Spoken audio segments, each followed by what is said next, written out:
Good morning, everyone. I welcome you all to the webinar of ICSI IIP on the topic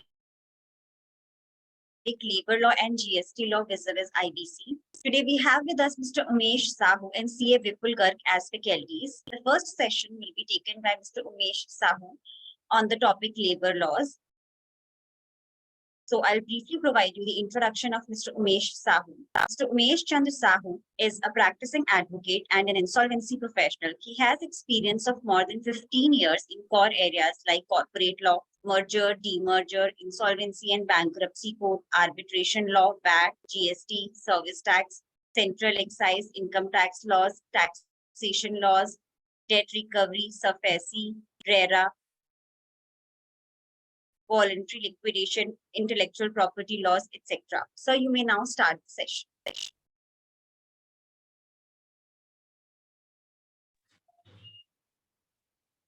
Good morning, everybody. Now I am audible. I request to. Now it is audible. Yes, sir. Yes. Loud and clear. Thank you, sir. Respected all the senior members and my friends, all the participants. So, and genuine thanks to the organization that they have given us a good opportunity to deal this matter and to present this matter. So it is a very important topic, I think, in my career. So before starting the session, again, I am requesting all the senior members as well as my friends. I will completely present the matter with a practical aspect what I have completed in my career. After getting the IP license, I have gone to Delhi for induction. At that time, number of seniors I have met, number of seniors presented, and everybody has given this is a very tough area and it is a very difficult area to resolve the cases and to conduct the cases. We have already got afraid in this matter. But startingly, when I have assigned one assignment, at that time there was not clarity in the picture. This was very tough area and a new assignment for me. So that assignment was very challenging for me in that period. What happens? That company was SEBI listed, around 700 employees. And the company, the matter is that the company has locked down due to some power problem, as well as one severe cyclone has happened in Odisha. That is funny. Sir, why we all the participants and my respected seniors and my friends are well acquainted with the provisions and codes and as well as some little bit knowledge in the labor law, because every day we are handling the client's issue regarding labor law, labor part, and return filing, as well as some cases, whatever we are finding, and we are all acquainted. But my concern is that instead of that, that is a very simple area, and we can say this, that, and we can read the provision, you can learn the provision, anywhere you get the provision. But the experience and exposure I am going to explain. That is the first thing. When I got the assignment, what are the steps I should have to take? Because the objective of IBC, that is maximization is one part. Another is the timeline. Another one is the very important part is the creation of the employability or restoration or economical growth, whatever you will say. But in industry, what we are getting assignment, our main motto should rescue the employees first. If employees will be not there or work one employee, whatever if they will not survive, industry will not survive, economical growth will not survive. So everywhere we have a fundamental that we should maximize the maximize the asset. The COC will say, you maximize the asset. I will get earn many more things. Court will say, you do in a timeline. I will not listen anything. You have to complete so and so. This is as per the code. As per the code, you are bound to do. But employee, who is the pillar, he is under a very stress condition. Think the scenario, sir. Industry has 700 employees. I entered to the industry with the object, I will do the maximization. Yes. I will do the work in a timeline. Yes. But how will convince to these people who does not know IBC? This is the challenging factor for me. At the initially, now it is comfortable. A little bit people are very well convinced because these traditional employees are worked more than 40 years in that industry. 700 employees worked for more than 40 years in the industry because the industry was started in 2000, before 40 years. It was, I was filed the 42 and 41 annual AGM, annual return also. So when I entered the industry with an objective of maximization, first of all, I was taken the control and custody. Sir, what the IRP, my role, IRP, duty of IRP is to collect and collect the claims and take the control and custody. Publication of the form, etc. as per what is mentioned in the order. Now, I entered the industry. I have taken the control and custody. Now, I started to work out custody and control. Custody and control is not to take the plant and machinery, all the things. Taking the statutory documents. At the time of taking the statutory documents, I was asked to provide me the labor details. So before entering that premises, it was not easy for me.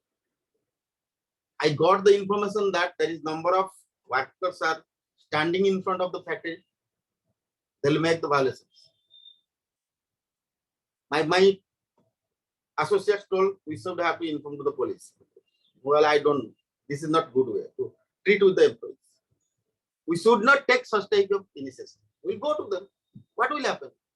Associates told that, sir, sometimes before they have detained the director for 1 day.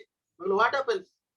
If they have detained the directors, they will not understand anything. They will say, give my claim, I have not received my money. Anybody is entering to the premises, they are thinking, we will drag the money from them.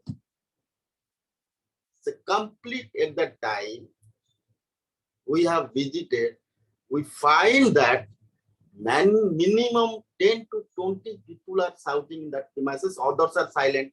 They do not know because these 10 to 20 people are leading the entire 700 people. What my associates and myself thought that, no, it's very well that we should not come with any protection.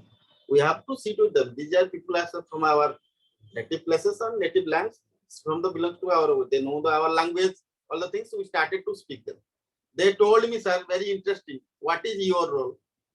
I told I am a mediator. I am a resolution professional. They told, what is resolution professional? We don't know, sir, we need our money. I told that we have to resolve.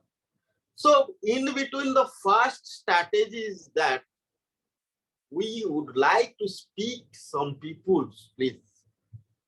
We'll make one meeting with you people. So what is not mentioned in the code? We are the resolution professionals. We have the politeness. We have to take care of their issue. We have to listen. Whatever the things will happen, we'll do according to the law. So no need to take any protection. No need to go with a police protection. But the question will rise, sir. CD is trying to make all types of violations. He made one instrument to labor sometimes. Sometimes some CD is aggrieved with the order. They will make disturbance. They will take to the, suppose with some labors, he will give the miscommunications. The labor will agree. So please clearly tell them what is our object. We are not giving any money to you. We are taking the claims. What is the claim? They do not know also. Which form? They do not know. So need not to make them harassment in this sector. Convince them and ask, immediately sit with the person who is looking after the labor complaints of the industry. So that person can guide you a lot of things.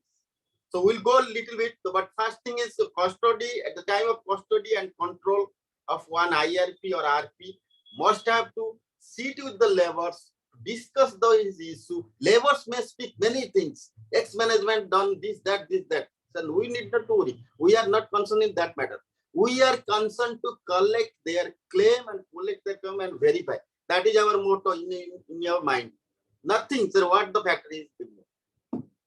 So custody and control is completed. I gone to the industry with a very polite way, not to take any disturbance, and then collect the seat with the employees of 700. Then I came to the ex-management. But ex-management people left the job. I called them. They told, sir, it's not possible for us. We have no bread and butter. We have changed the job. We are working with other organizations. So I did not say. I just read. I have given the intimation to the suspended directors, and the suspended directors again alerted these people to come my office to discuss regarding the what are the things issue with the employee. So I have my duties are collect the claim and collect the claim and verify the claim, and that should be present in proper portion of the my document. So I called to the HR people or the persons who are looking after the labor complaints, and they have cooperated. Bit by bit, we'll discuss that thing, sir. Before going to these things, sir, everybody are regarding the labor law a little bit, because all the my respected seniors and the my colleague and friends who are practicing insolvency professionals, some of the practicing the chartered accountant, company secretary, and some bankers, or whatever the stream of the professional, all are little bit or some extent or many more things are regarding the labor law, because it's a very important part in industry. Every client, sir. Sir, which industry it was? Sir, it was a paper industry, manufacturing paper. And where it was located? It is in Kotak. In Kotak. Yes. Yes.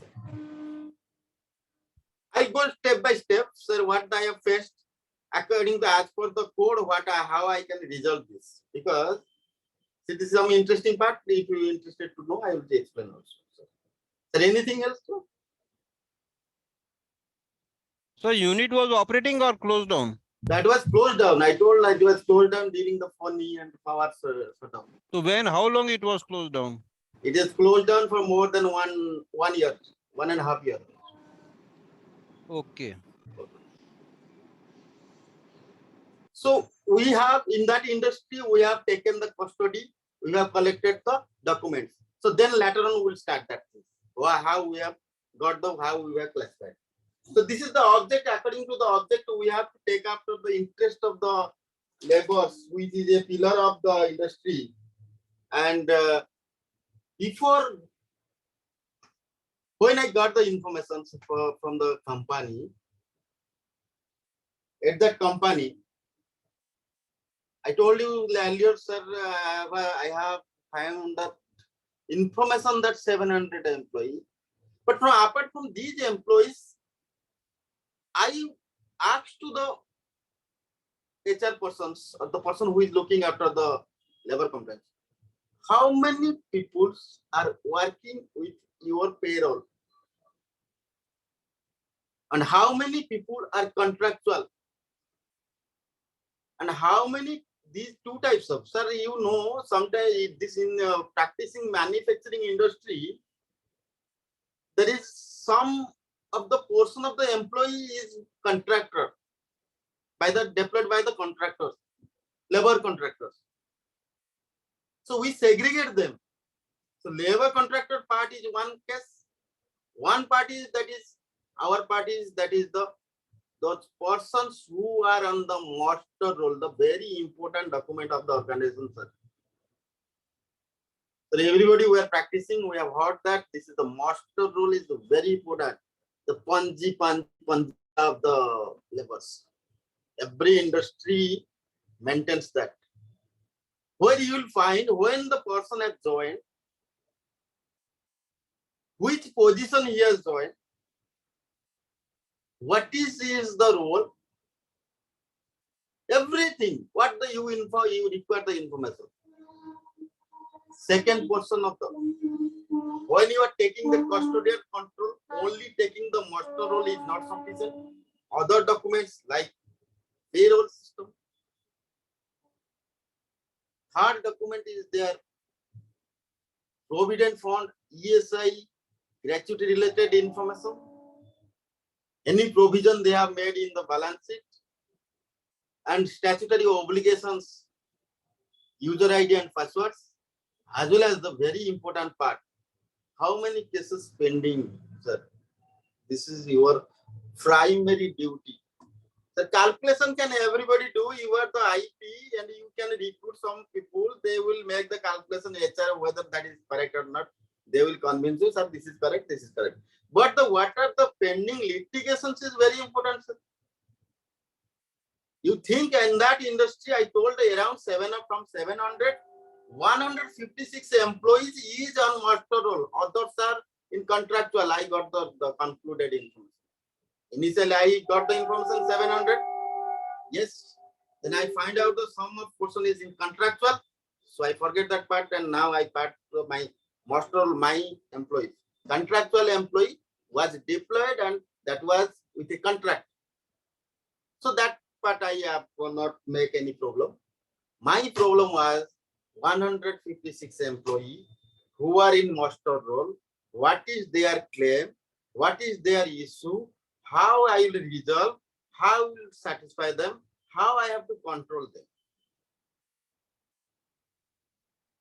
So that was my motto. Next point is that an object, according to the object I have worked, and we should have to work also. So when I received the data of the master role. Sir, one small question, sir. Yes, sir. So the contractual employees, you're not considering them as employees of the company, or just you're keeping them aside and admitting their claim under operational creditor? Yes, sir. As per my practice, the law says that we are the principal employer for even contractual employees also. How this could be addressed legally? Sir, in my career, what happens, that is I was called to the contractor employee. What happens? He could not submit any agreement, any type of documents, or any proof regarding how many employees he has deployed. He told me, and so that was a kacha pakka recording.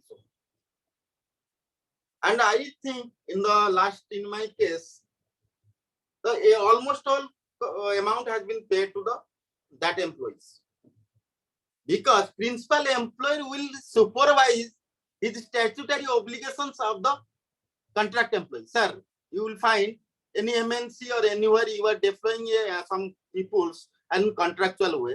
Every time before releasing passing their bills, the HR peoples or the payroll managers peoples or the person who is finance manager, like your payment, they will ask, please submit your return copies, please submit your statutory complaints, then we will release the payment. So according to in this matter, there was nothing available. I searched many things.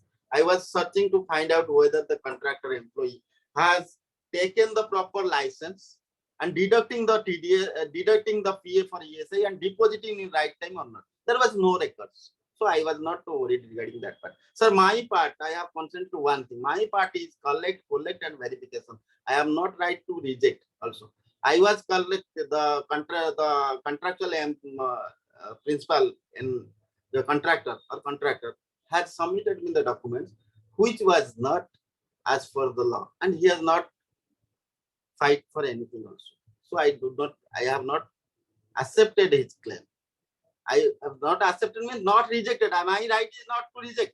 I have asked many documents like, please submit me your labor registration details, or please submit me your PF amount deposited, ESI amount deposited, or whether you follow the minimum wages act or not. That was.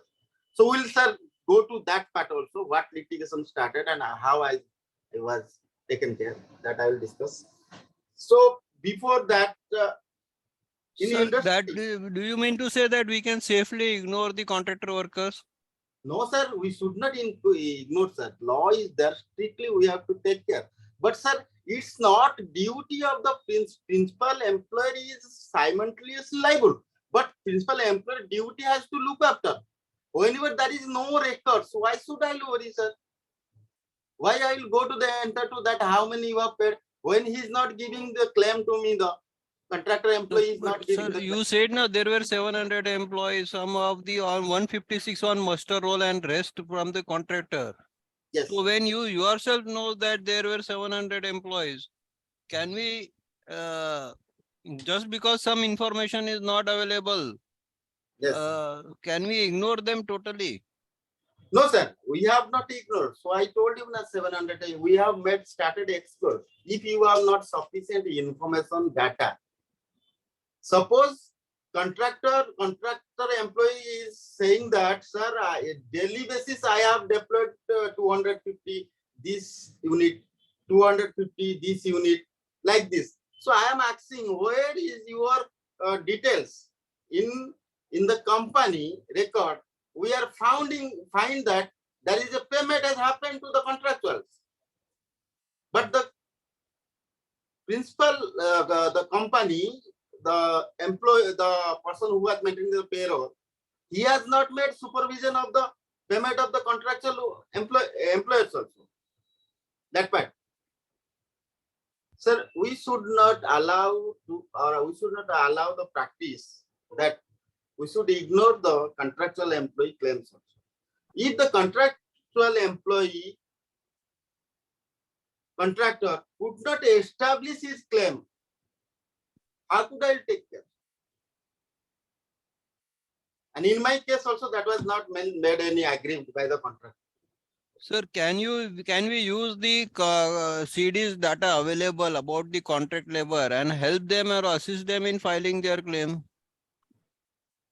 Because this is a very important part now. Out of 700 workers, if only 156 on muster, so rest 500 plus workers are contract labor, and this is a very important part of the claimant or stakeholders. Yes. Sir, what is, I have discovered many ways. I am giving the explanation for the, let it 500 employees, more than 500 employees. As for the record, the payment has made, but there was no PF or ESA has deducted. There was no labor welfare was deposited by the contractor employee. I was called to the contractor employee to give me such explanation why you have done this. But he did not in that case. But if this case will arise, my suggestion, sir, if the contractor employee is giving such type of information that he has not deposited the PF amount, ESI amount, not paid in the minimum wages, sir, it depends upon the IRP how he has to treat this as per your question. No, but what does the law say? Sir, ultimately, but for them, hello.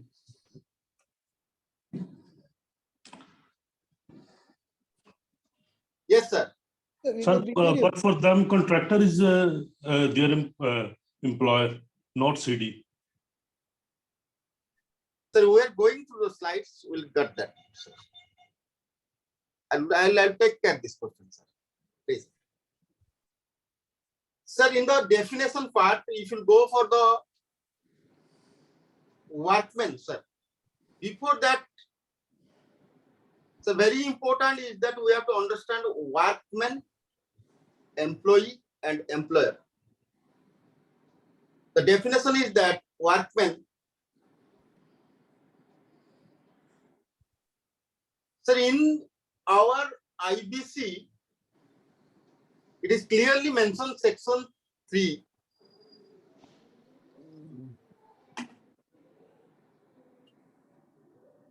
Section 3, subsection 36 of the Code of Workmen shall have the same meaning as assigned to the clause S of the section 2 of Industrial Dispute Act. This means IBC has not given the definition in its code. Act to refer this Industrial Dispute Act, section 2, subsection, sorry, clause S of the section 2. Sir, employee, workman, and as well as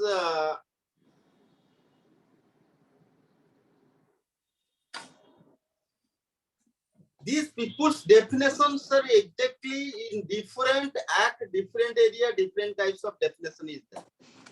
As for our working, we have to go, and that in the IBC it is clearly mentioned to refer the definition of workman as per the Industrial Dispute Act 1947.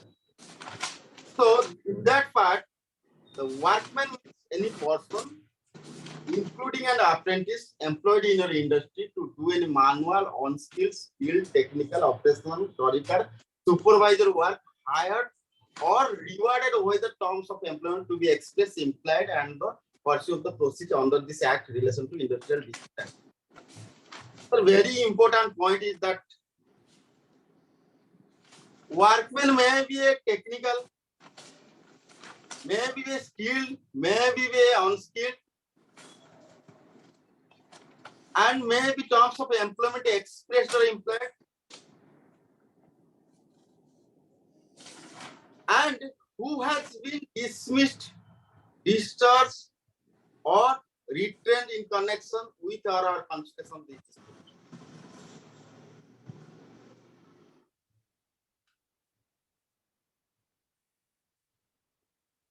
Sir, in the part, if you go to industry, we'll find different category of people.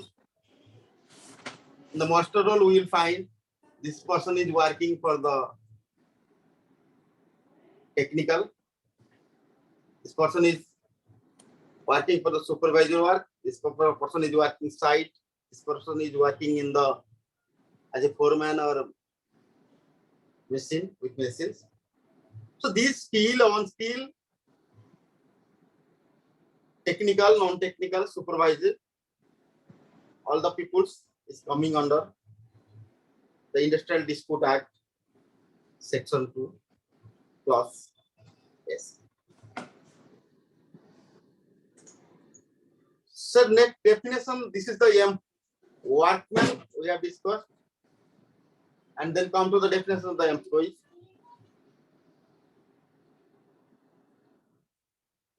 Similar, sir.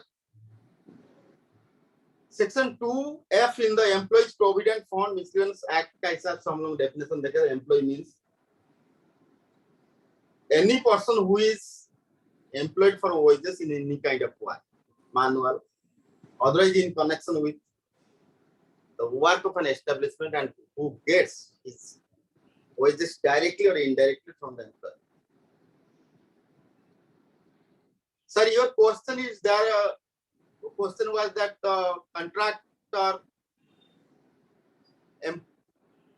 contractor has deployed the contractual employed in the industry.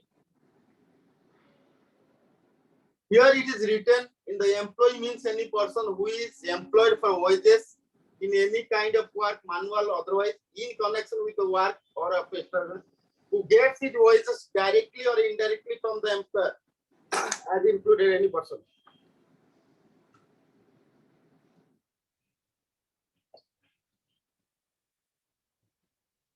Sir, in the present scenario, in the many industry,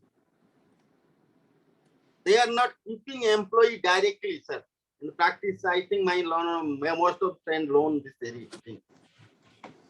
Sir, I may maybe agree this point, sir. Yes, sir. They are Sudhakar, avoiding. sir. They are avoiding unless Yes, sir. very large corporate. Yes, sir. They are avoiding. Avoiding, sir. They want to avoid all labor problem. Yes. So that is the issue, sir. How it can be resolved, or industry can survive, sir. Without also problem, the industry can survive, or industry can help the employees, sir. I am telling, sir. Because if the principal employer has to strictly follow some compliance of the contractual employer, there will be nothing problem will arise, sir. But what happens, sir? Many times the labor contractors are giving the lower rates quotation, where the industrialist or businessman or corporate, they are thinking we're safe, sir. We're safe. We saved our money. We saved our control. So even if I have seen in my case, the person was deployed 12 security guards in that premises. I asked to that security person, how much you are charging? Well, sir,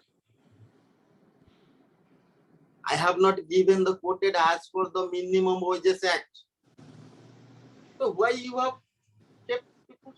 If I give the quotation for the Minimum Wages Act, I will not get any job in market.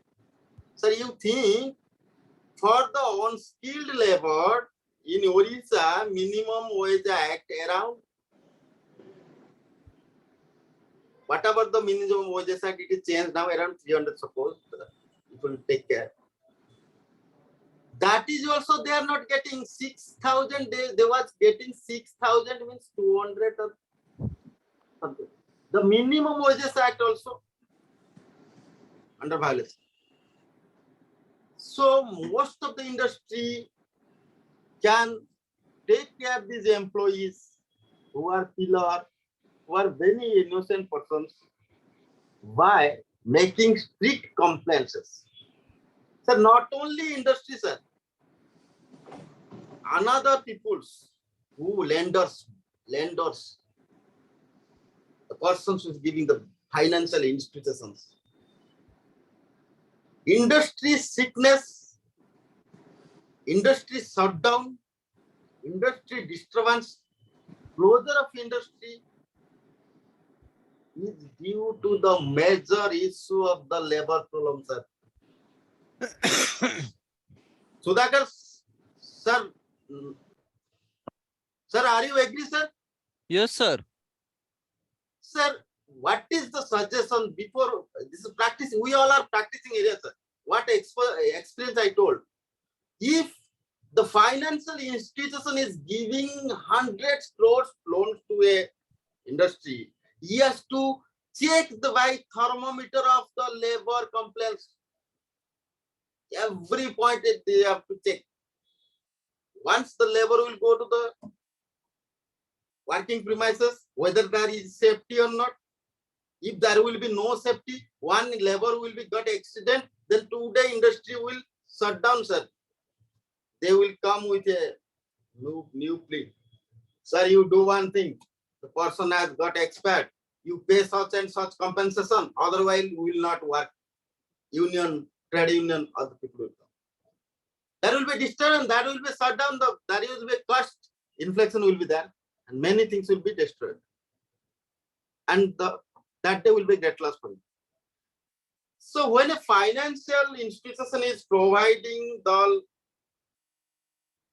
finance which is the oxygen of the industry, he has to check. Sir इसका tanker ठीक है ना नहीं, labour complaints ठीक है ना नहीं, labour complaints ठीक नहीं तो लोन मत दीजिए sir. In my opinion, I request all financial institutions, they have to first check out their labor complaints SWOT analysis. Instead of submitting financial report, stock report, one report should be in critical way, very supervisory way. The industrialist has to submit with the financial lender. There may be provision. I am not well aware. There some people are practicing. I am not ignoring that. I am telling you, but that should be taken a strict way, sir. Then industry will not hamper. Finance will not hamper. And industry, the finance sector has to look after whether the person is paying in proper way or not. So that is also norms in the bank. I am not declining or I am not telling. But my request, they should do that. Okay, sir. So then come to the point, that is the, so whenever, sir, contractual part I will discuss later on, sir. My master role part I am going. Contractual part, some litigation starts. But master role part, when I go to the master role part, in the master role part, I found that so some people I met category technician, non-technician, and supervisor, office staff, clerk, these people, they started, they come to me, and I have find out the, as per the definitions, we will get the clear definition, that is definition of employee, as per the section 2, Wages Act. In the Wages Act, it is clearly mentioned all the similar type of like technical, non-technical. The overall definition of the, sir, workman, employee, there is nothing different types of things. As per industrial act, that is factory act also, similar things you'll find. But some state has defined, there is some, like suppose supervisors and administrative works. So at the time of segregating, sir, in IBC, we have to understand, as a RP or IRP or liquidator, we have to segregate workman and employee, sir. Our duty to understand who is a workman, who is a employee. Because everywhere, whenever you are filing a claim, or whenever you are reporting to IBBI, whenever you are sitting with any types of compliances, whenever you are segregating the claims, there is a head. Claims from the workman and employee, not and employee.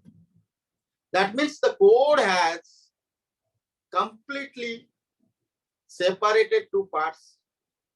So if you go through all three definitions, as per the definition of the provident fund, as per definition of the wages, as per definition of the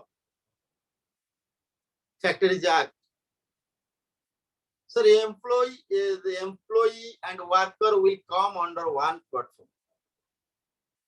Even if to the CO, which is employee. But a workman, my fundamental idea is the persons who are directly involved in the production, manufacturing, directly. Sir, any idea, sir, to segregate the? No, sir, but the question will come in the software company, if this lot of people are coder only, just they are not manufacturing anything, whether they will be employee or they will be workmen. Sir, employee and workman has now, there is nothing a vast difference. Those people are involved in my whether I am maybe judge, you have to judge. My point of view is that the person who is directly involved in the that is production, that direct cost at the time of calculating the direct cost. Suppose call center is there. What is the production? Nothing. Sir, Sir- giving service is only production. Sir, production is only not to get a finished product. Sir, your concept is that saying that in the manufacturing we are getting a finished product. But those directly involved in the process, sir. My point is that those people are directly involved in the process. In the call center, some of the persons are directly involved in the person, their work, according to their work. They have to call every day, they have to note. But there is some other people who are like floor managers, who are like the superior, who are the other people, who is making the administrative part, who is making the payroll part, who is making to the relationship with the clients. Those people. Some Only those will be employed and all other will be the workers, or how it is? Sir, my opinion is it, but how we can do, but I have not, there is no segregated completely. The code has not given or anywhere is not that you can take this as a workman, this is an employee. Even if CEO is also employee of a company. But director could not be taken because in as per the factory act. So those people say you are getting in the industry or factory, they all are employees.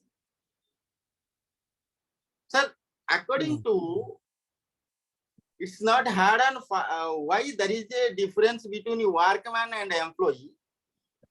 Workman gets some privilege where employees do not give some privileges also. According to the nature of industry, if you see it with the payroll system of the, that is PF and HR peoples, so HR peoples, so you will get the clarity. So we'll go that also a little bit more again, no issue, sir. But the 3 points I have told, the term of workman is defined under the Factories Act, sir. In the Factories Act, definition is there, and workman is under the Industrial Dispute and Wages Payment Act. Wages Payment Act. 3 definitions I have given. So just I am reading to complete this slide immediately. Under the workman, means a person employed directly by through his agency, including a contractor or with or without the knowledge of the principal employer, whether for the remuneration or not in any manufacturing process or any part of the machinery or premises under the manufacturing process or in any other kinds of work incidental to or connected with the manufacturing process. So you can continue, workman. As per the definition of workman in the Industrial Dispute Act, as we have earlier discussed also, a workman means any person, including apprentice, employed in any industry to do any manual, unskilled, skilled, technical, operational, clerical, supervisory work for hire or reward, whether terms of employment be express or implied, or for the purpose of any proceeding under this Act in relation to an industrial dispute, includes any such person who has been dismissed, discharged, or retrenched in connection with or as consequence of the dispute. Then when we come to the definition of employee, as per Payment of Wages Act, we had earlier discussed that employee means any person employed on wage in any establishment, factory, mine, oil field, plantation, port, railway company, or shop to do is any unskilled, semi-skilled, manual, supervisory, technical, or clerical work, whether terms of such employment are express or implied, and whether or not such person is employed in a managerial or administrative capacity, but it does not include any such person who hold a post under central or state government and is governed by any other act or by rules providing for payment of gratuity. So this is the definition as per the Payment of Wages Act. Sir, you'll find in the workman, I am going to explain workman. Either it is mentioned that includes any person who has been dismissed, discharged, or retrenched in connection with a consequence of the dispute, sir. So in my case also, I found some people has been dismissed, some people discharged, some people has been retrenched in connections. So how we have treated their claim and how we have taken their claim, I will discuss at the latter, at the time of supervising and verification of claim. That is, so dismiss, if any organization is dismissing or discharging or retrenching any workman and has not paid, whether I will treat in my case as a workman or employee or not. That question we will discuss another part. And my learned friend who has claimed that in a call center. So my request is that if we'll go to the definitions, it is also mentioned that the person who is skilled, semi-skilled, manual, supervisor, technical, clerical, all are the employee. But if my friend can discuss with the HR people and find out who are involved in the direct process, he can treat as the also workman. Okay. Though then we'll go to the other discussion, that is definition of industry, industrial dispute act, sir. Sir, it is a very interesting thing. Everywhere, many cases are challenged. What is industry, sir? This is the very important. Sometimes we have to see that what is the industry. Section 2J of the Industrial Dispute Act. Industry means any systematical activity carried by the cooperation between the employer and employee. So that is a systematical activity. Systematical activity will come. Without systematical activity, nothing will happen, sir. Whenever you will enter to the industry, all are systematical. Sir, what is systematical? Why it is written as systematical, sir? If I are giving the raw materials and I will get the finished product at the end, if there will be no system, then I will not get. For that, to get input to output, there is number of process. Some people are making the helping the to put the raw material. Some people who helping to the find out the semi-finished raw material. Some people are helping to the find out the finished product. Some people are helping to get the packing and all the things. Some people are using to make the transportation. Some people are selling the products. This is the systematically way carried out the cooperation between the employer and employee. Always, sir, employer and employee ka dispute kabhi khatam nahi hota. That sometimes it takes violation very great way. Sometimes it is cooperated. Some employees are cooperated. In my case, sir, I got the experience. More than 70 or 80 employees has detained the directors before my taking the custody and control due to non-payment of their wages. But in my case, they have cooperated me and I have used minimum security guards. They make interest and they protected the CD assets, sir. This is a very blessing from my the CD employees. I got their very good intention. Their motto is, sir, we are working for a small amount, but we are not getting in the right time. We have not received the right time. But this is my stage is not to pay you the money. My stage is that I will take your claim. I will collect your claim. I will make clarification. I will make the verification. Then the claim has to be submitted with the proper document. And if the industry will revise, sir, you will get the claim as per the law, rule and regulation and law.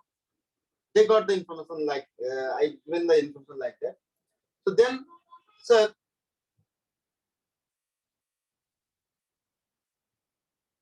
this is the another part.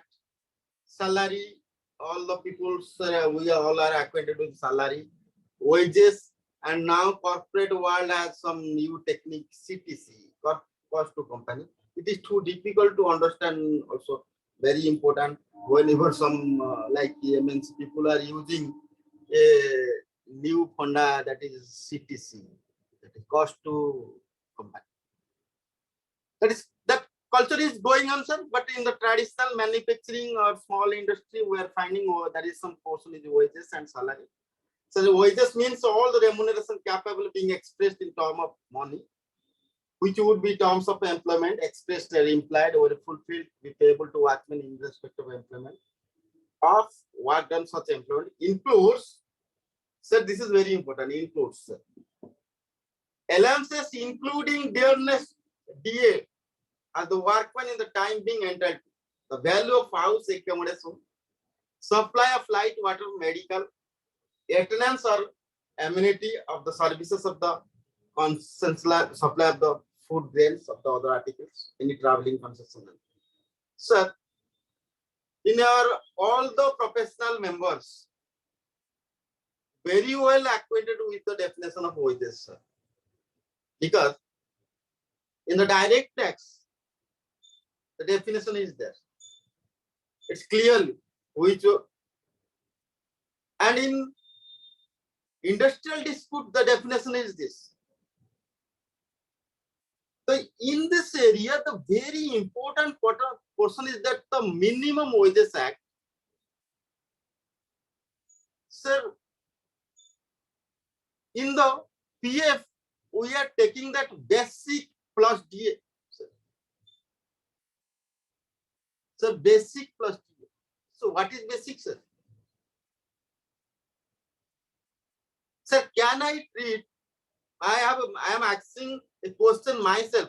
My participants may help me. So can I say that basic is a minimum wages? My request to my all the participants where this question may be,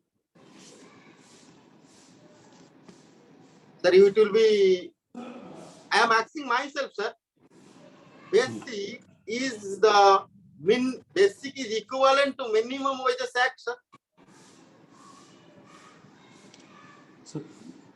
So minimum wages basics plus all allowances and DA, etc. Yes, sir, this is also one solid answer. No issue, sir. So one thing is that, so what is the Minimum Wages Act? We have to see the minimum wages to survive. Roti kapda makan nahi mile. Minimum wages is to survive my life, sir. To eat something. Oh. So we can take that this is a basic and DA. If we go for the basic and DA, every time whenever we are calculating the PF, there is some other portion in taxation, and all my learned friends know very well. So Minimum Wages Act is a very important aspect in your practice career, sir. Because every time whenever for the different states, different Minimum Wages Act is there.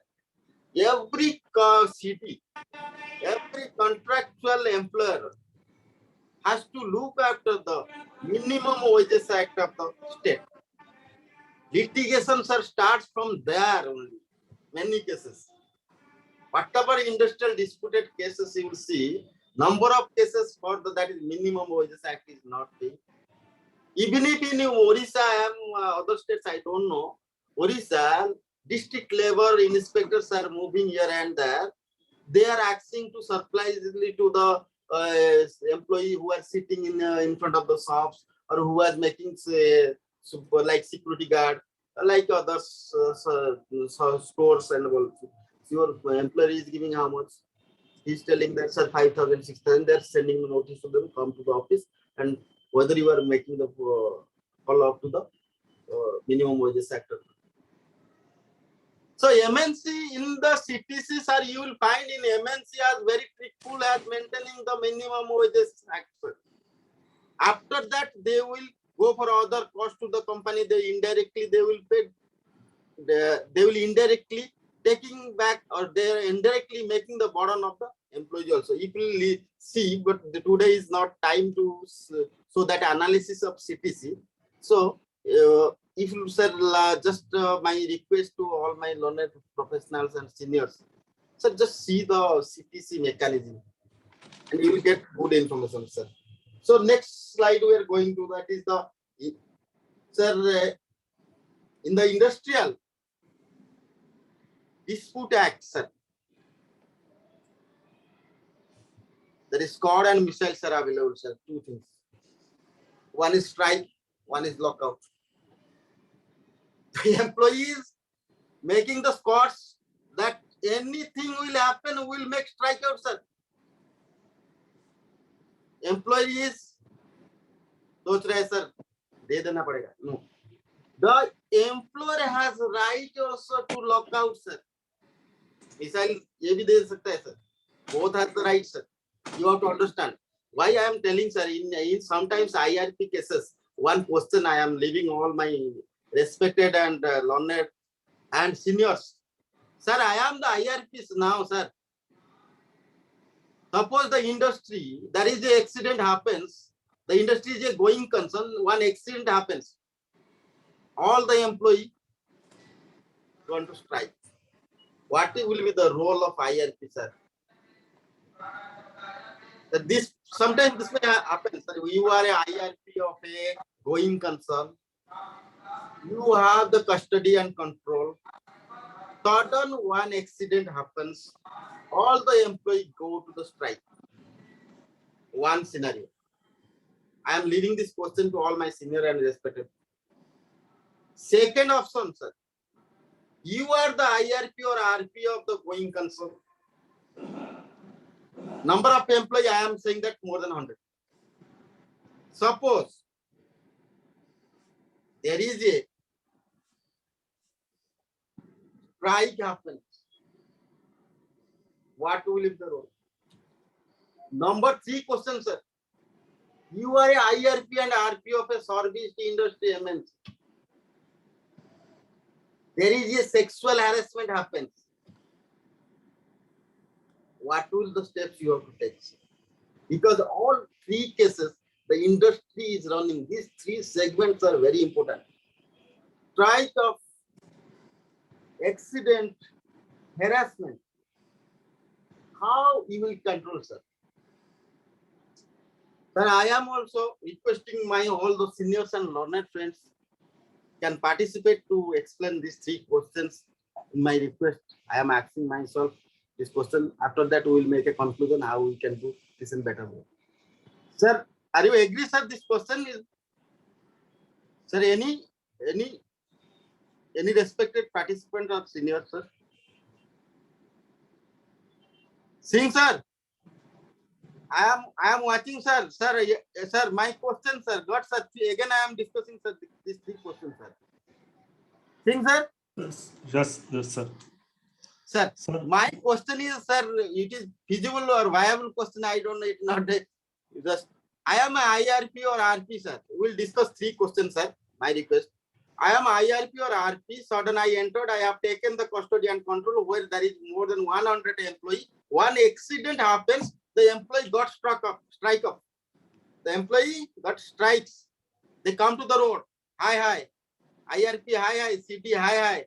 HR manager, hi. The situation is one, sir. Second Sir, situation.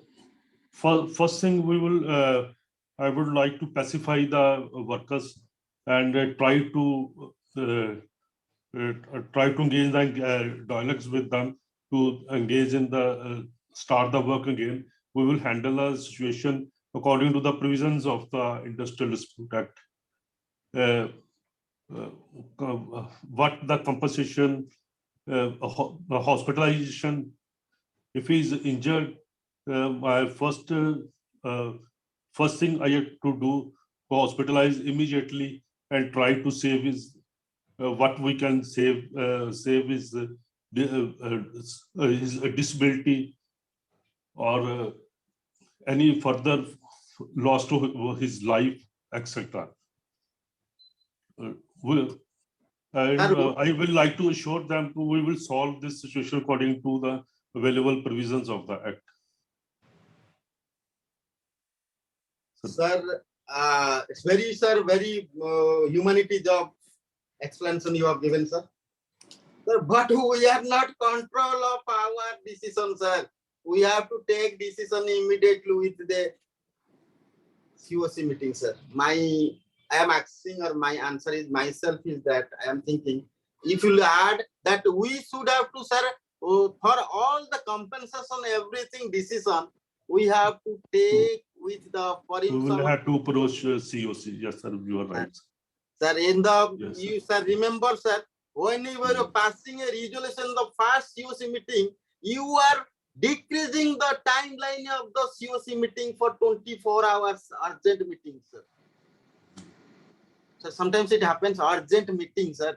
Yes. We have to we have to call urgent meeting to COC. This is happen. This as per law as per Industrial Dispute Act, as per the humanity ground, the strike of is there, we have to dissolve the strike and we have to compensate the person who has got accident, sir. This is my opinion, sir. So our role is here, sir. We are controlling. The controller is sitting in my head, seeing. See. COC, sir. Okay. Sir, I have few points in this regard. At what stage these employees will go on strike? And commercial wisdom of the COC, how it works. This is just a imagination. So if the strike is at the end of CARP, where that proper resolution plan is received, not received, and a company may go to liquidation, it is a boon to the RPI, ARP to support the strike and let them go on strike. Let the anyhow the company is not adding any value and it is destroying the value. In such case, let them go and take the company to liquidation and admit their claims and go ahead with the liquidation process. It's a boon. And even commercial wisdom of the COC will also think in this fashion. If the company is not adding any value and it's destroying it by producing something and which cannot be sold and which is not adding any value to the company, in such case, if the people go on strike, it is a boon. It is purely a commercial wisdom point of view, keeping aside that humanity and other things and all. Ultimately, everything boils down to money, recovery, and also resolution. So when you come to resolution is not possible. In such case, what can we do, sir? Is another line of thinking. Yes, sir, sure, sir. It's a welcome thinking, sir. Sir, one thing is that whatever the assets of the CD is, as per your opinion, it is with the financial creditor. The COC is the commercial wisdom.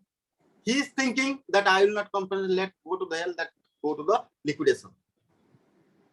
But, sir, the object of IBC is to maximization of the assets, sir, in a timeline with a concept to the reform of economic as employability in the country.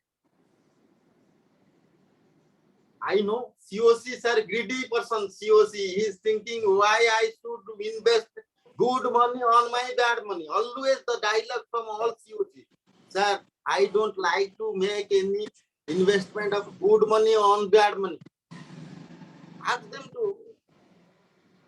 Liquidation, sir, any time can happen, sir. Kabadi are in the market. All the people are, sir, they will purchase and they will destroy. Sir, 100 crores loan has taken by a corporate debtor. And I have taken only 30 lakhs loan to make a building. I am not sleeping in night. How they are sleeping, sir? You think. The strategy, sir. Only destroying and liquidate something, sir, is there is the option. Death is there. Option is there. Sir, our motto, sir, my opinion, we have to take all the instrument, whatever the instrument we have. Sir, if you are going with a resolution object of an organization, you will never defeat, sir. It's my request in my career, whatever the matters I am supporting to the IP and IP, as well as myself, the still beginning, if you will keep your concentration, sir, will work out for the resolution. Sometimes it may happen, sir. Sometimes happens, you see, sir. In our cases, one company, sir, I will tell one company. What happens, sir? The company, all the assets has been taken by the major financial creditor. Seized. Land, building, everything seized, sir. I entered to that. And I request to the major financial creditor, please give me the control and custody. He told, I will not give. I have gone to the court. Filed one application. Sir, my right is to take the custody and control. Right, my right, sir. It's right of IRP or RP to take the, because I have assigned by you. Just give the direction. He did not give any claim. I request him, I gone to them, I explain, sir, this is the thing. If you will give me, then I can resolve. You don't publish the auction notice or don't sell that. Again, this industry will work out. He told, no, I will not give the claims also. He did not give me the claim. He did not give me the assets. So now what happens? The stage is that he told me, I want to directly OTS this matter. I told, how can you make the OTS? Now the control is in my name. You cannot make anybody to the suspended directors. They cannot act anything. How can you do? Now he agreed. I will not give the claim. Why I will bother? It will not give the claim. I called you. I informed you. I given the letter. You are not giving the claim. Okay. At the end of the story, sir, I will tell at the end what happens. Sir. Now we'll go to the next slide. Sir, strikes of process is that directly anybody cannot make a strike. So we have to, if there is any strike, we can declare as that is a illegal strike up. Or if employee is giving a lockout. So first of all, to procedure of strikes according to section 22(1), that is for the Industrial Dispute Act, right? Workers should follow the rules. Issue the notice. Strike is mandatory. The date of strike must be within the 6 weeks from the date of issue of strike. The date of strike must not be within 14 days from the date of notice.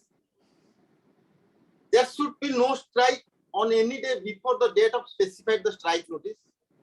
There should be no during the pendency of the cancellation proceeding and 7 days after the cancellation. Sir, we need not to worry regarding this matter. If more than 100 employees, there must be a workers' union. Sir, sit with the workers' union with the person who is handling them day to day. Sir. You will be the stranger for them. They are labor officer and are very well acquainted. They know what is the thermometer or temperature of this union. They will tell you and they will resolve. As per Singh sir concept, I am agree. On the humanity ground, we are always politely, sir. RP is always polite, sir, na? Sir, we cannot write cancel. We cannot write do not, will not work for COC. We cannot, always we are polite. So politely we will deal this labors. If immediately they have done, if they are giving the notice, in between we will communicate it to CSC and make the return. As per sir, sir, workers should follow the rules. These rules are known to very well to workers. Still as a IP or sorry, IRP or RP, we have to keep in mind and we can go just toss up if there is a procedure of whether the procedure has followed by the laborers or not before strike up. And that way, if it is illegal, then we have to speak them, not to charge directly. That indirectly they are bread and butter for the industry. They will not work means the director will not work. Sir, one interesting question, interesting scenario has happened. One of my client, what happened? He formed a security guard company. In the evening, he called with a security guard dress to my office. He is the owner of security guard company. He come with a security guard dress office. I told him, sir, what happens? Sir, due to my behavior, today, the personal officer of one company,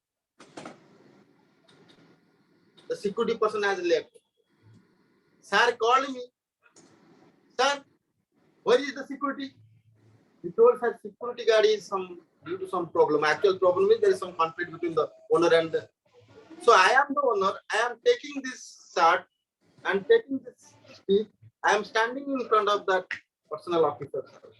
This situation is common, sir. So we should not treat the laborers in a bad way, sir. Sometimes it will be boomerang for us. If you control them, sir, they are very good persons, sir. You don't know, sir. They have some well knowledge regarding the well behaved, but they should look after in a very good way. If you favor them, not in a other way, you favor them, you will understand them, so they will cooperate. In my cases, I told you, sir, they have helped me to watch and taken care of the property of the corporate debtor, which was very, I'm very happy on that, sir. Even if they will inform me, sir, today security is not moving here, sir, some strangers are trying to pass. Even if they call the police directly, sir, some strangers enter to the premises. What activity they are going to do, I don't know. So police people came with that PCR van also to check whether they have made any theft or not. So labor people, the workers have the very good activity. We cannot say that they to do this, that, sir. Sake of the everybody, every professional is, sir, we are making income, sir. It's important, not important that that is IBC is a royal professor, Nobel professor, whatever the higher and higher, highest paid, like you are getting the 15 दिन का प्रधानमंत्री हम बनते ना sir, जैसे बनते ना sir, CEO कितना कंपनी का सीईओ बन गए sir, we have now career thing sometimes also. That is the, sir, this is Nobel professor, so we have to look after the pillar of the IBC to employee very good way.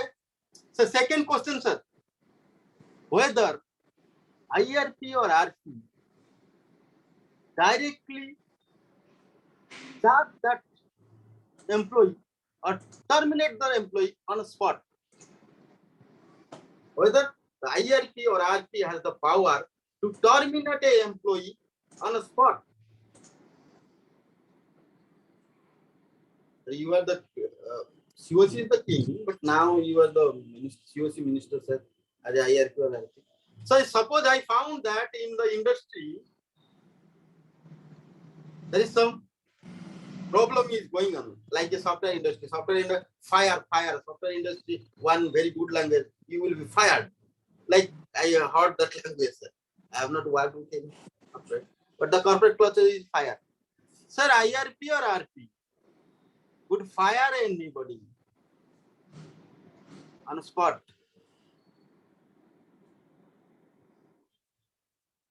I request all my seniors, must be some, it is not, if it is not interesting also, I am going to other slides. So in my opinion, we have to check out this scenario and we have to see to it, express these things in the COC meeting. These things happen. COC has the commercial wisdom. If COC finds us due to this type of nuisance or these types of the activity of this employee makes a effect, then COC may fire with the policy.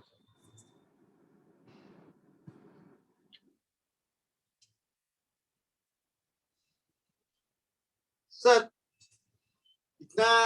we have discussed many things regarding this definition part, and this is the discussion with worker, employee, and like other parts. Then, sir, what is the rights that we have to? One of the employee or workman asked me, sir, now CRP. I know my master suspended. You are now my new master. My master has taught me many things, sir. What you will taught me, sir? I will tell, no, sir. I am the new master. But what you are working with whom? With your manager. The manager is reporting to your manager superior. Superior will report to me. My position, what is my position as a IRP or as I am the head, I am leading all the executives. The executives, you take the report from the executives, not to directly handle or directly interact with the, because you, very important, sir. We are not aware regarding the industry total system. Last time, what are the system? To know a system requires some time, sir. Whatever the peoples are available in the system, they are the instrument for you, sir. If you are a IRP or RP for a going concern, sir, do not agitate them, do not irritate them, ask them politely. Every data they will give, they will cooperate many ways. Even if you make all the discussion with the directors, no need to file 19(2) application also, sir. If you give the efforts, some IRP or RP, I have seen facing the problem, sir, CD is not giving the data. How could I file the verify the claims, right, sir? Okay, sir. This is definite. It's required. CD is not giving data. I cannot make information memorandum. Yes. CD is not giving the custody control. I cannot make evaluation. Yes. So what you will do? Go to the court, file the 19(2). It will go for 3 months. CD will come, sir. I will give within stipulated time. Part of document will come to the IRQ. Sir, this system, you understand, even if number of courts has made them the directly NBW, data has not received. Sir, please tell me, sir, one idea. Whenever claim will come to us, IRP stage, RP stage, liquidator stage, what we are getting? Claim document, form, related document. Suppose CD has not given me all the voucher, bill, whatever the data. Initially, some data is with me. Start to verify, make it provisional, file the petition, as well as the information related to information memorandum. Information memorandum is not. You have to put all the things as you know, sir. Whatever the data with you. Apart from data, you cannot put anything. So whenever you have no document or no data, what to do and what are the data you have to put? Whatever the public domains you put that. Sir, for the financial portion, public document data is available. First point, sir. Second point, if you ask to any statutory authority like PF, ESI, GST, income tax, VAT, whatever the import export, IS, IC code, all the things, write a letter to them. Sir, give me the user ID and password. They will still cooperate. There from you will get some data. So this data can put legal.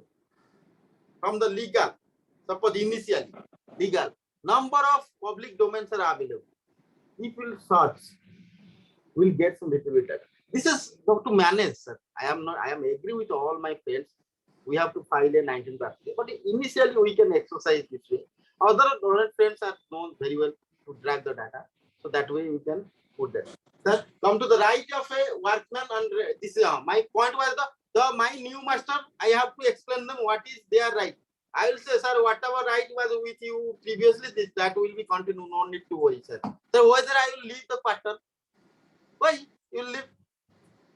Because this is the going concern. You are working simple. I came here in the directors are suspended. Sir, important them convinced that this is not a suit, not a litigation, sir. CIRP is a process, revival process, not a litigation. Remove from their mind.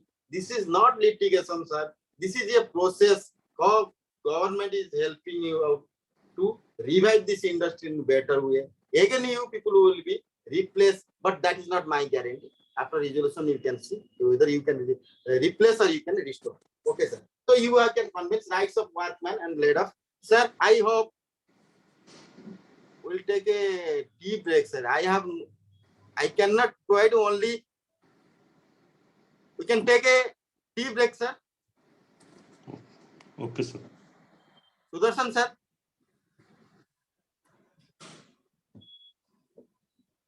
Okay. So we can take a tea break.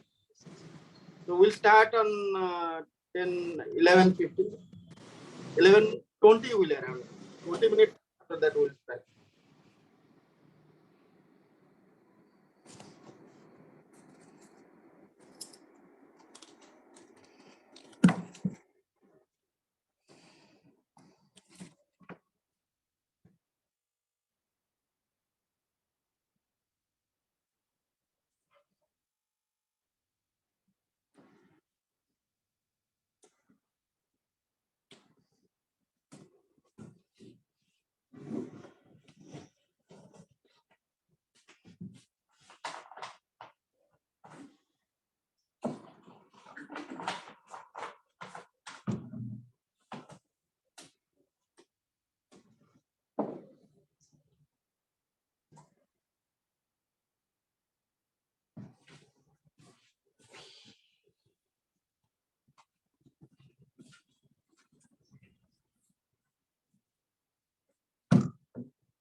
I hope all a good tea.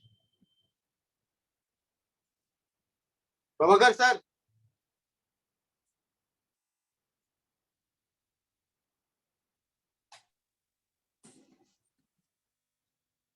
Sir, we'll start now, sir.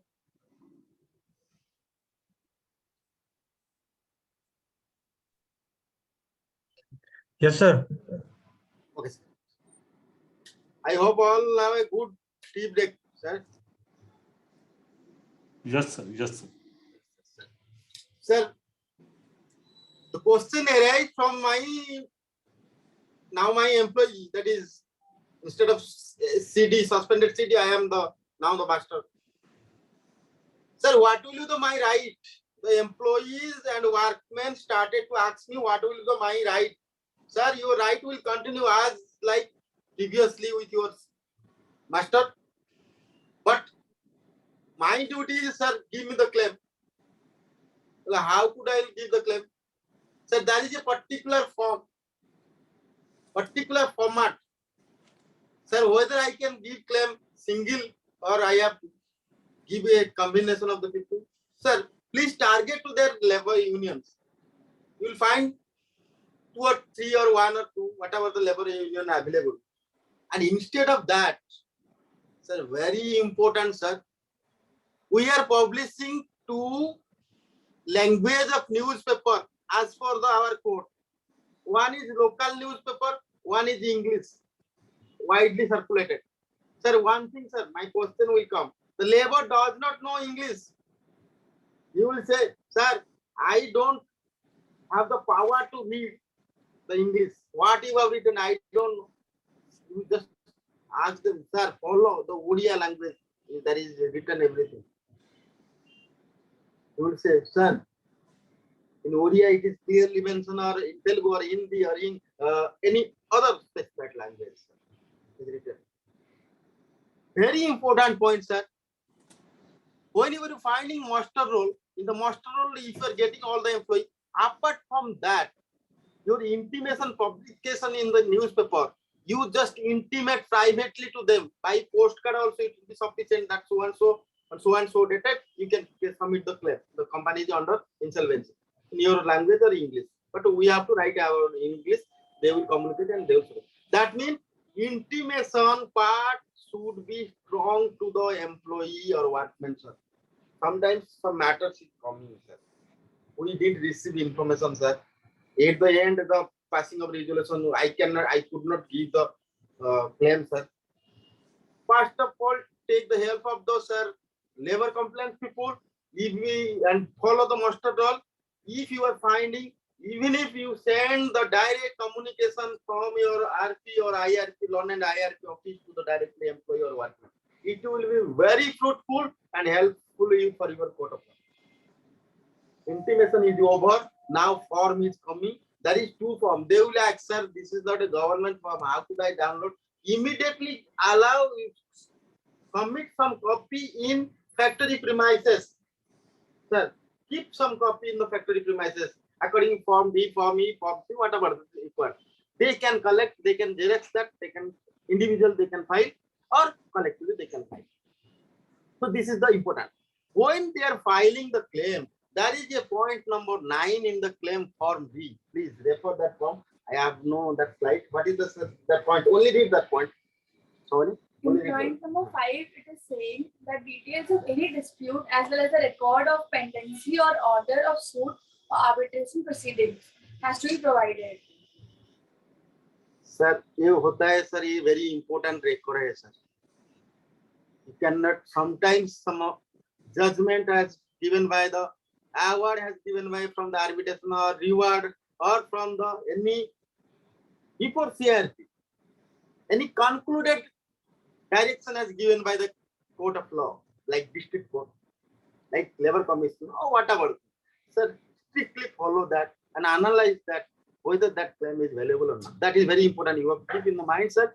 This is very important document. You can extract from the suspended directors, extract from the person who is in charge of the labor complaints. Sir, another instrument is with us.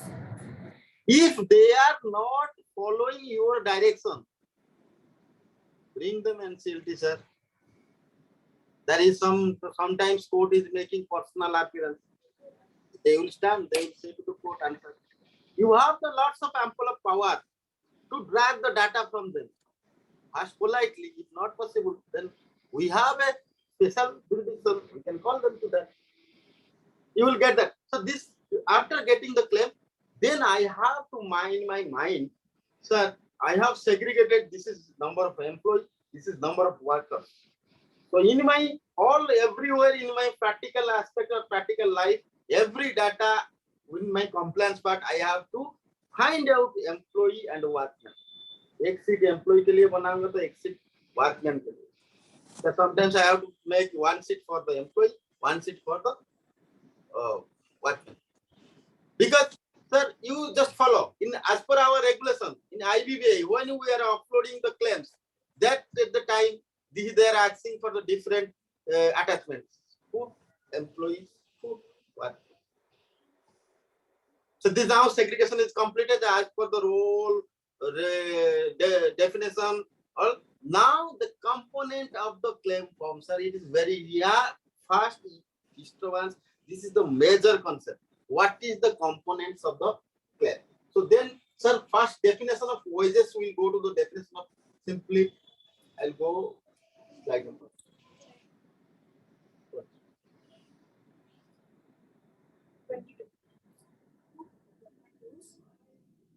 Workman dues. Sir, all we know that.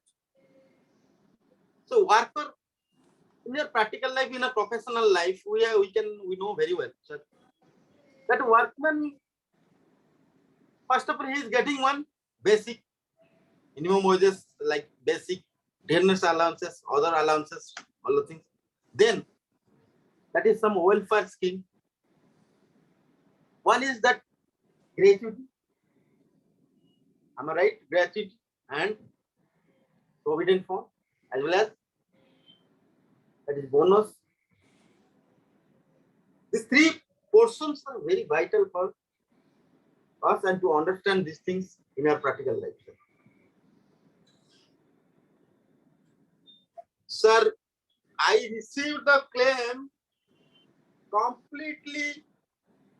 The workman, suppose workman has given, sir, I have not received the wages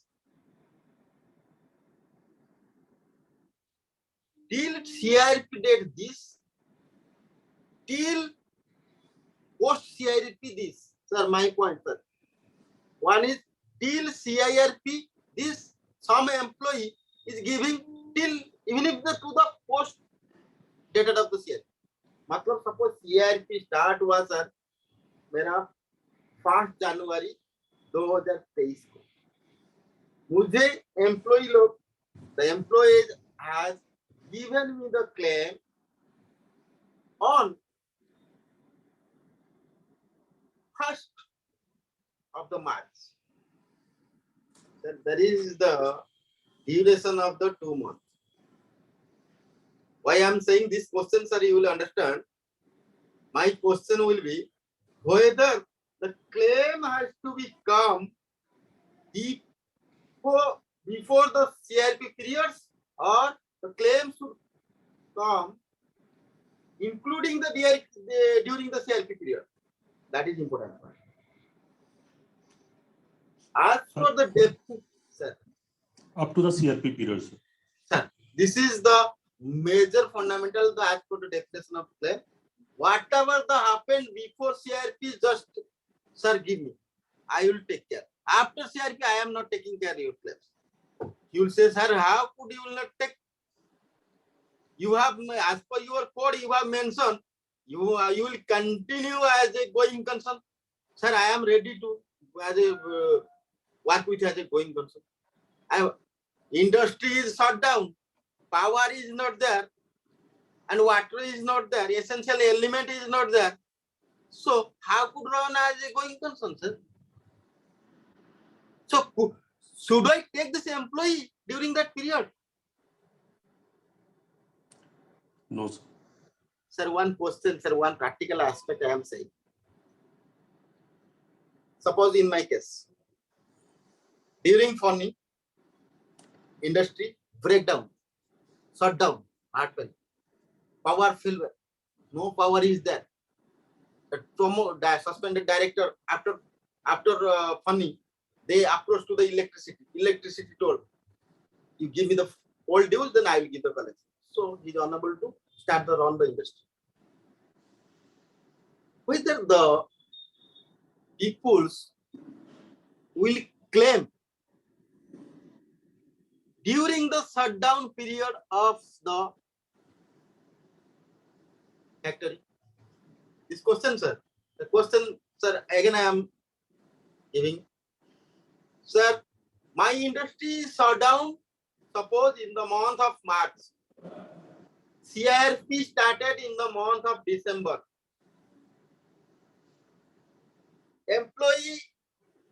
Workman is coming with a claim till December.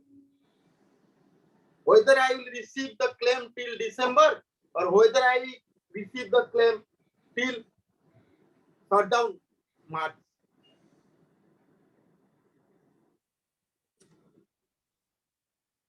So claim should be up to December. The rest will be the cost of CRP if the concern is going concern. Sir, when the industry is not working, manufacturing is not processing, how this, that means Sir, there is no production. So then up to the December. Sir, when there is what is my problem, sir? I am a workman, my problem. Sir, why you are betraying me to not to give till December? Your industry got shut down. You could not pay the power bill. And funny come natural calamities. So why I will suffer? Where I will go? Why you will not pay me the claim to till December? My rights is there. Sir, there is a way, sir. Why am I asking, sir? There is a way. You must have to check out, sir. After shutdown or anything, this type of layoff period, that is whether particularly notice has given to the employees or not. Otherwise, you will be get a lesson from the Industrial Dispute Act, sir. If you go through Industrial Dispute Act, you must have to find if there is any type of problem, then the employer has the right. Sir, मेरा तो power नहीं आ रहा है, तो मैं क्या करूं? मैं अगर intimation दे दूंगा तो लेबर लोग कहीं दूसरा जगह में जाके काम कर पाएंगे ना? The layoff period or any shutdown or anything else, the employer has the right to give a notice to them, and there is a particular calculation format is available. That calculation, according to that calculation, the payment will happen to till December. हो सकता है.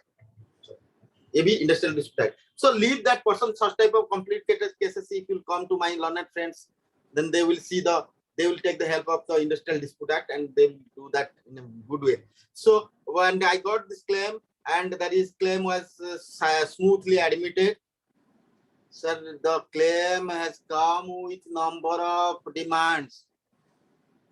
He demanded me wages. He demanded me gratuity. He demanded me provident fund. He demanded me, sir, even if bonus, even if leave encashment, all the things he is demanding, sir. How could I segregate? Which portion I have to take? Which portion I should not take? That is important. So first should I have to keep in my mind my duty. So up to 24 months, before 24 months, we can segregate the claim according to the period. Yes, sir. So my duty, 24 months. Sir, my duty is I have to claim. I have to take the claim regarding their pending OSS. Apart from the compensation or benefit, social security, whatever language you are telling, like provident fund, this is a statutory duty. Gratuity, bonus, I should not consider, sir. Because why? Reason is that provident fund is a statutory claim. This claim should come from the government. Simple idea, sir. A provident fund lapda, I don't know. That claim will come. Your claim is still wages. Gratuity come to the gratuity fund. To whom, sir, will pay the gratuity? Go to the Gratuity Act. Huh? 20. Sir, Gratuity Act we have to understand. Simple little, sir. All my learned friends and seniors know very well the gratuity. So I do not waste time. So gratuity is the only one point I have. Continuation of the 5 years, not necessary in case of the death disallowance. On termination due to superannuation or retirement, resignation, death disallowance due to accident, disease. In case of death, the amount will be paid in nominee. Sir, this point is the very important, sir. This is the payment of gratuity. Sir, I am giving the person gratuity of the round, sir. When I am paying, sir, on termination, I have not terminated, sir. Because going concern, I have no right. Till date, I am not terminated, sir. Okay. Your superannuation, I have not seen. From the data, if I find some superannuation or some maturity, that is retirement has happened, not paid, we have to consider that. Resignation, that we have to consider because he is resigned. Death, that we have to consider. Superannuation, death. But others, those people are continuing with me as payroll, I could not take that. Because my motto, my duty, I am working as a going concern. If maybe power is there or not, I don't know. But going concern. My fund is going concern. So during this calculation of the gratuity, sir, look after these 4 points. If you will find in your record, previous record, then treat as claims. Suppose one person got accident before CRP, before the CRP period. Now you join. His nominee is giving you the claim of the gratuity, sir. You can treat that. But PF is not your part. So in the practice, sir, you know, in India labor system practice, sir, you are all over acquainted with number of clients. Many times, many employer giving facilitation to making this gratuity availment by taking help of this insurance companies or any. But some companies are not making. Sometimes you will find there is. Sir, I am audible. Sanjay sir, Sanjay Kumar Agrawal sir. Yes, sir, you are audible, sir. You are audible. Yes, sir. Yes, sir. You are audible. You are audible, sir. Thank you, sir. I thought that I am not audible. Okay, sir. So, in this case, accordingly, gratuity part we have to look after. Then, sir, come to the another factor will come. That is provident fund. Open the slide.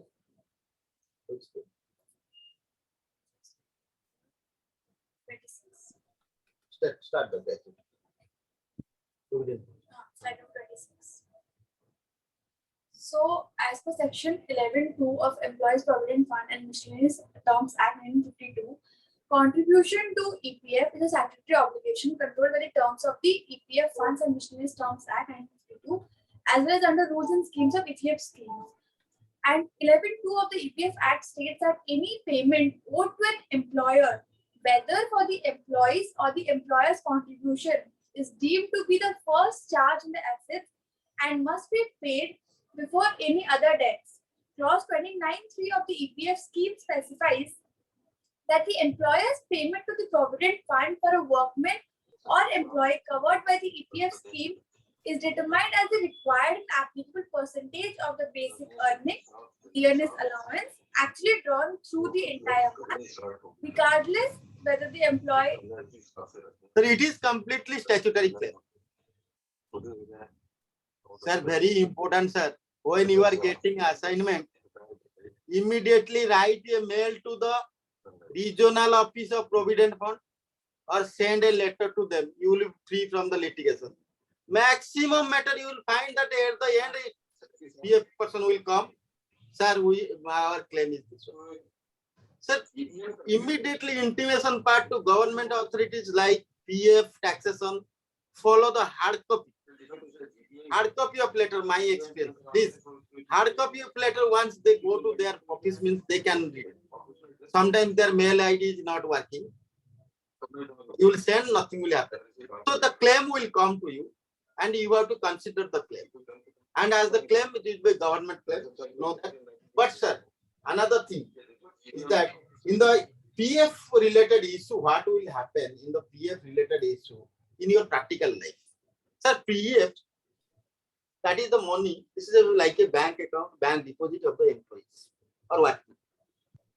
So please ensure that if you are working with a going concern, or if you are working with a concern which is log Jural yo. or anything else, at that time, they after CRP order, sometimes they are face convince them or make arrangement to them, they can withdraw the PF in a very good way or in a smooth way. Because, sir, I have some little bit experience regarding the withdrawal of PF. I think now it is started online. Online they can file, they will get, and some of the certifications required from the corporate debtors designated officer. Ask them to provide such type of help. And this PF amount, when it has to pay, sir, salary, if I have paid the salary, I have to pay. Another question will arise, sir. Sometimes before CIRP, salary has paid, PF deducted, but not deposited with the government. These questions are why I am discussing your practical life. You will find. Suppose when you have appointed as IRP or RP, immediately you find that before last 3 months, sir, due to financial instability, the CD has not deposited the PF amount with the government. What will do, sir? This type of situation will come. Then now it is under CR.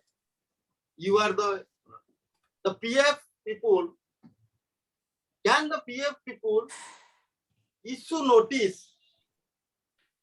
Sir, my question again, sir, I am discussing. Sir, you have appointed as IRP on day of 1st December. The CD has not paid the or deposited, deducted PF for last 3 months. Last 3 months, October, November, December. Sorry, I am again, sir, changing the question, sir, please. I have appointed or IRP or RP appointed in the 1st January. The last quarter of CD PF amount, which is deducted but not deposited with department. Scenario, what the scenario will come? First scenario. This is a legitimate money of the employee. Whether the IRP or RP duty to deposit that money immediately or not? No, sir, it is a claim. How can Okay, you sir. do it? Okay, Anything paid before CIRP commencement date, you cannot do it. Okay. Next scenario will come. If the PF and department will issue notice of interest and damage, what the treatment will do? By the IRP. Department can also file the claim of their PF dues Department. as Yes. a operational credit. So this way you can handle this. This scenario may come. This is the our exposure. This experience may come. Sir, again what happens? Some of the employee and people come. I have admitted their claim. Wages part, gratuity, PF, bonus part. I didn't allow. I told them no. I could not take it. Because PF, you remember, PF is your statutory claim. I will handle with the government department. That is not true. And gratuity, as per the provision, you are I am going concern. I have not terminated, I have not suspended, or I have not asked to resign. So I will not see bonus part. I will not put. So other benefits, other allowances, I will keep in track. So wages part I have taken as well, and I confirm to the workman, sir, this is your claim. Workman got aggrieved. Why? Why you will not give? You have to give. During also CRP period, you have to give. Because your code is saying that you are going concern. And that amount you have to add, you can give me by making a CRP cost. Sir, I got it. Got the point, sir. Employee is making argument, sir. Sir, you are working for as a going concern. First point. Second, you have the ample of power. You can include this amount in CRP cost. Why you will not? So recent, this question we'll discuss with a case law after some time, sir, if you allow me. So this position, turning position, how we can solve this. Then next slide.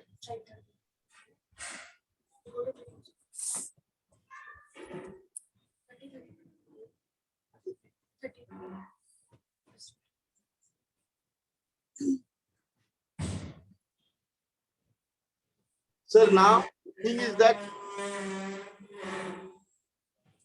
I explored one resolution applicant now. And litigation is going on, sir. I kept my litigation, that litigation. Timeline, sir. I have to go in timeline and present also in timeline. Sir, I got the source of a resolution applicant, sir. He came to me. Well, sir, everything is okay. Yes, everything okay. The mirror, the face and the mirror of the document of IBC is IM, information memorandum. My learned friend knows that. Information memorandum is the mirror face of the IBC.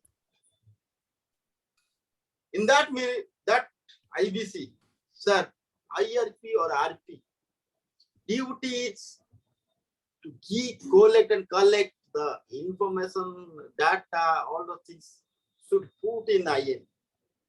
In IM specific column, sir, whenever you are preparing a IM, regulation, as per regulation, you have to compulsory put such data like asset liability, CD details, CD XYZ.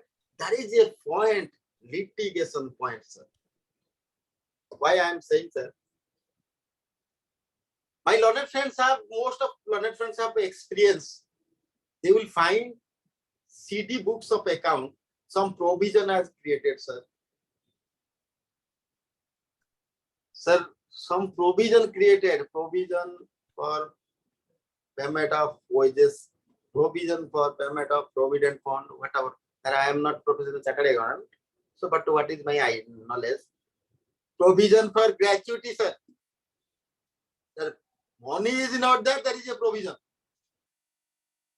My point is that if there is no money or no fund of corporate debtor which is created as a provision, but which is created as a provision also for gratuity, how will treat that? That is the question. We'll come to that point, sir. Sir, employee's claim is a operational creditor, but IBC has given a very privilege. Before IBC, 326 of Companies Act has given also privilege because they are pillars. We cannot make any injustice in them. What is the Companies 326? Which slide? This Section slide number 32. 32. We'll discuss destruction of assets. No, 326. not 26.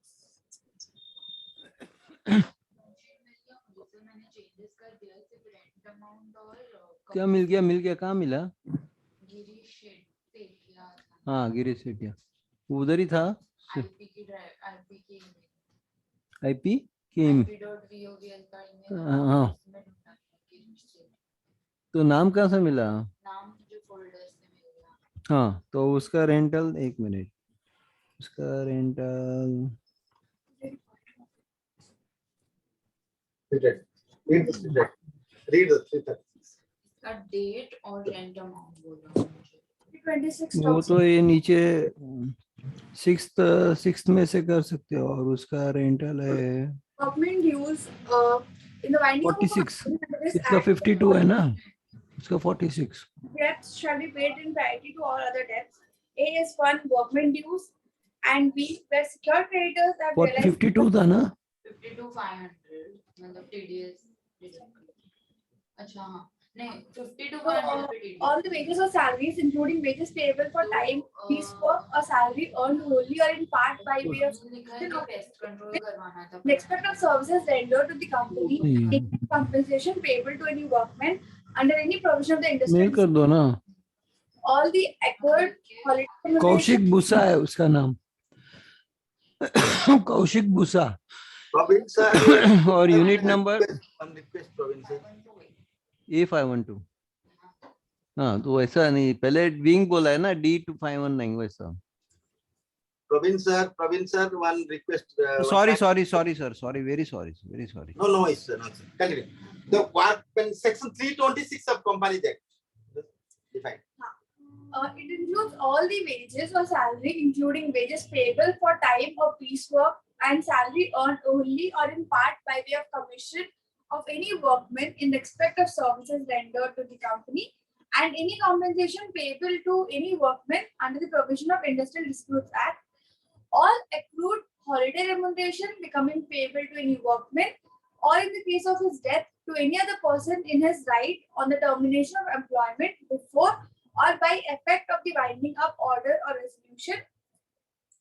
Then it is saying, unless the company is being wound up voluntarily merely for the purpose of reconstruction or amalgamation with another company, or unless the company has the commencement of the winding up with under such a contract with insurers as is mentioned in section 14 of the Workmen Compensation Act, rights capable of being transferred to vested in the workman, all amount due in respect of any compensation or liability or compensation under the said act in respect of death or disablement of the workman of the company. Then 4, it is saying all sums due to any workman from the provident fund, pension fund, gratuity fund, or any other fund for the welfare of the workman maintained by the company. And for the explanation of workman portion, in relation to the security of any secured creditor of a company means the amount which bears to the value of the security the same proportion as the amount of the workman's due bears to the aggregate of the amount of workman dues. So 326 also given the ample of clarification regarding this. So next point is we have received the claim, employee operational creditor, treated as operational creditor. So the last time we have already one question regarding that, sir, which is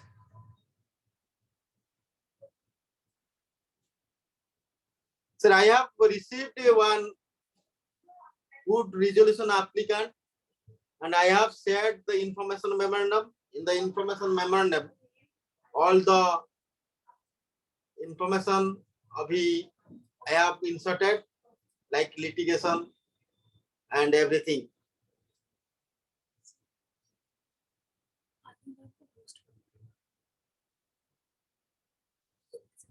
Sorry to interrupt. I am taking 1 second, 1 minute, please. I'm mute off my mic for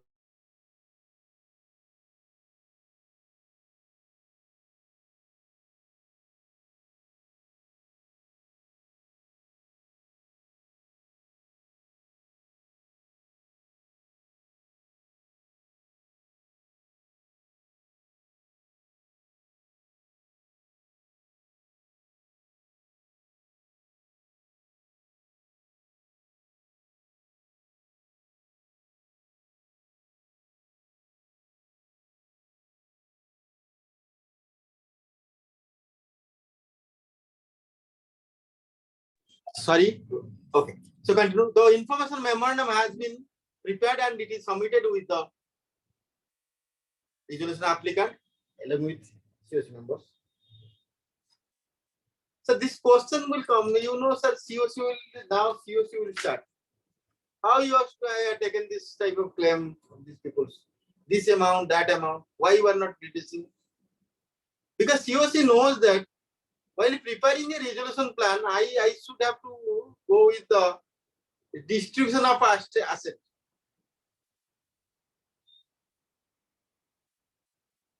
Under distribution of the assets under liquidation regulation.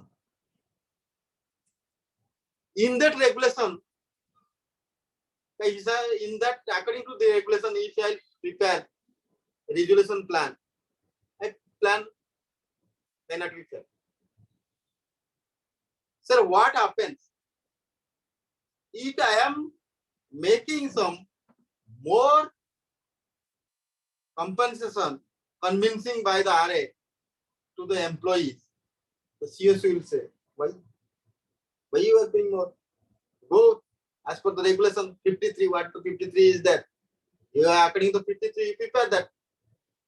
This type of situation may be arise. How you can handle that depends upon you. But my request and suggestion is to try to make more compensation in the matter of the labor peoples. Okay. So then, at the time of this memorandum,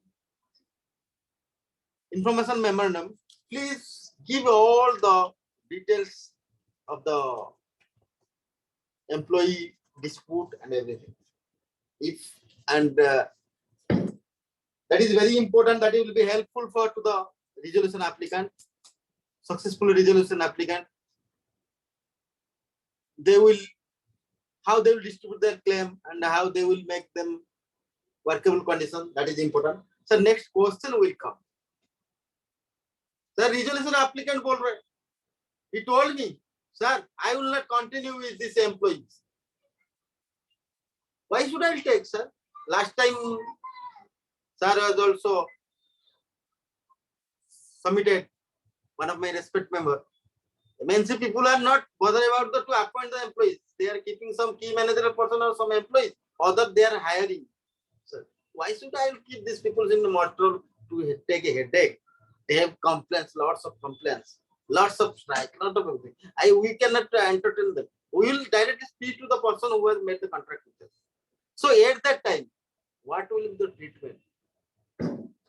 Sir, one resolution applicant is coming to me saying that I will not keep these employees, I will out these employees paying this amount.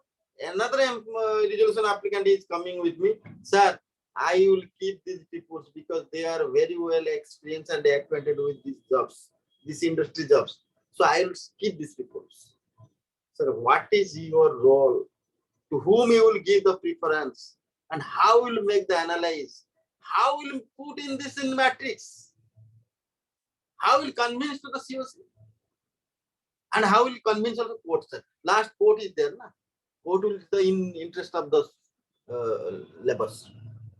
Because my motto of IBC is regenerated, restoration, re-employment, economical activity. First resolution applicant came to me, told me, sir, I will not keep anything. Why? Why you will not keep, sir? Sir, he is now also one of the very respected member for me because he is the successful, he is the prospective resolution applicant, not successful, prospective. I told, okay, you will not keep the employees. Put here in the plan. I go to the court. Keeping this point, I go to the court to approve this plan. The plan contains, I will not keep any employees and I will take the industry as going concern by making such and such payments to such and such creditors. In that plan, what is our expectation that RA should give when he is removing or not restoring the previous employer? Sir, this is my question. This will be a practical question, sir. Sir, Praveen sir, I am sorry. Praveen sir, can I speak, sir? Praveen sir, I need your support, sir. Prabhakar sir, Sudarshan sir, I am one by one. Biswajit Gupta sir, Sanjay sir now is online. Sanjay sir will speak. Sanjay sir, question. In our practical life, one thing we have to discuss. This are also in support. So, Himanshu sir, Gupta, nobody. Okay, so I will discuss.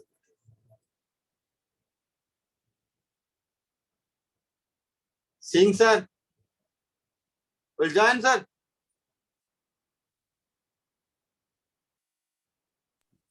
Yes, sir. Sir, will join. Sir, start the scenario is that, sir. Scenario. Sir, don't mind, sir. I am taking participant, making participant with me also. I am. Sir, scenario is that I got the resolution plan where the prospective resolution applicant is mentioned not to take or not to restore the employees with a condition. What condition will expect from us, sir? We'll discuss.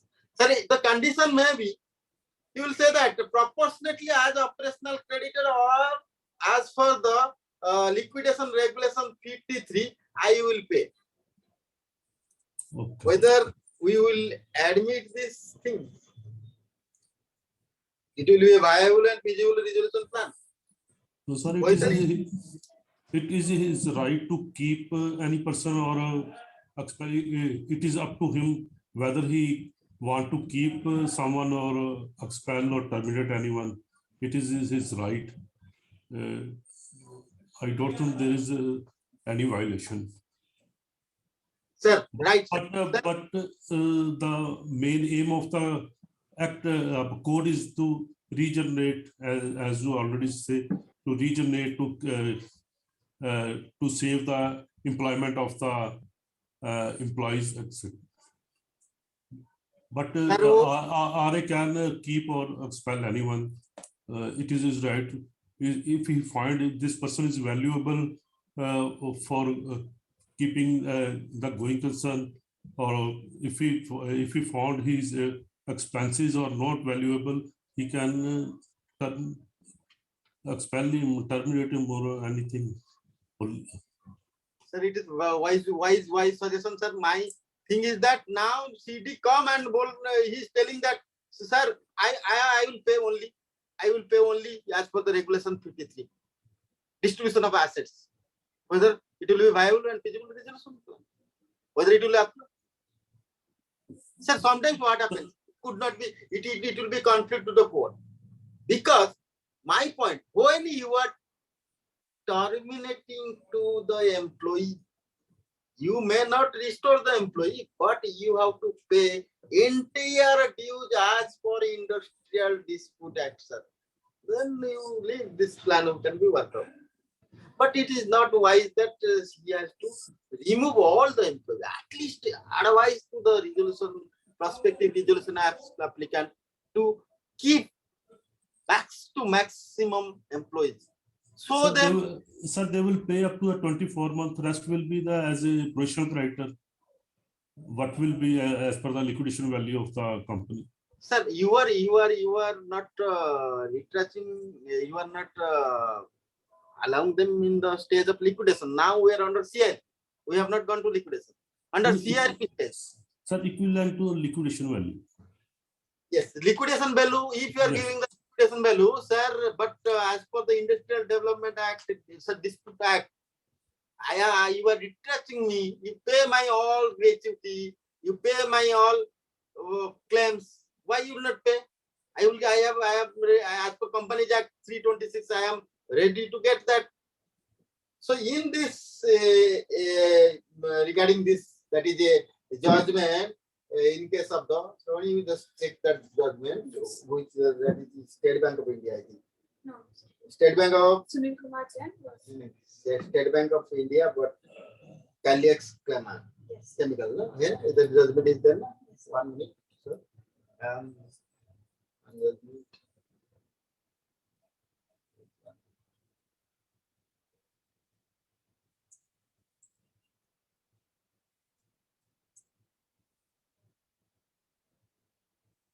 That judgment is not also.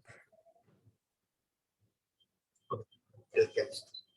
So in this manner, that for the in case the Alchemist reconstruct asset reconstruction company versus merger beer, it's a lengthy matter is still continuing, sir. Everybody knows this case. I should not go in the deeply regarding what question we have gone to that.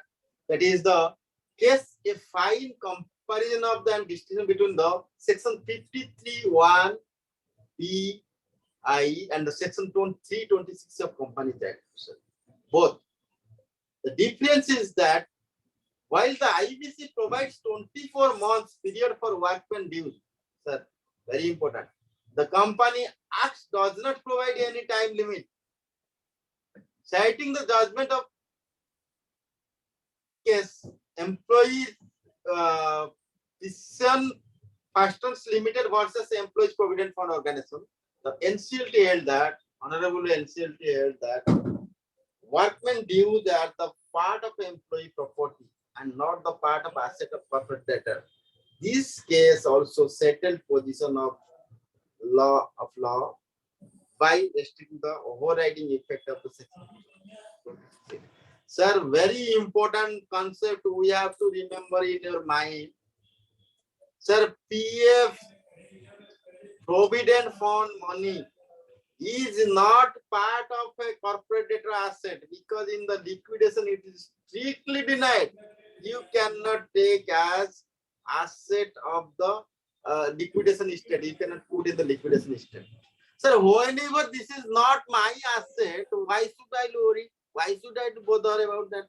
Why should I treat as in the obstacle clause or overriding section? So it is all the judgments like this. Simple thing is that these are the statutory claims and this is not asset of the corporate debtor. This is purely, I told you initially, provident PF deposit also like a bank account. The employers or workers bank account. They will deposit, they will take for some social security reason, whatever like the EPF, employees provident fund, employees pension related fund, EDLI, there is also insurance, EDIL, the insurance depository link. That is defined in that PF sector. So this is not the money of the corporate debtor. The liquidator could not keep, or RP has to cooperate to. They can withdraw, and in the CIP process, the provident fund has to deposit the claim. So next suggestion, coming to the second judgment, Sunil Kumar Jain and others versus the Sudarshan Bhatta and others. So this is the case. In this case, it is a recent case, and in this case, lots of things are has observed and discussed. My associate will just keep this heading, and one by one I will read this. So the issues before, first we will go with the appellant. The appellant was the employees of MS ABJ Shipyard Limited. Respondent was liquidator of ABJ Shipyard Limited. The CIP period commenced on 1/8/2017 and ended on 25/4/2019. So the original order by the NCLT Ahmedabad was passed on 25/4/2019 that prior to the initiation of CIP, the corporate debtor had 562 workmen, 93 employees, and 291 workmen, 99 employees at Surat, and 101 employees at Mumbai head office. So the adjudicating authority did not grant the relief to the appellant herein with regard to the claim relating to salary and wages. This is the claim for the period of involving CIP and prior period. The appellant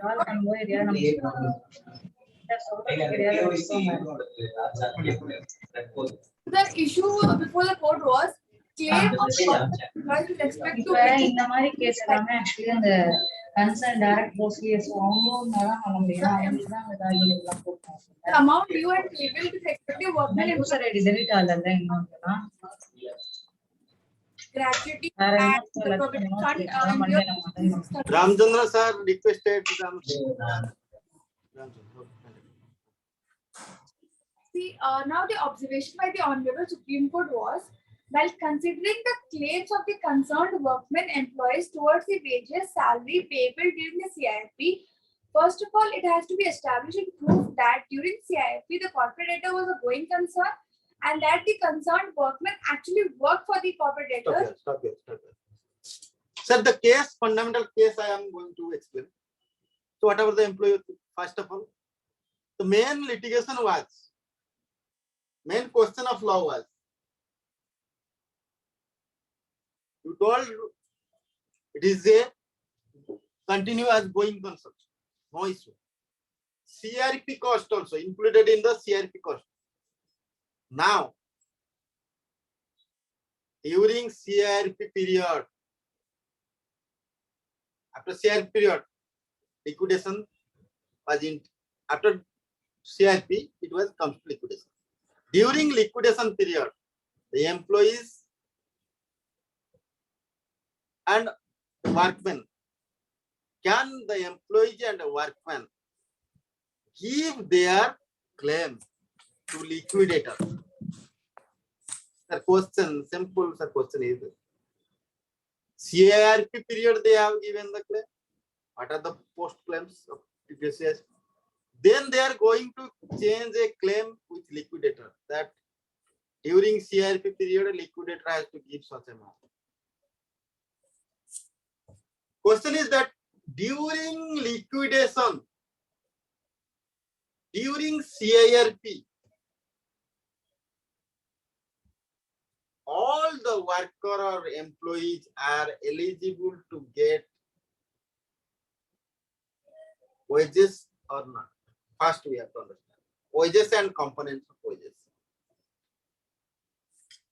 Sir, if the CD is a going concern and CIRP is continuing, whether the RP or IRP has to pay the wages and component of wages or not? Yes, because going concern, they are coming to the premises, they are working with us, so we have to pay. Sir, very important, when you are filing the data with IBBI or IP, it is clearly you will find somewhere that is how many workers are available with during CRP period. Available with industry, you will get the total number of employees. But during CRP period, if you will take any help of the employees, you will want to work with you, then that cost will be included in the CRP cost.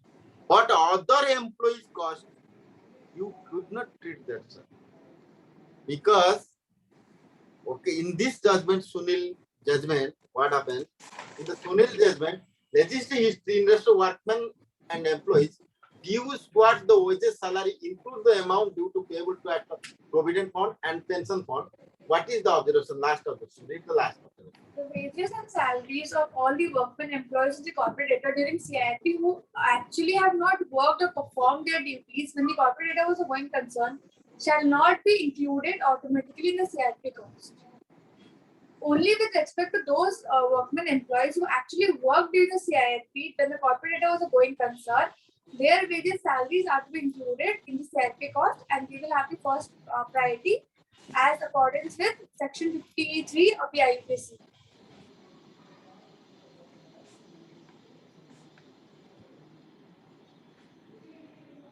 So on the issue of the provident fund, gratuity fund and pension fund, the Honorable Supreme Court noted that section 36(4) of the IBC specially exclude all sums due to any workman or employee from the provident fund, the pension fund and the gratuity fund from the ambit of the liquidation estate assets. And therefore, liquidator shall not have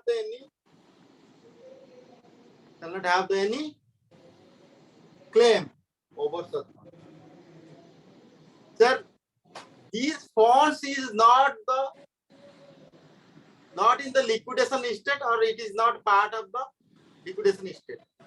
So it is out of. So why should I entertain these claims? Okay. Next, this is the judgment. There are other judgments is there, but I hope it will interact something little bit with all our respective seniors and learners. Then it will be good. Or another any judgment.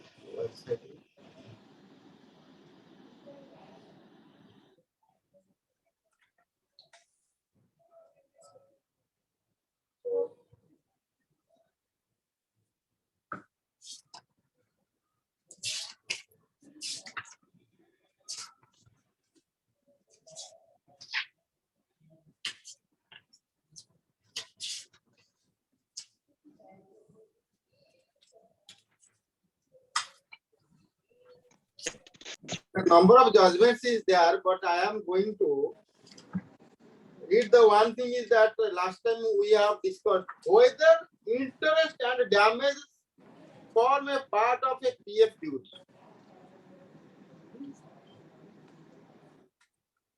This is the whether interest and damage form part of the PF duty. So in last two scenarios I have told. You have entered in the premises, you are the CRP or RP or IRP, but you found that last quarter amount you have not. The last quarter amount the CD has not deposited. If you have funds, you are a going concern, please deposit. Or you will ask the claim for. Last time, my learned friend has suggested we can ask for as a claim form. So interest in section 7Q after resolution, sir. Successful resolution applicant has taken the interest. PF people has given the claim. Now again PF people is sending the notice, sir.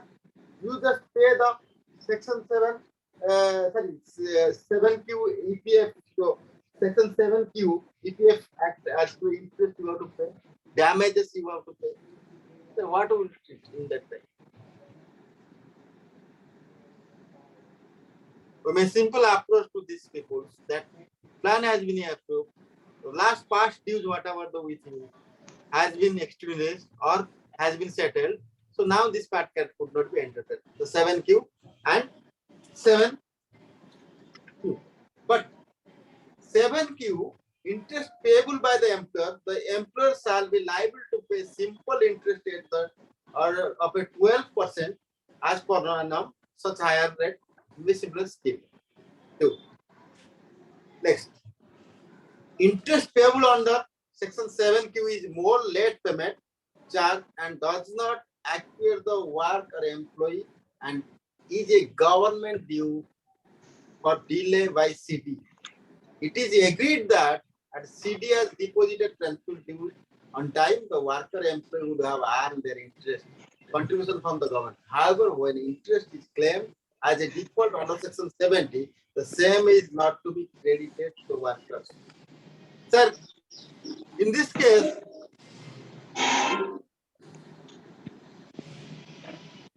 damages and interest. Damage interest if you are paying to the government or we are depositing with the government, the employer or workman will not be benefited because that is the purely government claim. Will not be benefited. The 7Q under this context where the CD has not provided fund to EPU, then the interest liability under this section occurs till the date of settlement of this EPU. When they submit the claim to the liquidator under liquidation, calculate interest under section 7 till the date of the submitted. That is it is purely we have to remember this is a statutory claim and government claim. They will give simply to the either to RP, either to liquidator. The liquidator has to consider as operational creditor and they will pay to them. Next, damage section.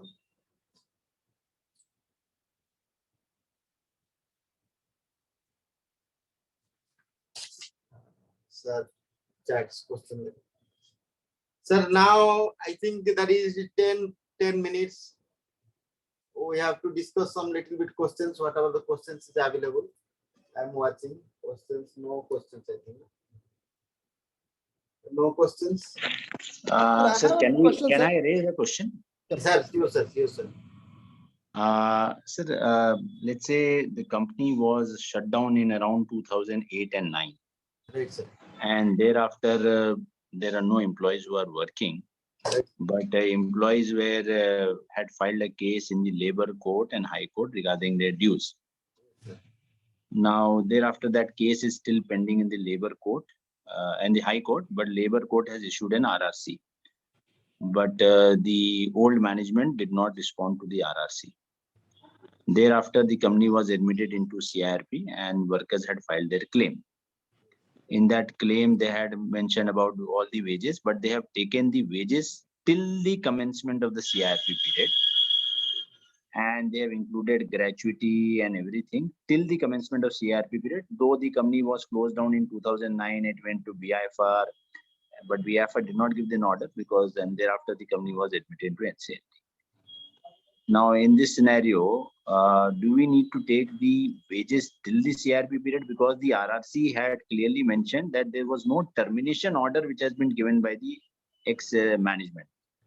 On that pretext, probably that claim was pending, that dispute was pending at labor court and high court also. So they have claimed gratuity till date also from 2009 till 2017 or 18, from the date when the company was admitted to CRP.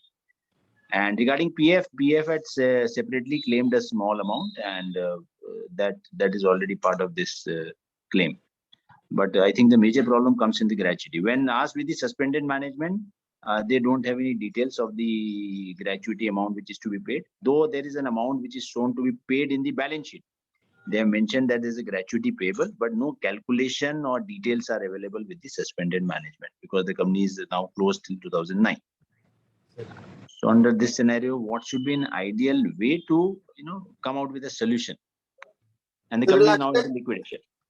Last time I was discussed these things, sir. So first of all, we have to check out to see whether the corporate debtor has given any layoff notice. As per your opinion, there is no layoff notice, layoff period notice. If the layoff period notice is there, then according to that, you can calculate their wages. Because without production, without manufacturing, we cannot pay till the CIRP date. So last date was 2008. So after that, as per the layoff period, you have to check some norms. We have that is layoff slide PPT. So 1 minute, sir. I will discuss.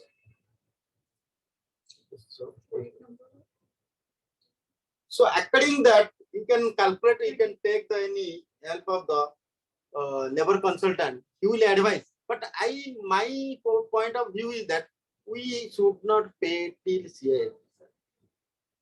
Why should we pay, sir? When there is no power, whenever employee has the right to claim, employee has the right to, that is the right to make a layoff. Mere paas power, I have no power, I have no fund to run, my condition is very bad. So if they are coming to, as per Industrial Act, they have to clarify, they have worked for so and so period. Then you take their claim. What is the proof of their claim? Is there any order? You have to pay? No order. Is there any proof? Is there any proof that they have worked in the industry? Sir, एक case में one plea you take, sir. Many employees or workmen has joined with other organizations in industrial development, industrial dispute act. It is clear who is eligible to get the layoff period payment. Can you show that slide, please? Slide number 9. Okay, so according to that, if you have any consultant, he has to make the fundamental concept of the Industrial Dispute Act. In the Industrial Dispute Act, suppose the employer has not given the layoff period notice. It's your question, na, sir. That is, they have not received layoff period, so they are asking for CRP. It's CRP amount, sir, right, sir? Yes, sir. Yes. Yes. So you ask them, okay, you have not received the layoff period notice. It is not mandatory. Sometimes some natural problem or any problem, the company has not given the layoff period notice in due time. So till date, they will get to enjoy the salary, enjoy the wages. There is a eligibility to get the payment during the layoff period. If not, there is also, if notice has not received, what is the treatment? If notice has received, what is the treatment? According to that, you can take their claim. So what about the gratuity part? Because as per the gratuity, they have claimed till today. But let's say I'm objecting to that.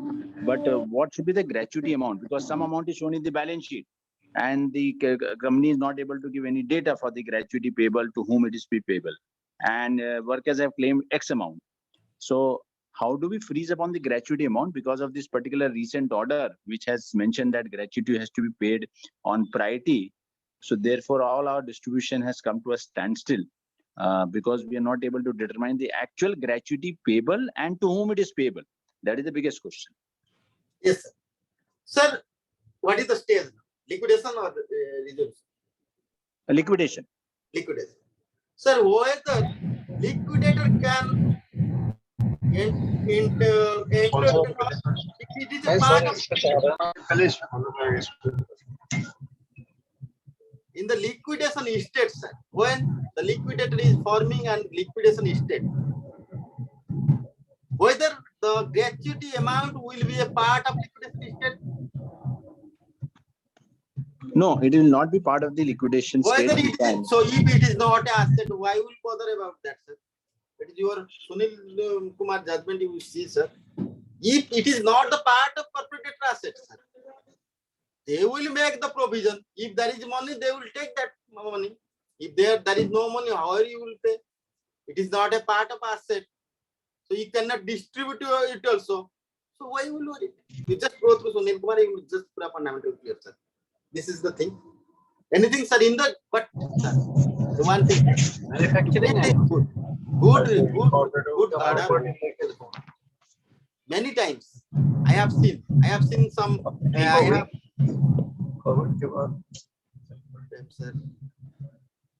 sir, many times what are the, during the prospective resolution applicants are coming to our consulting these matters in that way. In my suggestion, sir, to get a good order, not to litigate the plan. Labor part has to take care in soft way. But sometimes some COC members giving some importance, sometimes some COC members not giving some. When you say it is not part of the liquidation state, now there is no such fund which has been created. There are a lot of disturbances coming, Vijay. Now, sir, continue, sir. Sir, there is no such fund which is created. Now, in balance sheet, it's showing gratuity payable. Now, when you say that it is not part of the state, when there's no fund, so that means I have to look into the asset part to understand whether that fund is created or not for gratuity. And if I don't find any fund, that means I'm free to distribute that amount, and no amount has to be distributed towards gratuity. Is it so? Sir, it is not in your estate. You should not bother about that. Completely forget that matter, sir. That is you are. It is not the asset of the corporate debtor, sir. It is not asset of the corporate debtor. What the liquidator has to distribute? Liquidator has to distribute the corporate debtor asset. Whenever the provision is denying that this is not.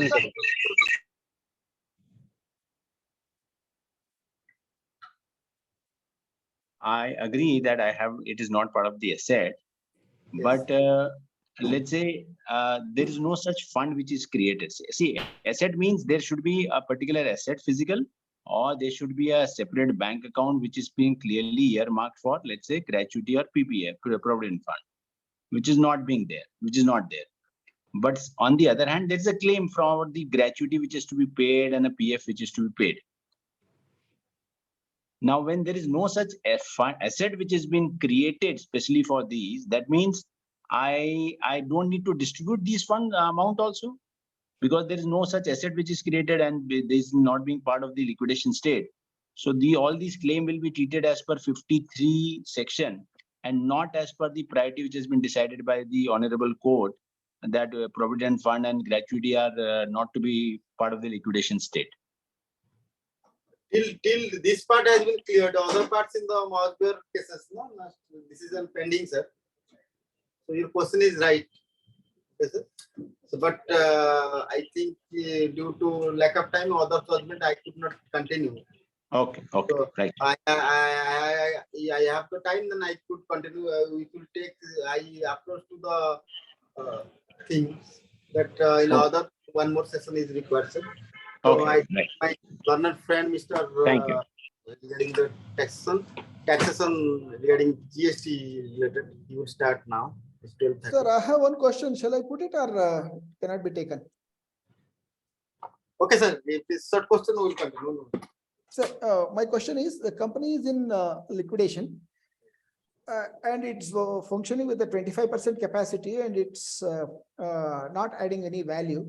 The SEC says, serve notice to all the workmen and send them home and proceed with the liquidation process, not as a going concern, but as a piecemeal basis.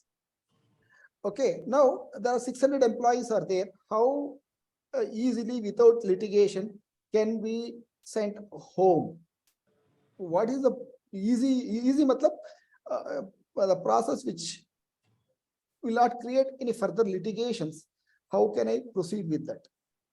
What is your first point is it is under liquidation going concern. Very tough. liquidation as well as in going concern. Okay. Yeah, as well as it's see, thing is, sir, what happened was about 3 years ago, the liquidation plan was CIRP, it was under CIRP, and the plan was approved by the COC, and that was a successful resolution applicant did not perform. That means did not pay the amount, whatever is payable to the stakeholders. So hence, again, it is referred to liquidation. 74 mein usko okay, yeah. Fine. So hence, it once already failed, resolution plan is failed. Hence, SEC says already failed and let us not try it with selling company as a going concern. Let us close the matter. Sir, SEC, if you see, SEC suggestion is not binding on the liquidators.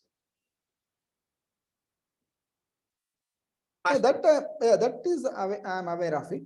Sir, okay. But we can't contradict their thing unless, see, I have to prove that the present company as a going concern, I'm adding value to the business. Otherwise, if I'm destroying value by going against their suggestion, then they will catch hold of me, sir.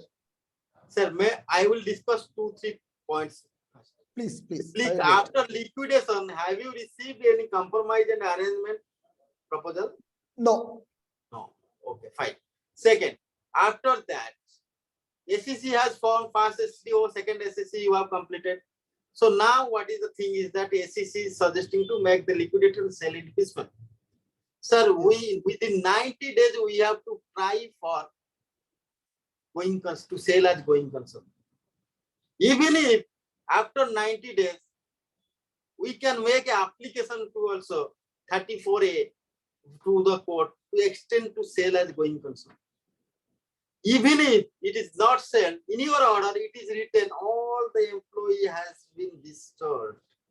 You see your order, sir.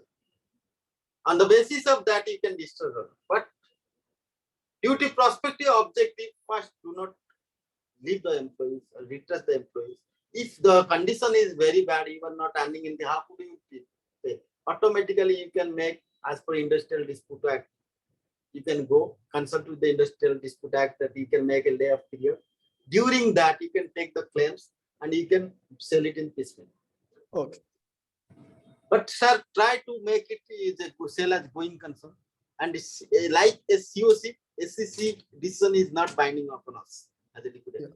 Okay, You can, otherwise, any sir question of law is arising, sir. If you go with a free hand, with a loyalty to the court, in my career, I am handling number of matters. If I am getting a question of law, sir, this is a simple question of law. Sir, what should I do? The court will, sir, guide you. It's not. Thank you, sir. Okay, So thank you, sir. I Thanks have for a very, clarification. if there is any mistake or anything, what is my experience I told, and my learned friend and seniors may excuse me all the things. So thank you for very much for this opportunity, and So thank can you. you share your sir, email ID? Can you share your email ID on chat? Sure, sir, is that I am sharing. Chatting. Also chat. One. I think in PPT one is there is everything in there. No? So this is my email ID. info@nayadarsan.com.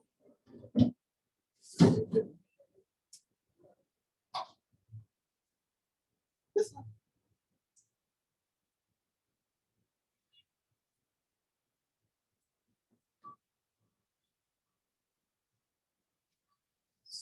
Sir, thank you, sir. Are there any other questions from any participants? If not, we are ending the session here. Thank you so much, sir, for the session. It was very helpful, interactive, and it was a pleasure to have you here. Thank you.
Hello good morning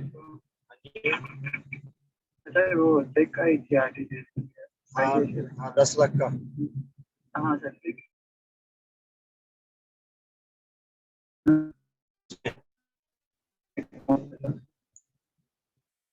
account में कितना balance है 30,980 देखो पड़ा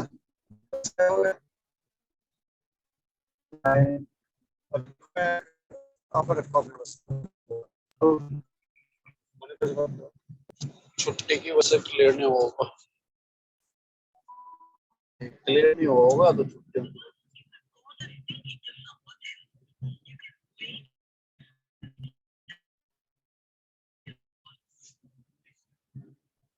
hello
करना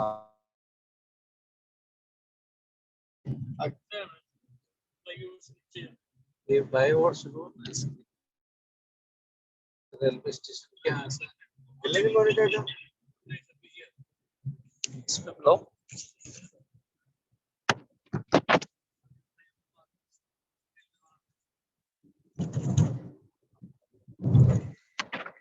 phone का मिला दूं office में तो इसमें मिलेंगे क्लास है हाँ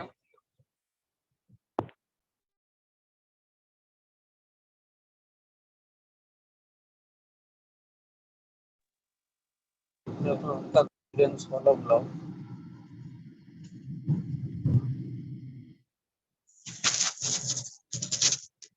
Organizer, please clarify whether the second session start immediately or we are taking a break for some time and reassemble again.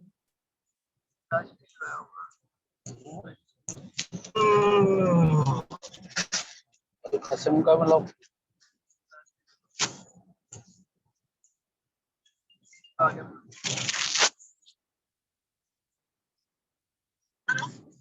वरना वो उसमें बैलेंस तो है नहीं जो जिसमें 10 लाख का वो किया आरटीजीएस उसमें बैलेंस तो है नहीं प्रेम गर्ग वाले अकाउंट से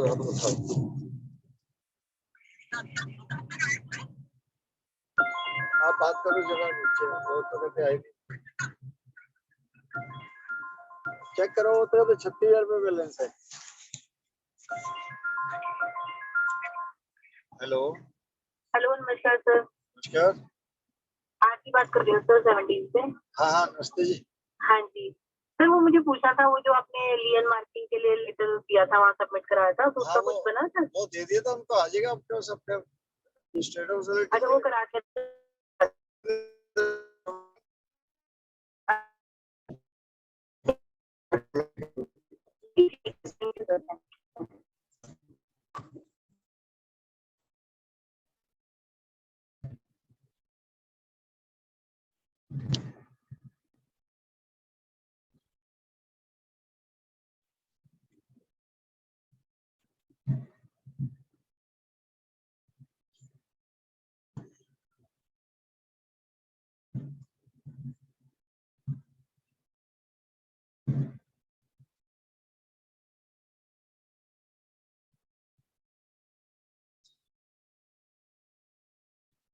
नीचे रखनी ना उसके बाद इसके नीचे जाना है यहाँ से काटता है नहीं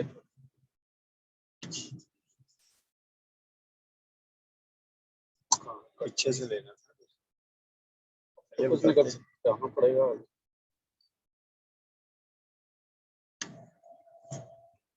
उधर जाना है इस साइड पे जाना है रेलवे ट्रैक पर अच्छे से लेते ना कुछ नहीं कर सकते सर आप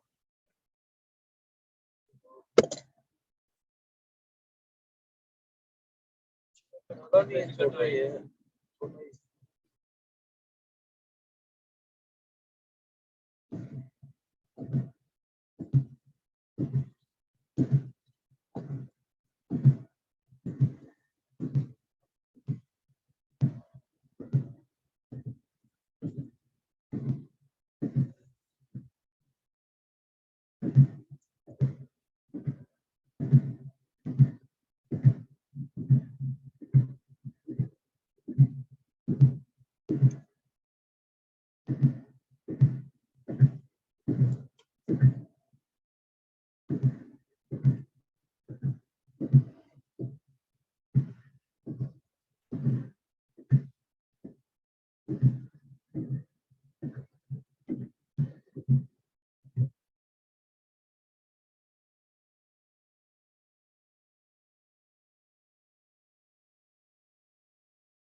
हेलो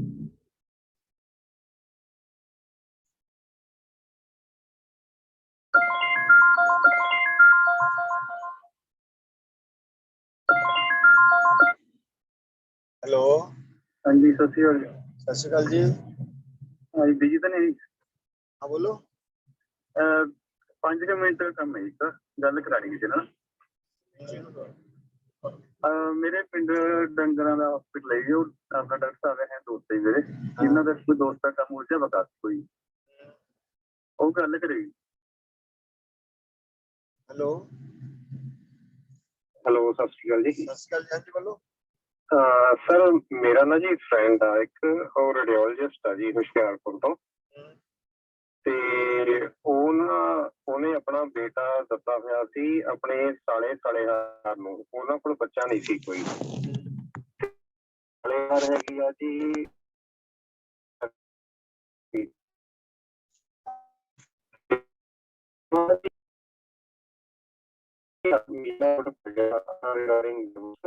ਤੇ ਇਹ ਚਾਹੁੰਦਾ ਸੀ ਆਪਣਾ ਬੱਚਾ ਵਾਪਸ ਲੈਣਾ ਉਹਨਾਂ ਤੋਂ ਤੇ ਉਹ ਹੁਣ ਬੱਚਾ ਵਾਪਸ ਨਹੀਂ ਕਰ ਰਹੇ ਤੇ ਹੁਣ ਗੱਲਬਾਤ ਇਹਨਾਂ ਦੀ ਜੀ ਕਾਫੀ ਵੱਧ ਗਈ ਤੇ ਉਹ ਦਿਨ ਘਰੇ ਆਏ ਸੀ ਇਹਨਾਂ ਦੇ ਇਹਦੇ ਕੋਲ ਆਪਣੀ ਲਾਇਸੈਂਸ ਵਾਲੀ ਸਿਸਟਮ ਸੀਗੀ ਇਹਨੇ ਆਪਣੇ ਮੱਥੇ ਤੇ ਲਾ ਲਈ ਸੀ ਵੀ ਜੇ ਕੁਛ ਵੀ ਆ ਵੀ ਮੈਂ ਉਹਨੂੰ ਕਰ ਲਊਂਗਾ ਤੇ ਇਹਨੇ ਥੱਲੇ ਫਾਸਤੇ ਜਿਵੇਂ ਇੱਕ ਫਾਰ ਕਰਤਾ ਤੇ ਇਹਨਾਂ ਦੇ ਅਗੇਂਸਟ ਸਾਰੇ ਦੇ ਕਰਤਾ ਤੇ ਉਹਦੀ ਮਦਦ ਤੇ ਜ਼ਮਾਨਤ ਹੋ ਗਈ ਉਹ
पापा को देना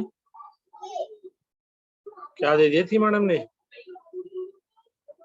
क्या वही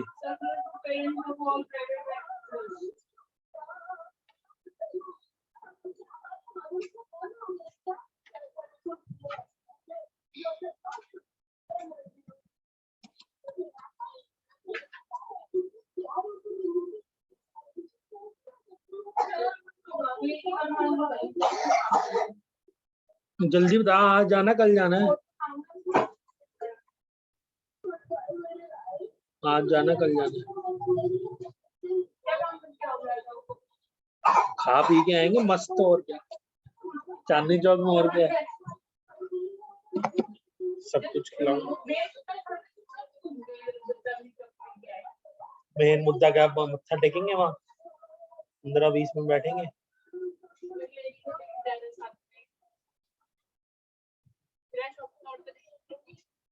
शॉपिंग करने दे तो शॉपिंग कर ले वो तेरा मुद्दा मैं थोड़ा ना अपनी मेरे को क्या पता होगा तुझे क्या लेना है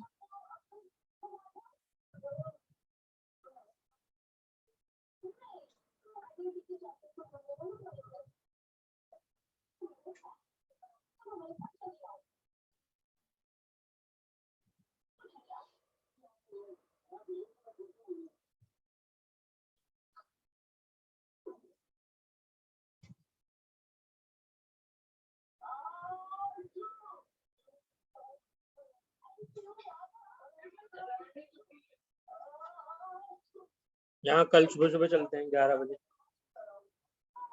11-12 बजे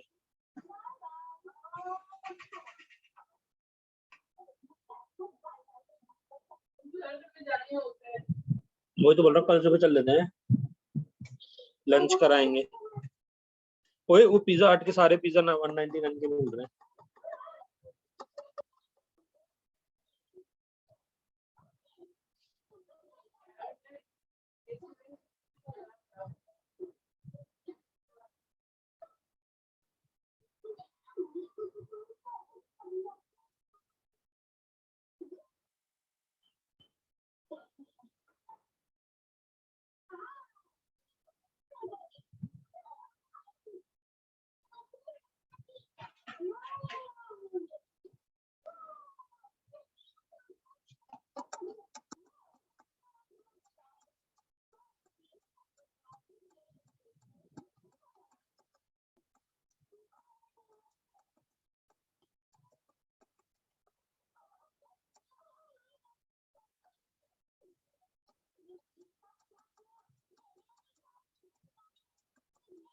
दे रहे वो चल रहा है ना तुझे आइसक्रीम खिलाता हूँ आज अच्छी से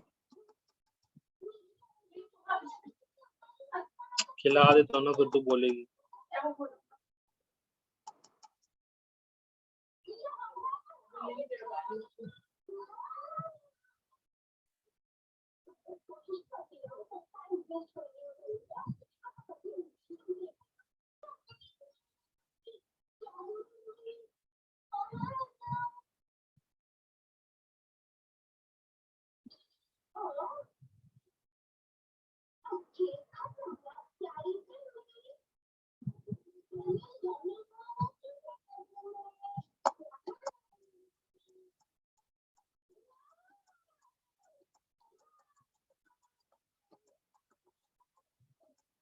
कौन सी खाएगी हम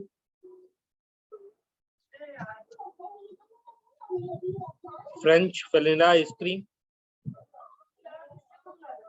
निक ice cream coffee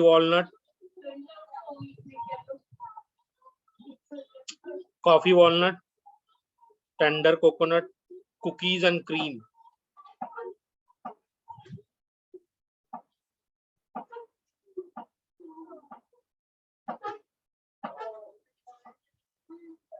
coffee and walnut मंगाऊं?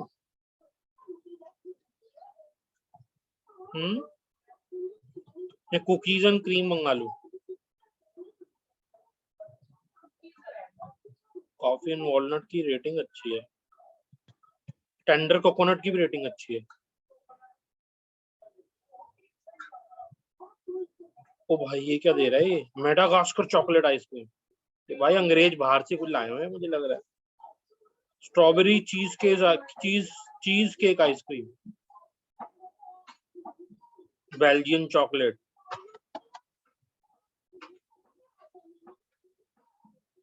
Choco chip ice cream.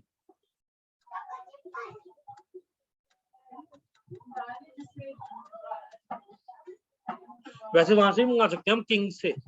Kulfi खाएगी? कुल्फी फलूदा। अरे काम था ही नहीं आज मेरा, मेरे को तो ट्रेनिंग पे अटेंड करने को दिए, वो कर रहा हूँ।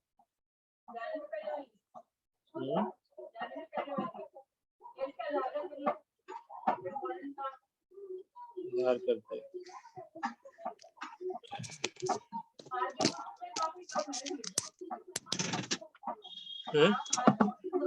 तू पहले ये बता, तुझे नेपाल जाना है?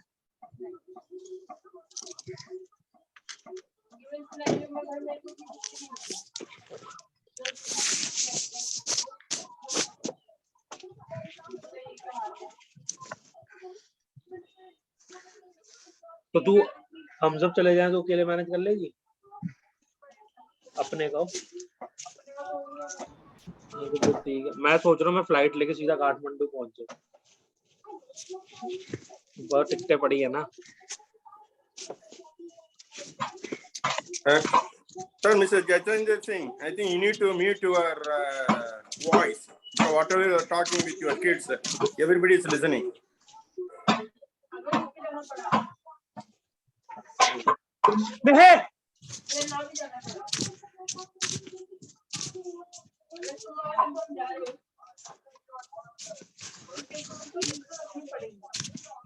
तेरी उस स्लीव से कुछ होने नहीं वाला है जो तू रखने की सोच रही है।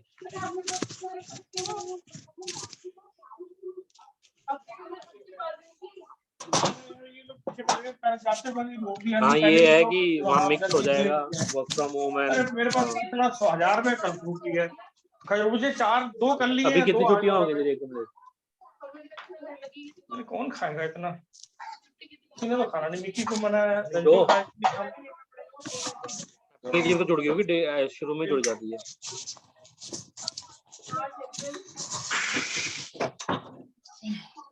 आगे मैं तेरे लिए मौसमी और वो लेके आया हूँ नार जूस देने के लिए कि भाई मैंने कभी तो काम है कहे तो बना दूं।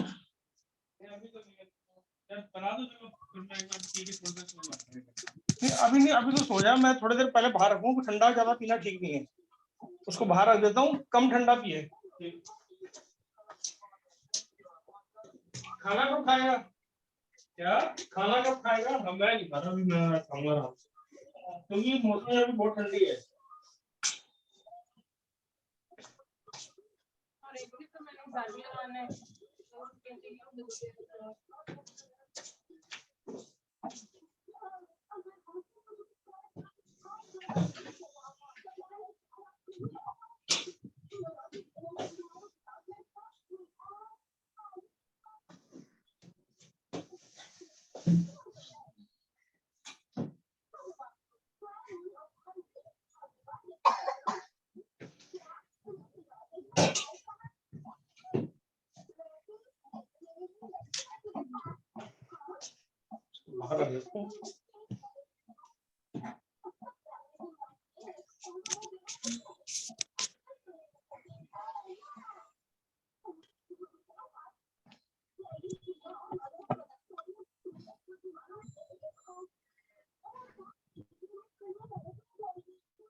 मिल तो रही है मेरे को फ्लाइट 1300 रुपये में काठमांडू की। हाँ मेरे को तो फ्लाइट मिल रही है काठमांडू की 1300 रुपये में।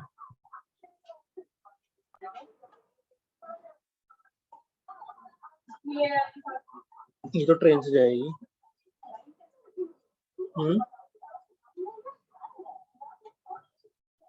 तो इसको भी ले जाऊँ, अपनी 2 टिकटें हैं वो यूटिलाइज करूँ, आते हुए ट्रेन से आ जाए।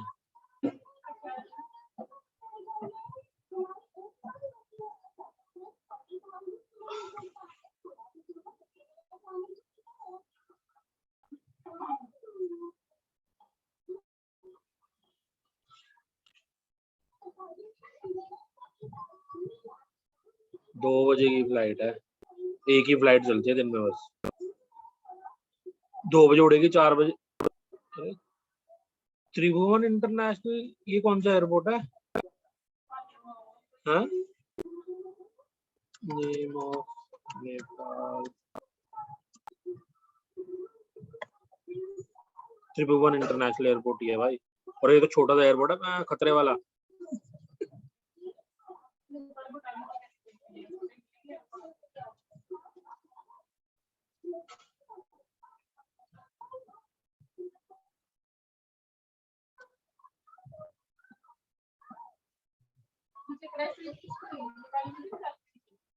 नेपाल की नेपाल एयरलाइन ही थी वो, पहले वो किंगफिशर में चलती थी, बट वो काठमांडू में थोड़ी ना हुई थी।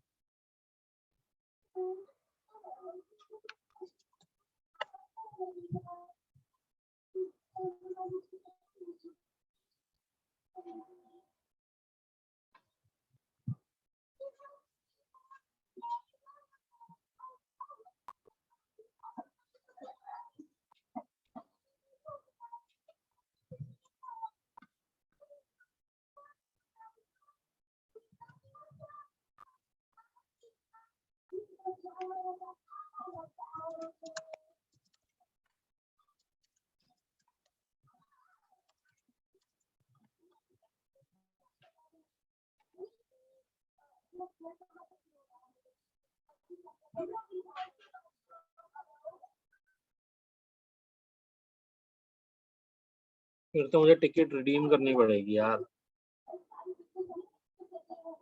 और फिर जिस दिन की टिकट मिल रही होगी उसी दिन की लेनी पड़ेगी।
Hello, Mr. Anil Gupta. Am I audible to you?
वैसे तो 10 बच्चे हैं, तो कोई पेरेंट जाएगा तो उसको एक सीढ़ी तो खाली करनी पड़ेगी। 10 कैसे जाएंगे? रहेगा अपना इंतजाम है। जाएगा नो पेरेंट वाला दो पेरेंट।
मेरे रखो।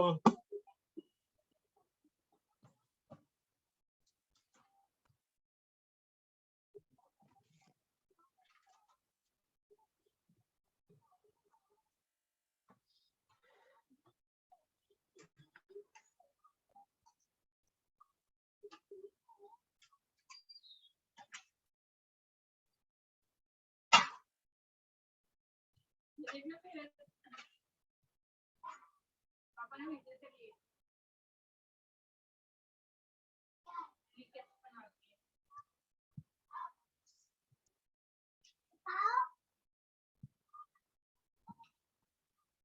बहुत सारे तरीके से बनाने का।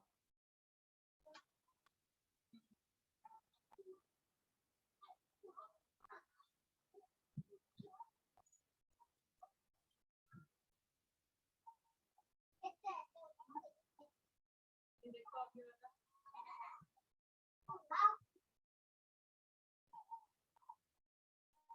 छोटे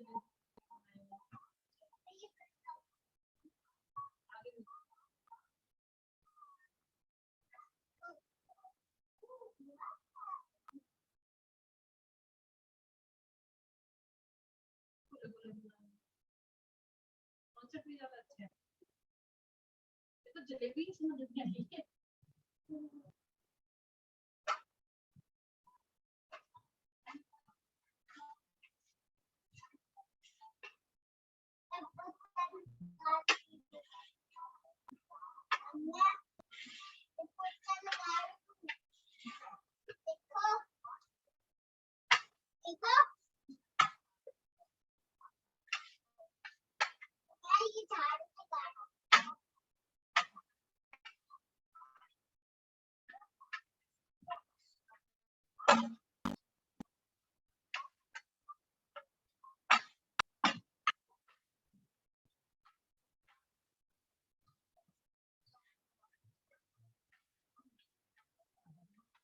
छोले कुलचे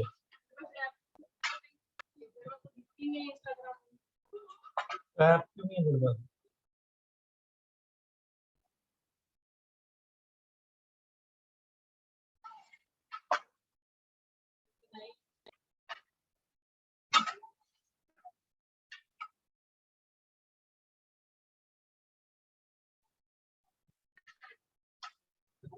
ये थी वो, ये ले ले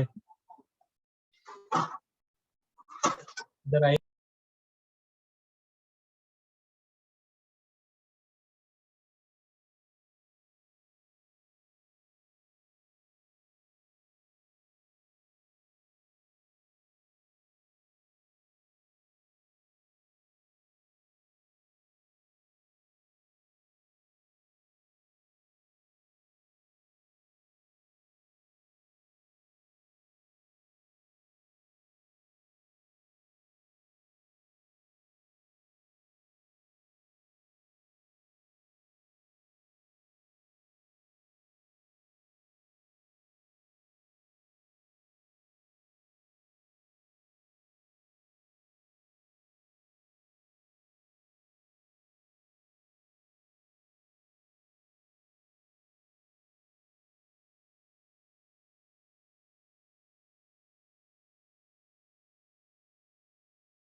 Good afternoon, everyone. Now, the next session will be taken by Mr. VIPUL GARG. He'll be taking the session on the topic GST laws. So I'll briefly provide you the introduction of Mr. VIPUL GARG. Mr. VIPUL GARG is a chartered accountant by profession and has more than 23 years of experience in audit and taxation matters. He's also an insolvency professional, and he and his associates have done few cases in the matters related to IBC 2016. He's a regular speaker at various forums. So you may now start the session. Good afternoon, friends, and thank you very much, ICICI team. And So you might be on. my voice Okay. is. I am audible. Anu ma'am, I am audible or not? Yes, sir, you're audible.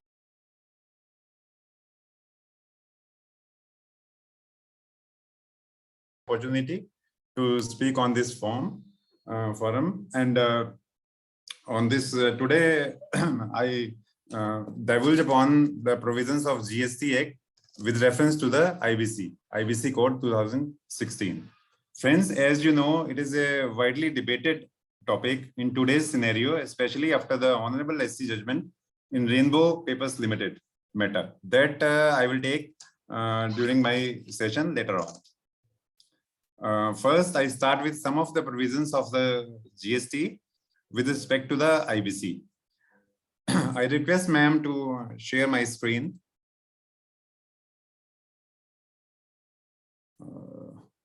Just a minute.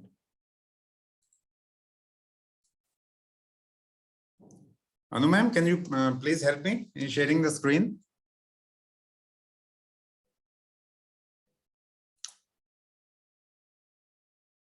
Hello, Anu ma'am? Yes, sir, 1 second. You can just simply click on that share screen button, the green one. Share screen I have clicked on. And then you can select the file which you want to share. Okay.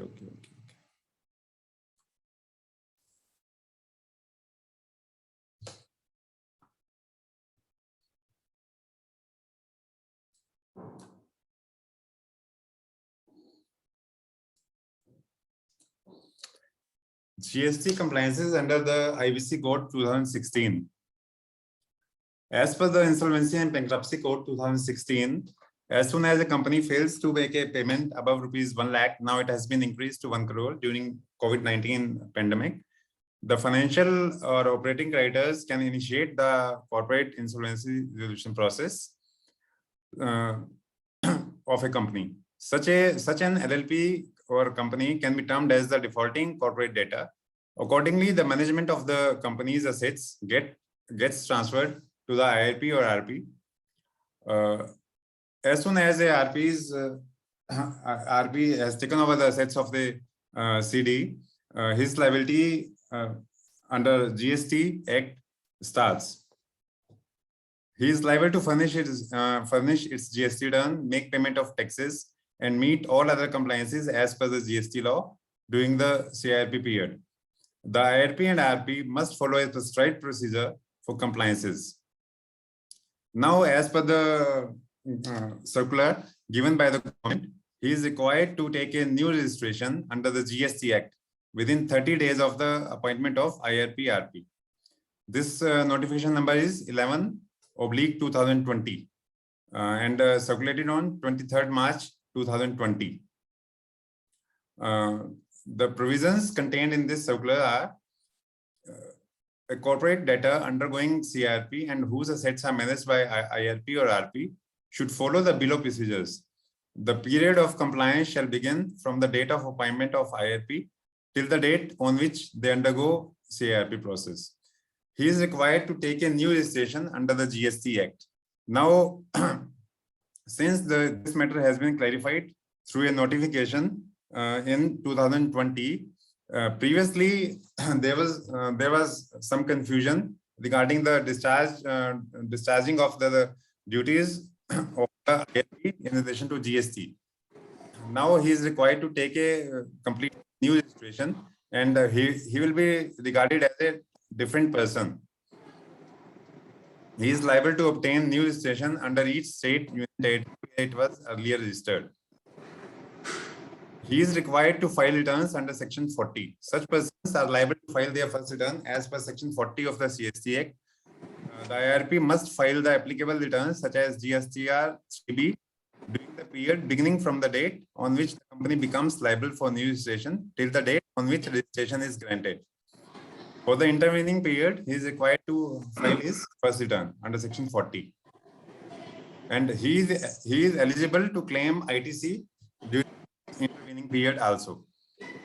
Such persons can avail ITC on all invoices bearing earlier GSTN number covering both goods and services.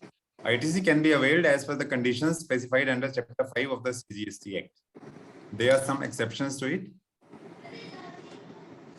Applying for refund. Any amount deposited in the cash ledger of the earlier GSTN by the IRP or RP available for refund from the date of appointment of IRP till the date of notification. A special procedure for corporate debtors undergoing insolvency. Such refund is available even if GSTR 3B returns not filed for the said period. Some of the questions which the department has clarified 2020 are given here. How are pre-CRP GST dues dealt with by the IRP or RP? All these GST dues with regard to the period prior to the commencement of CRP are treated as operational debt. Hence, the IRP or RP is not required to pay anything of the erstwhile dues. These will be regarded as operational debt of the claim by the department. The proper officer can file a claim before NCLT for dues. Such claims should be as per the provisions of IBC. The should ascertain all the details of supplies made, received, and tax dues on the same before filing a claim with the NCLT. Should the GST registration of corporate debtors be cancelled? Once the new registration has been taken over by the IRP or RP, whether it is required by the department to cancel the erstwhile GST registration number. The department has clarified that an entity undergoing CIRP is required to obtain a new registration. However, it is not required to cancel the previous registration. The proper officer may suspend the registration due to non-filing of returns. Reasons may be many. Are IRP or RP required to file returns of the pre-CRP period? It is a question that whether IRP or RP required to file returns of the pre-CRP period. Now it has been clarified that RP is liable to comply with legal requirements for the period after the commencement of CIRP. He is not required to file his returns prior to the commencement of insolvency process. How to avail ITC of invoices issued to the erstwhile registered person in cases CIRP has been appointed before issuance of the notification. Such persons are required to file their first return. They can claim ITC on such supplies subject to the conditions specified under Chapter 5 of the CGST. Up now for the intervening period, between the period he is appointed as RP and till date he got a new registration. If some invoices, he has issued some invoices or some supplies he has received, on that supplies he is allowed to claim ITC. On the correct is a registered person receiving supplies from such corporate debtor is eligible to claim ITC on invoices bearing earlier GSTN as per the conditions specified under Chapter 5 of the CGST Act. Those persons who have received supplies from the corporate debtor also can avail the ITC on the invoices issued by the RP, issued by the corporate debtor bearing earlier GSTN number. It has also been clarified. A further circular number 134 /04/2020 was circulated by the department, clarifying various other issues. If we go down the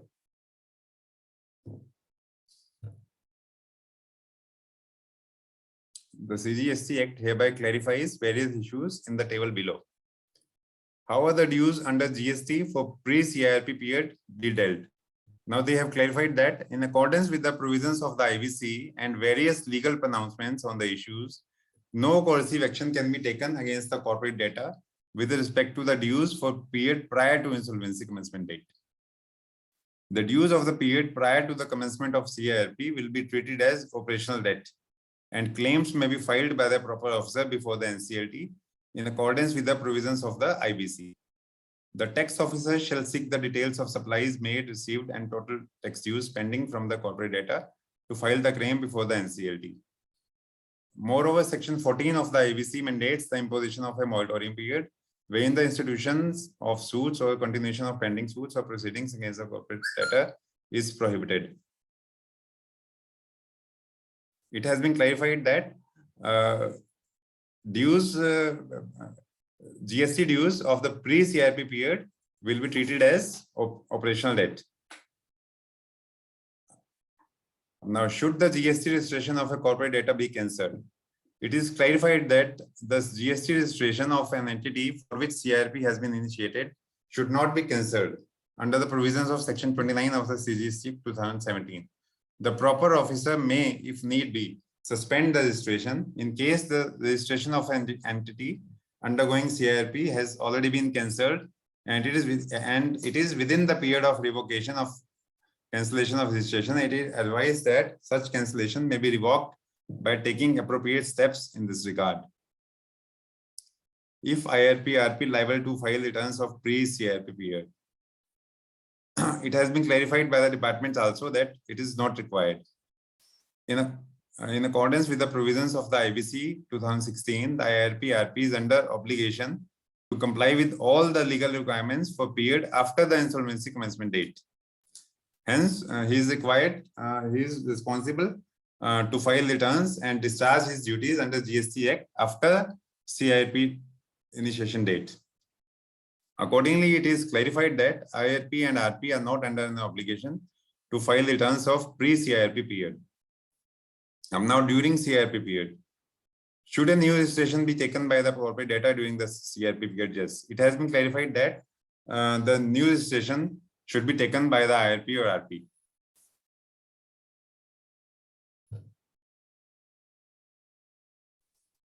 It has been clarified by the department also. The corporate debtor who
the connection was interrupted.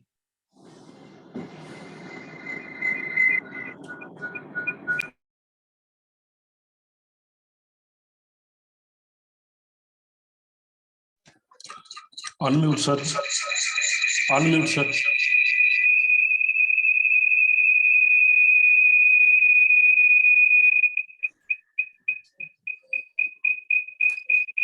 Okay, now it is okay. Yes, sir.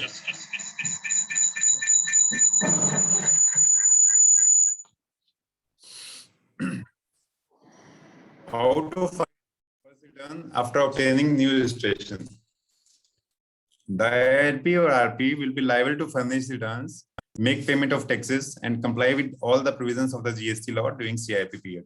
The IRP or RP is required to ensure that the first return is filed under Section 40 of the CGST Act for the period beginning the date on which it became liable to take registration till the date on which registration has been granted. Now it is how to avail ITC for invoices issued to the erstwhile registered person in cases IRP has been appointed before issuance of notification number this.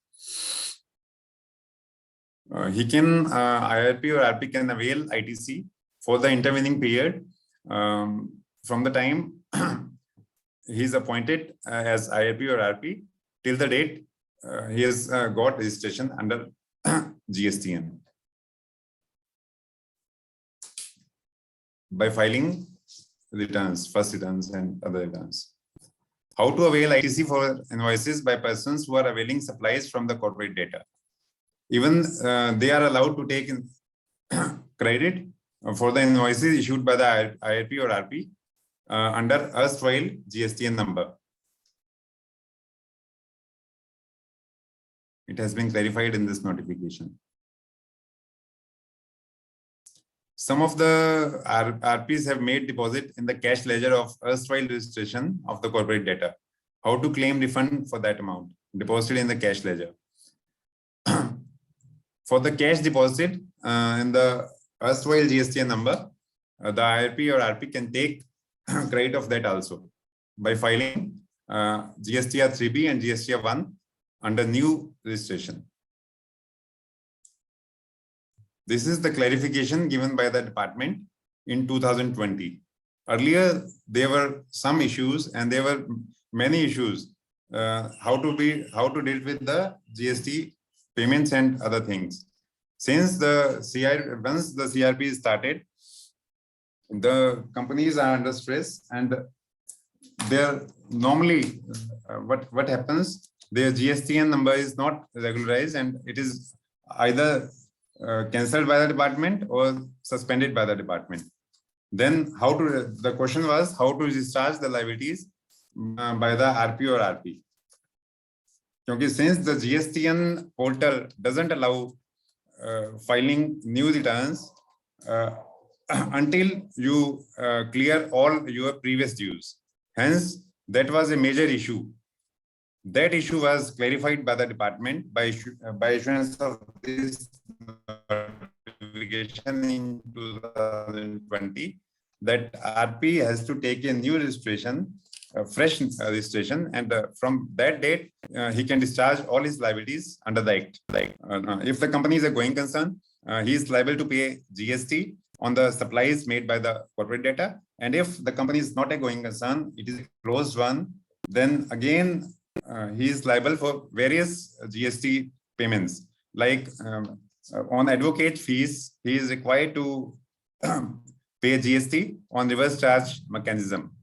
Then after taking the new registration, he can easily satisfy those responsibilities. Now I will take you to some of the provisions of the GST Act. Some of the provisions of the GST Act I will cover. Thereafter, some of the provisions of IBC, and thereafter I will take some of the prominent case laws like Rainbow, etc. The GST Act was promulgated on 12th April 2017. By a GST Act, they have the government has replaced VAT, excise duty, and various other state indirect taxes. Hence, its implication is very important, even in IBC cases. Since IP has to discharge his GST liability, if the going concern, then on the sales made by the CD, and if closed one, then on the various other expenses, some on reverse charge basis, on advocate fees, etc. Now, if we go by the GST Act, short title, extension, this act may be called the Central Goods and Services Tax Act 2017. It extends to the whole of India. It has been extended to the J&K also. Some of the important definitions I will cover. Aggregate turnover in terms of GST means the aggregate value of all taxable supplies, excluding the value of inward supplies on which tax is payable by a person on reverse charge basis. Aggregate turnover includes exempt supplies, export of goods or services or both, and interstate supplies of persons having the same permanent account number, to be computed on all India basis, but excludes central tax, state tax, union territory tax, integrated tax, and cess.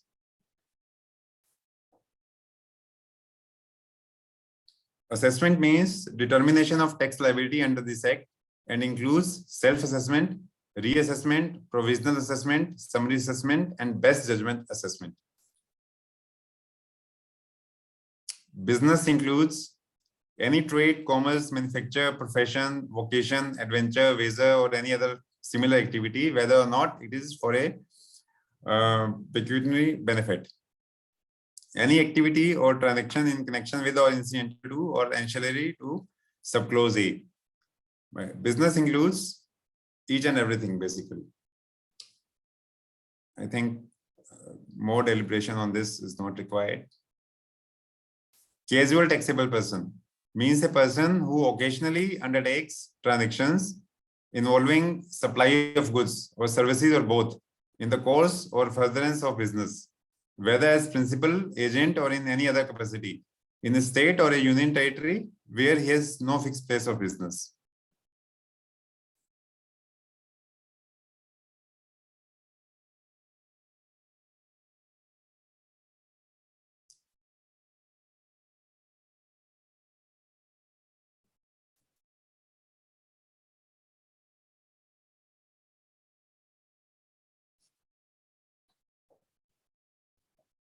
Consideration in relation to the supply of goods or services or both includes any payment made or to be made, whether in money or otherwise, in respect of, or in response to, or for the inducement of the supply of goods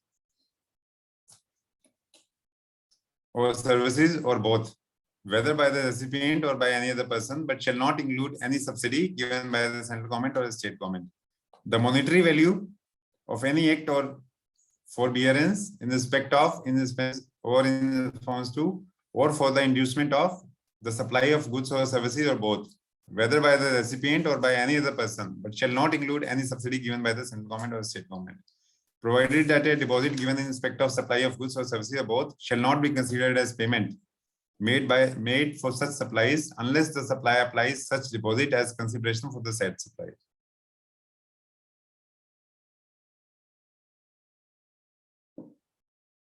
Exempt supply means supply of any goods or services or both which attracts nil rate of tax or which may be wholly exempt from tax under section 11 or under section 6 of the IGST Act and includes non-taxable supply. Input tax in relation to a registered person means the central tax, state tax, integrated tax, or union territory tax charged on any supply of goods or services or both made to him and includes the IGST charged on import of goods, the tax payable under the provisions of subsection 3 and 4 of section 9, the tax payable under the provisions of subsection 3 and subsection 4 of section 5 of the IGST Act, the tax payable under the provisions of subsection 3 and subsection 4 of section 9 of the respective state goods and services tax act, but doesn't include the tax paid under the composition levy. Input tax credit means the credit of input tax, which has been paid on the inward supplies.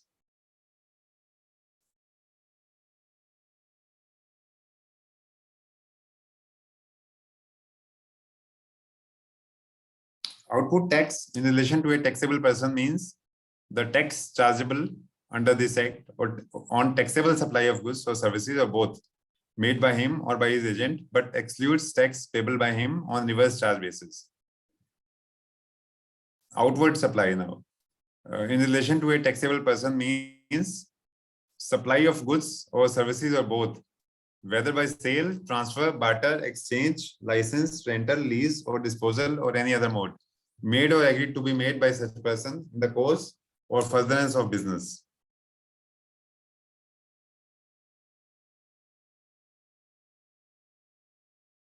Removal in relation to the goods means dispatch of goods for delivery by the supplier thereof or by any other person acting on behalf of such supplier, or collection of the goods by the recipient thereof or by any other person acting on behalf of such recipient. Return means any return prescribed or otherwise required to be furnished by or under this act or the rules made thereunder.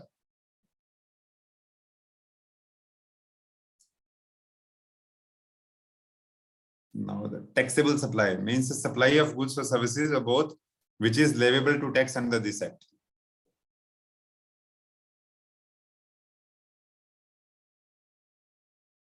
Now turnover in state or turnover in union territory means the aggregate value of all taxable supplies and exempt supplies made within a state or union territory by a taxable person, export of goods or services or both, and interstate supplies of goods or services or both made from the state or union territory by the said taxable person, but excludes central tax, state tax, union territory tax, integrated tax, and cess.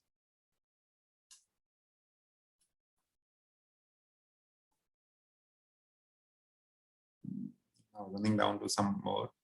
Scope of supply. For the purpose of this act, the expression supply includes all forms of supply of goods or services or both, such as sale, transfer, barter, exchange, license, rental, lease, or disposal made or agreed to be made for a consideration by a person in the course or furtherance of business. Import of services for a consideration, whether or not in the course or furtherance of business. The activities specified in Schedule 1 made or agreed to be made without a consideration.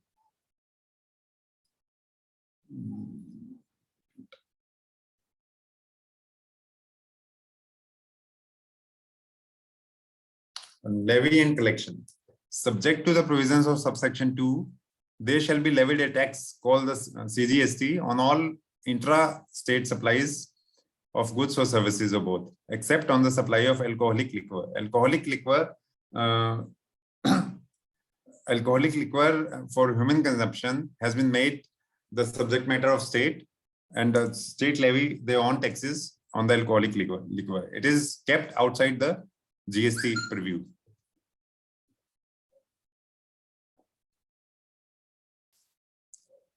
The central tax on the supply of petroleum, crude, high-speed diesel, motor speed spread, natural gas, and aviation turbines shall be levied with effect from such date as may be notified by the government. It has not been notified till yet.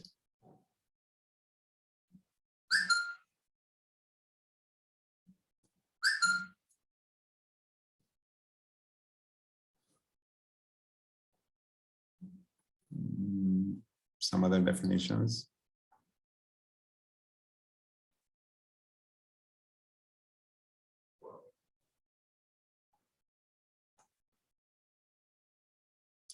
Now, time of supply of goods under the GST Act.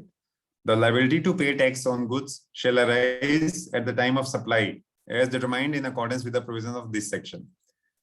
As soon as a supply is made, the GST dues becomes applicable. Hence, in relation to IBC, RP or IRP is required to discharge his liability with respect to GST in the new GSTN number taken by him.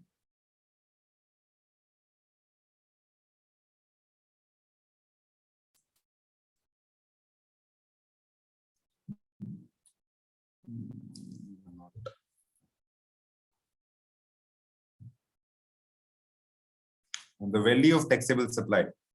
The value of a supply of goods or services or both shall be the transaction value, which is the price actually paid or payable for the said supply of goods or services or both, where the supply and the recipient of the supply are not related and the price is the sole consideration for the supply.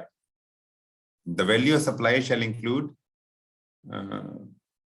any taxes, duties, cess, fees, and charges levied under any law for the time being in force, other than this Act, the State Goods and Services Tax Act, the Union Territory Goods and Services Tax Act, and the Goods and Services Tax, if charged separately by the supplier. It will include all these. Incidental expenses, including commission and packing, charged by the supplier to the recipient of supply. These will also be included.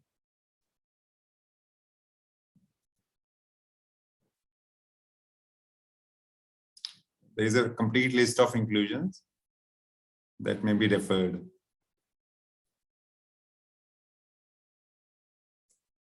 Input tax credit, the definition of input tax credit. Every registered person shall, subject to such conditions and restrictions as may be prescribed and in the manner specified in section 14, be entitled to take credit of input tax charged on any supply of goods or services. Now, as IRP or RP, you may take credit of input tax if if some invoices have been issued to you.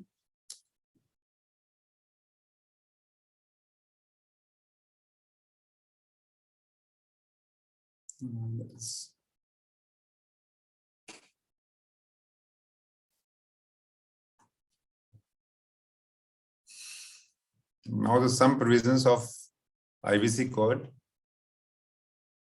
which are relevant will be covered. The definition of charge. Now it is important to discuss the definition of charge, secured creditors, etc. because of the verdict given by the SC, Honorable Supreme Court in the Rainbow Papers Limited and some other cases, in which they have the Honorable Supreme Court has given his mandate that the GST dues will be covered under secured creditors list. There is much hue and cry regarding that. Now, charge means an interest or lien created on the property or assets of any person or any of its undertaking or both, as the case may be, as security and includes a mortgage. The definition of charge has been specifically given in the Act. Means it is an interest or lien created on the property, specifically created on the property or assets of any person or any of its undertaking or both, as the case may be, as security and includes a mortgage.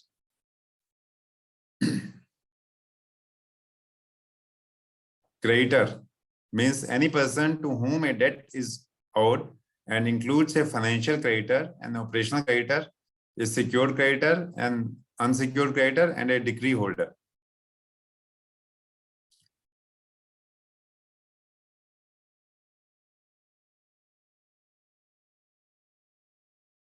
Now, the definition of secured creditor given in the IBC code is, means a creditor in favor of whom security interest is created.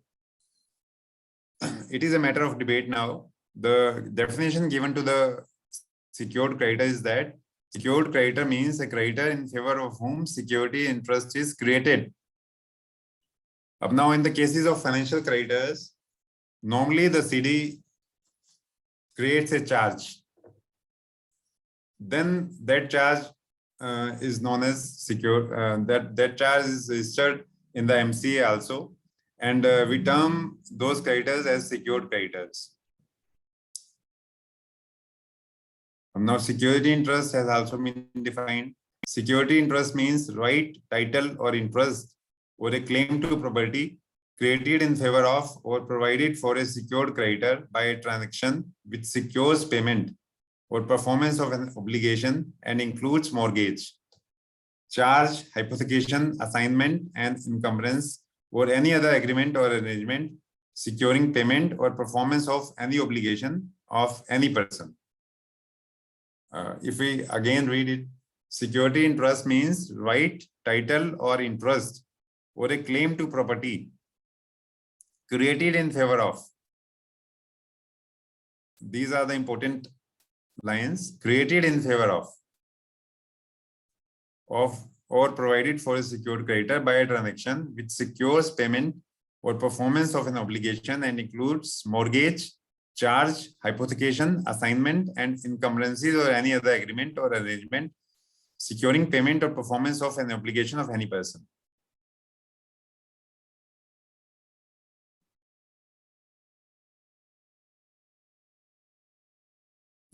Now the insolvency, resolution and liquidation for corporate persons. These are the chapter 1 given in the IBC code.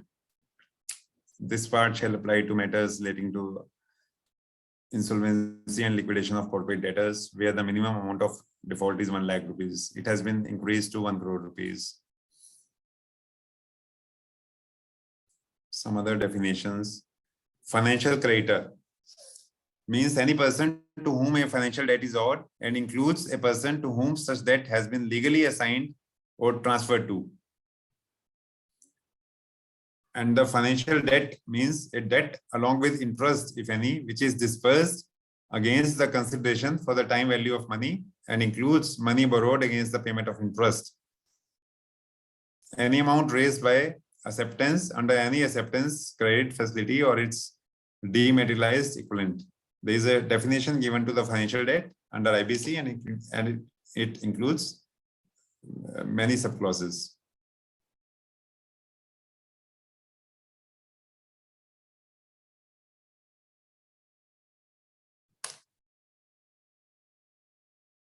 Now, the definition of operational creditor means a person to whom an operational debt is owed and includes any person to whom such debt has been legally assigned or transferred.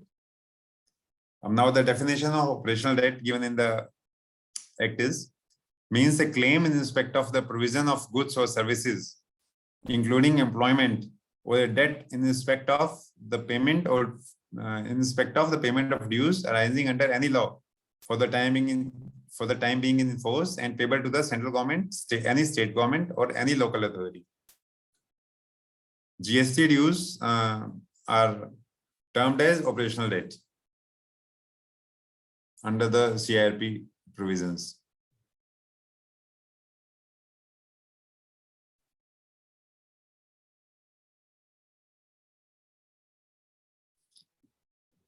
Now, the definition of resolution applicant means a person who individually or jointly with any other person submits a resolution plan to the resolution professional pursuant to the invitations made under clause H of subsection 2 of section 25.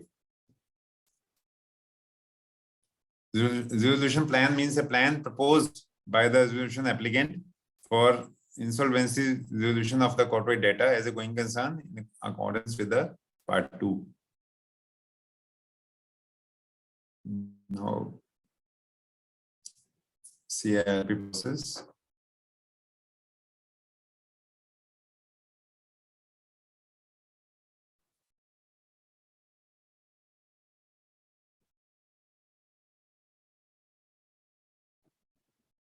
Now, once CIRP is initiated, the main work of the IRP starts with the advertisement, public announcement of in which he invites claim. Now, that is very important because the RP or IRP is required to take those claims and then prepare a list of creditors. And that is very important because normally what happens, the GST department and the other government departments, their claims are too high. So RP is required to verify whether these claims are justifiable by going through the balance sheets of the corporate debtor, if available, and if not available, then he has to make a close approximation of the financial assets or liabilities of the CD on the date of CIRP initiation date. And on that basis, he has to verify whether the claims submitted by the GST are accurate or not. He can invite GST department and can call GST department for the further information if he feels any requirement for that. Normally, it is seen that if the proper verification is made of those claims, the claims can be reduced up to a very larger extent. In some of the cases we handle, the GST department and the other departments filed claims in very high claims they filed in crores of rupees. And after verification, those have been reduced to some lakhs of rupees because they give their claims on the basis of estimation of turnover, and they also do not take care of the input tax credit which is available to the CD, and some other issues are also there. So that issue is very important. The RP is required to verify the claims very diligently, and in that case he can reduce those claims up to a certain level or acceptable level. Otherwise it will be a problem later on for them. Now I will cover some of the definitions.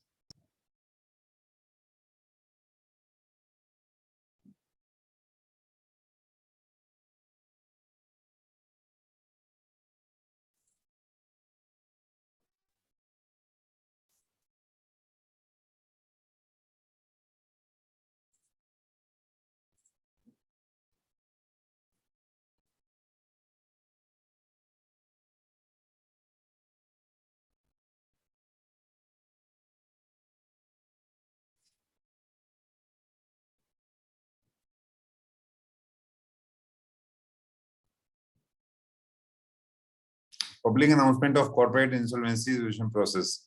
The public announcement of the CIRP under the order referred to in section 13 shall contain the following informations.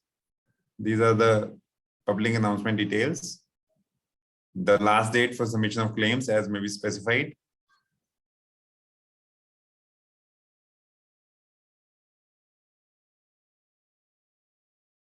Now, this is also important. Management of affairs of corporate data by IRP. From the date of appointment of IRP, the management of the affairs of the corporate data shall vest in the interim resolution professional. The powers of the board of directors or the partners of the corporate data, as the case may be, shall stand suspended and be exercised by the IRP. The officers and managers of the corporate data shall report to the IRP and provide access to such documents and records of the corporate data as may be required by the IRP. The financial institutions maintaining accounts of the corporate data shall act on the instructions of the IRP in relation to such accounts and furnish all information relating to the corporate data available with them to the IRP. The IRP vested with the management of the corporate affairs shall act and execute in the name and on behalf of the CD all deeds, receipts, and other documents. Take such actions in the manner and subject to such restrictions as may be specified by the board.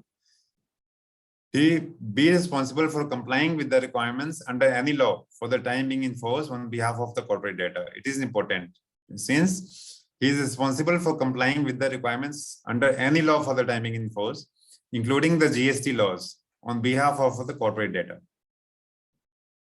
So from the date he is appointed as IRP and RP, he is required to discharge his duties under every act applicable to the CD. Duties of the IRP. Receive and collate all the claims submitted by the creditors to him, pursuant to the public announcement made under section 13 and 15. Here it is important that he is required to receive and collate all the claims and verify all the claims, and then accordingly constitute a committee of creditors. If the financial creditors are available, COC will include the financial creditors. If no financial creditor is available, then the OCs will constitute COC. Representation of the GST department and the other departments can also be taken in the COC. Personals to extend cooperation to IRP.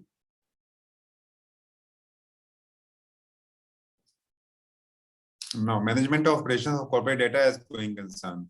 If the company is going concern, then again, RP is required to discharge all his duties under the GST Act. And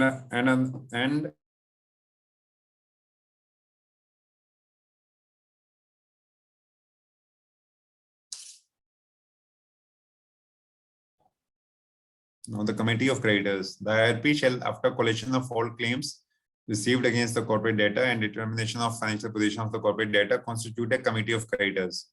The committee of creditors shall comprise all financial creditors of the corporate data.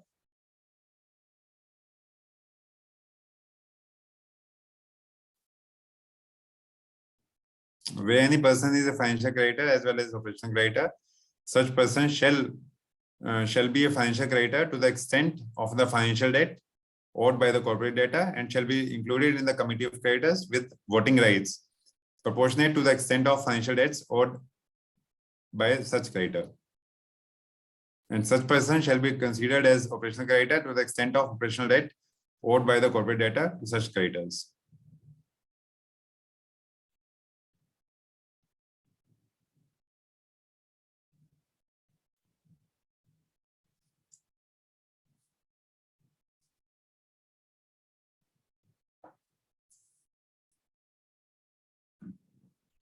Some others. Duties of resolution professional. One of his maintain an updated list of claims.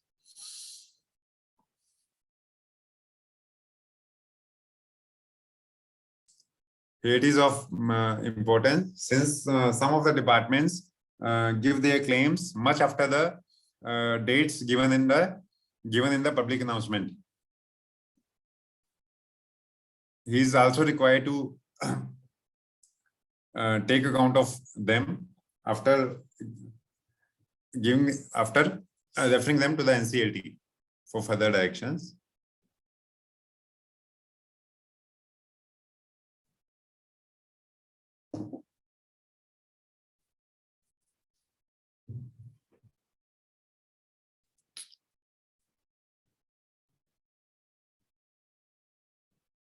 Preparation of information memoranda.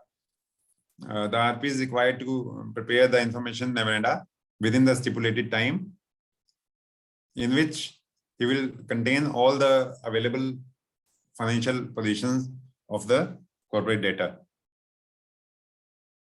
in which it is his duty to calculate all the dues of the departments also, for which he thinks the company is liable.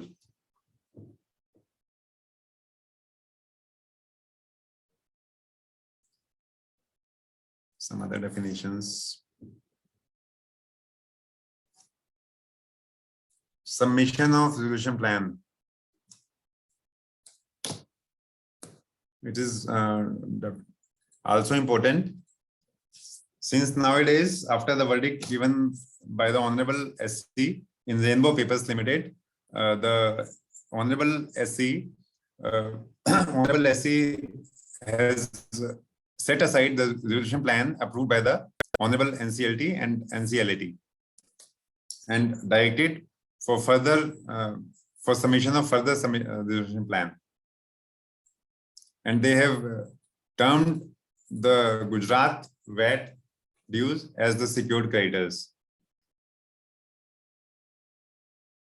For that, we have to cover the summation of resolution plan. Submission of resolution plan. A resolution applicant may submit a resolution plan along with an affidavit stating that he is eligible under Section 29 to the RP, prepared on the basis of information memorandum. The resolution professional shall examine each plan received by him to confirm that each plan conforms to the requirement given under the Act, that it provides for the payment of insolvency resolution process cost in a manner specified by the board.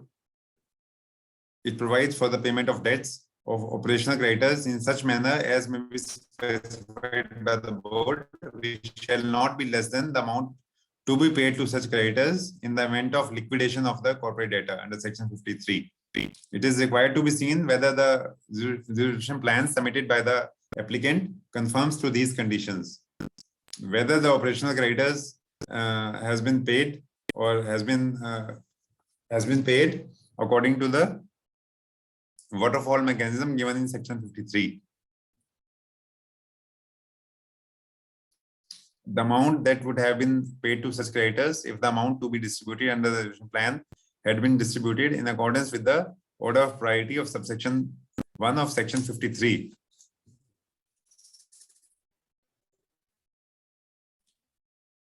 Whichever is higher, and provides for the payment of debts of financial creditors in such manner as may be specified by the board, which shall not be less than the amount to be paid to such creditors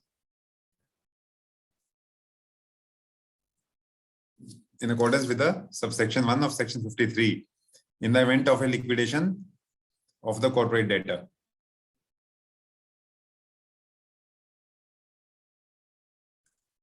The RP shall present to the committee of creditors for its approval such plan which confirms the conditions referred to in subsection 2. RP is required to present a resolution plan to the committee of creditors. Such plans which conform to the conditions given above. And now the committee of creditors may approve a plan by a vote of not less than 66% of voting share of FCs after considering its feasibility and viability, the manner of distribution proposed, which may take into account the order of priority amongst creditors as laid down in subsection 1 of section 53, including the priority and value of the security interest of a secured creditor, and such other requirements as may be specified by the board. Committee of creditors is required to examine all the things. Whether the resolution plan submitted conforms to the conditions or not.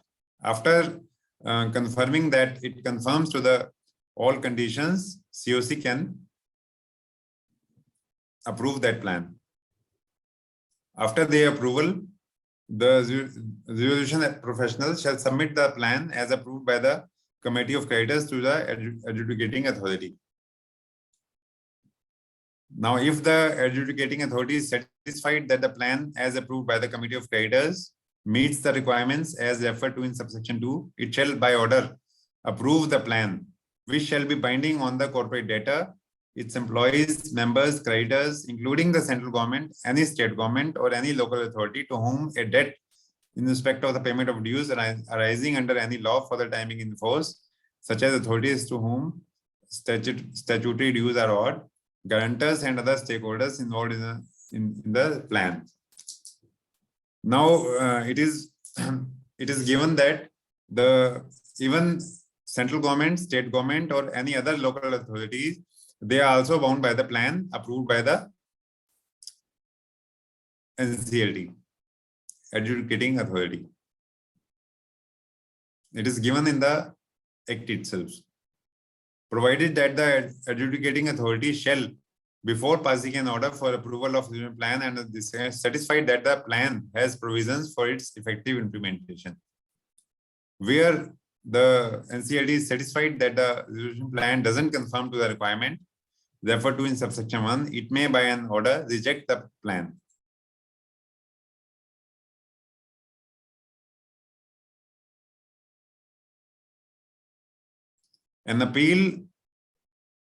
Any appeal from an order approving the plan shall be in the manner, and an appeal may be filed under section 61 to the NCLT challenging the plan. If someone wants to challenge the plan approved by the NCLT, it can go to the NCLT under section 61.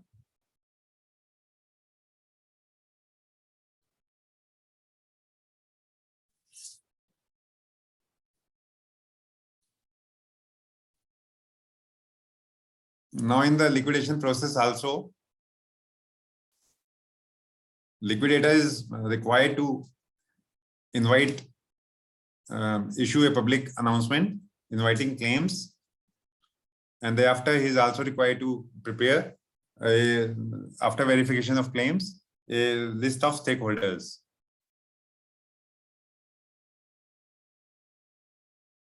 He is required to update that list time to time based on the circumstances and the information available.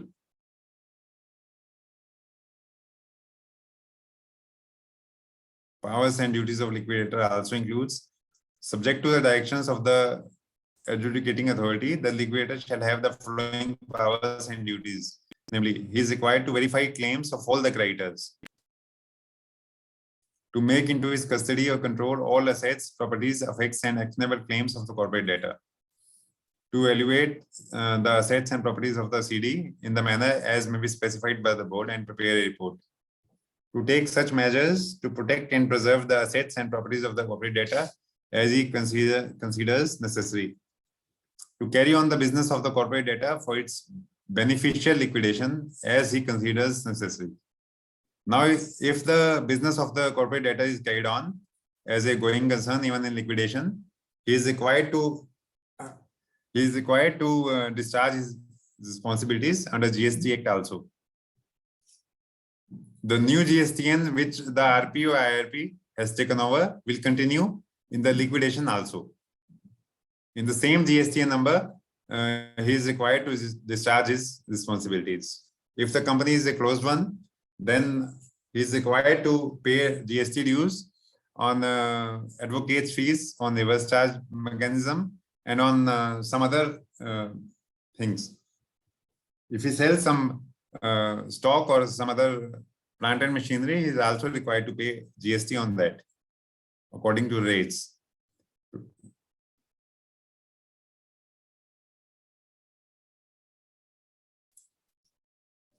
He can make use of any credit input credit available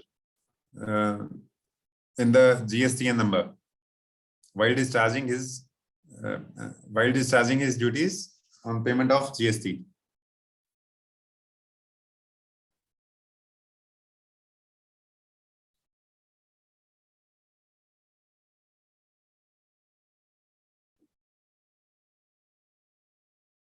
Powers of liquidator to assess information.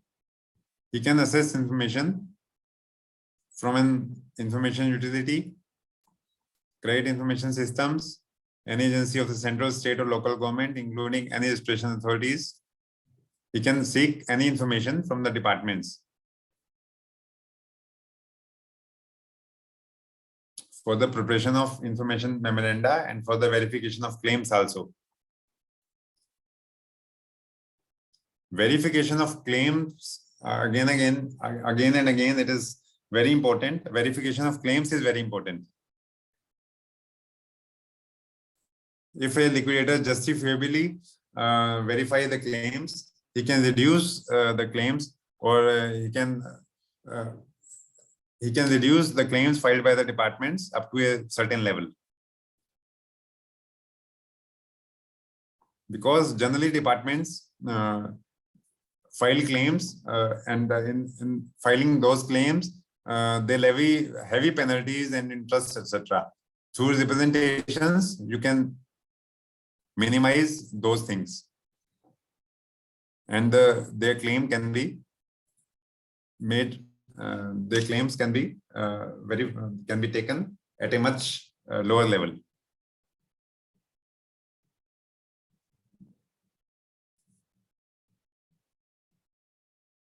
Consolidation of claims. The liquidator shall receive or collect the claims of creditors within a period of 30 days from the date of commencement of the liquidation process. Now it is an operational creditor may submit a claim to a liquidator in such form and in such manner and along with such supporting documents required to prove the claim as may be specified by the board. The GST department will also file their claims in form number, I think, just a minute.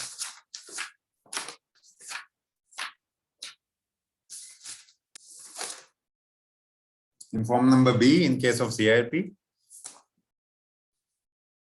and in form C in case of liquidation, I suppose.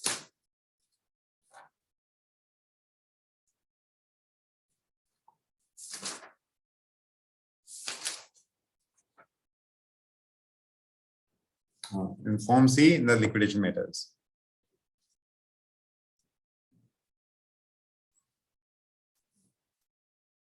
Verification of claims, again, it's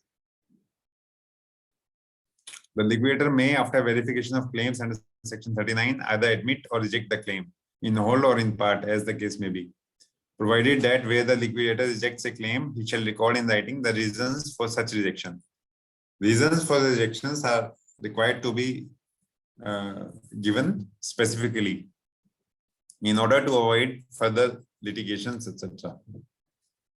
He shall communicate his decisions of admission or rejection of claim to the creditor and corporate debtor within 7 days of such admission or rejection. Determination of valuation of claims. The liquidator shall determine the value of claims admitted under Section 40 in such manner as may be specified by the board. Appeal against the decision of liquidator. A creditor may appeal to the NCLT against the decision of the liquidator, accepting or rejecting the claims within 14 days of the receipt of such decision.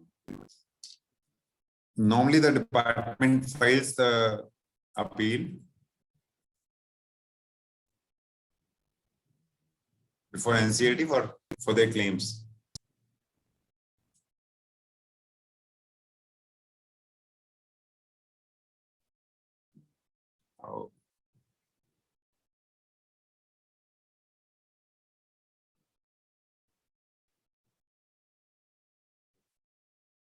Now, the definition of secured creditor and given in the Section 52 and Section 53 is also required to be taken care of. Secured creditor in liquidation proceedings. Anu ma'am, should I take it after a break?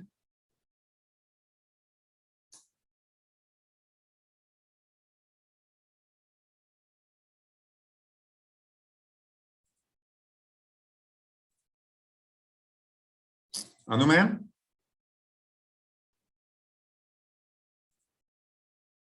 I think he's not here.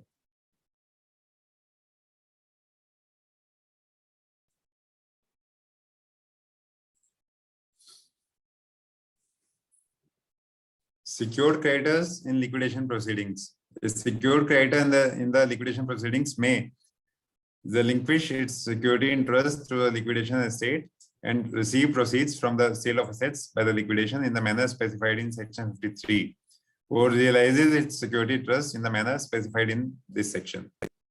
Where the secured creditor realizes security interest under Clause B of subsection 1, he shall inform the liquidator of such security interest and identify the assets subject to such security interest to be realized. Before any security interest is realized by the secured creditor under this section, the liquidator shall verify such security interest and permit the secured creditor to realize only such security interest, the existence of which may be proved either by the records of such security interest maintained by the information utility or by such other means as may be specified by the board. Now, the definition of security interest is important here.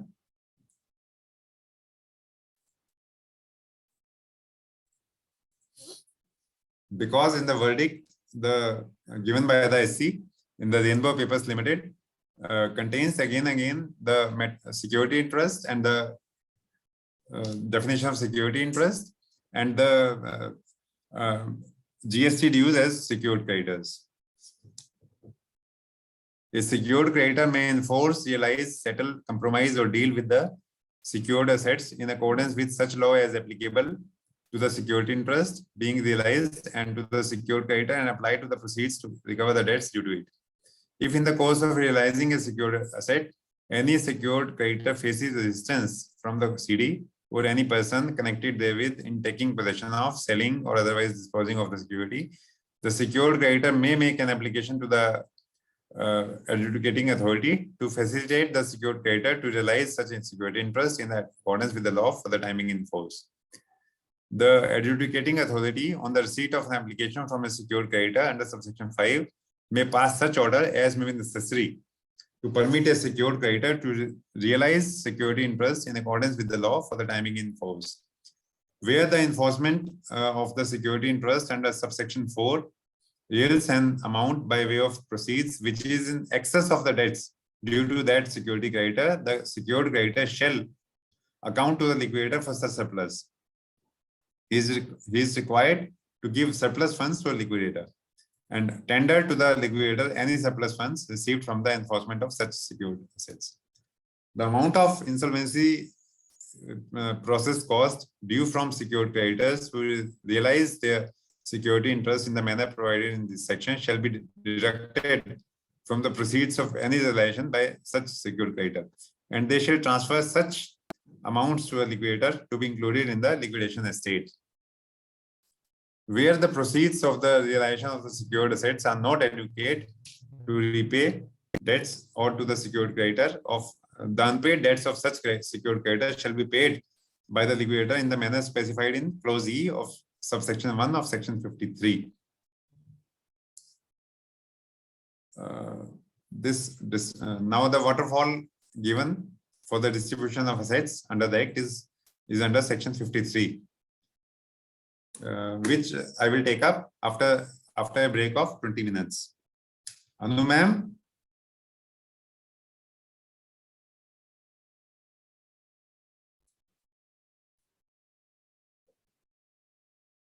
Anu ma'am, should I take a break?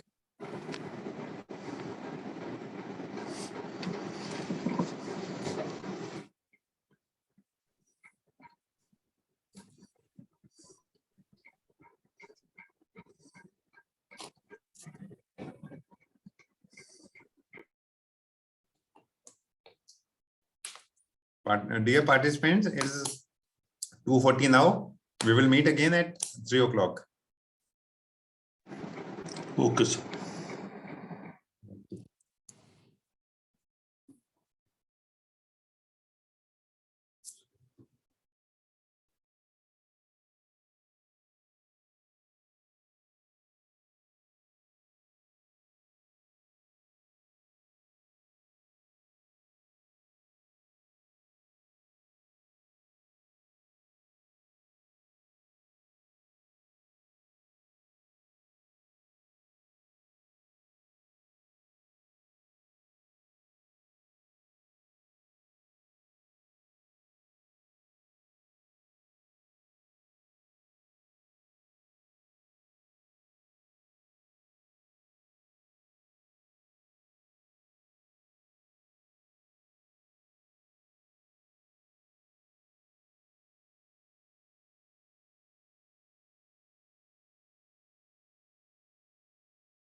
Should I start again?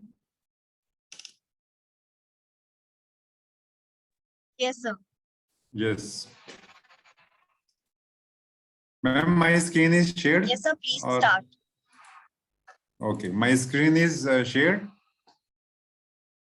Or again, I have to share screen. Well, ma'am, my screen is visible? No, sir. No, sir. You'll have to share your screen again, sir. Again, no.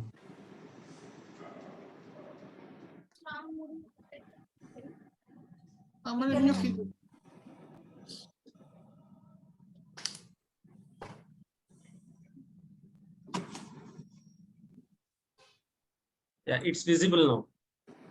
Yeah.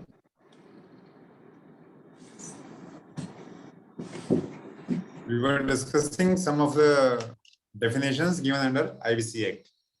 Secured credit I have covered actually. It is important because much emphasis has been given on the definition of secured creditor in the Rainbow Papers Limited case by the Honorable Supreme Court. Again, quickly, I am going through the definition of secured creditor. The secured creditor in the liquidation proceedings may relinquish its security interest to the liquidation estate and receive proceeds from the sale of assets by the liquidator in the manner specified in section 53, or realizes its security interest in the manner specified in this section. Where the secured creditor realizes security interest under clause B of subsection 1, he shall inform the liquidator of such security interest and identify the assets subject to such security interest to be realized. Before any security interest is realized by the secured creditor under this section, the shall verify such security interest and permit the secured creditor to realize only such security interest, the existence of which may be proved by the records of such security interest maintained by an information utility or by such other means as may be specified by the board. Now here it is very important to please see this section. RP is required to see the security interest, whether it is created properly or not, and it is maintained within information utility or not. In the case of financial creditors, it is generally as such. Their charges are registered under MCA also and under other information utility provided by the board also. From there, we can check whether their security interest is created, and then we can permit them to realize security interest over those assets which have been charged properly. Now, the Supreme Court, which has given verdict and in the Rainbow Paper Limited, termed GST dues as secured creditors in that specific case. And now, in that case, I suppose there will not be any charge created and maintained by an information utility. But still, it is a matter of concern. The secured creditor may enforce, realize, settle, compromise, or deal with the secured assets in a such law as applicable to the security interest being realized and to the secured creditor, and apply the proceeds to recover the debts due to it. If in the course of realizing a secured asset, any secured creditor faces resistance from the corporate debtor or any person connected therewith in taking possession of selling off or otherwise disposing of the security, the secured creditor may make an application to the NCLT to facilitate the secured creditor to realize such security interest in accordance with the law for the timing in force. The adjudicating authority on the receipts of an application from a secured creditor under subsection 5 may pass such order as may be necessary secured creditor to realize security interest in accordance with the law for the timing in force. Here, the enforcement of the security trust under subsection 4 yields an amount by way of proceeds which is in excess of the debts due to the secured creditor. The secured creditor shall account to the liquidator for such surplus.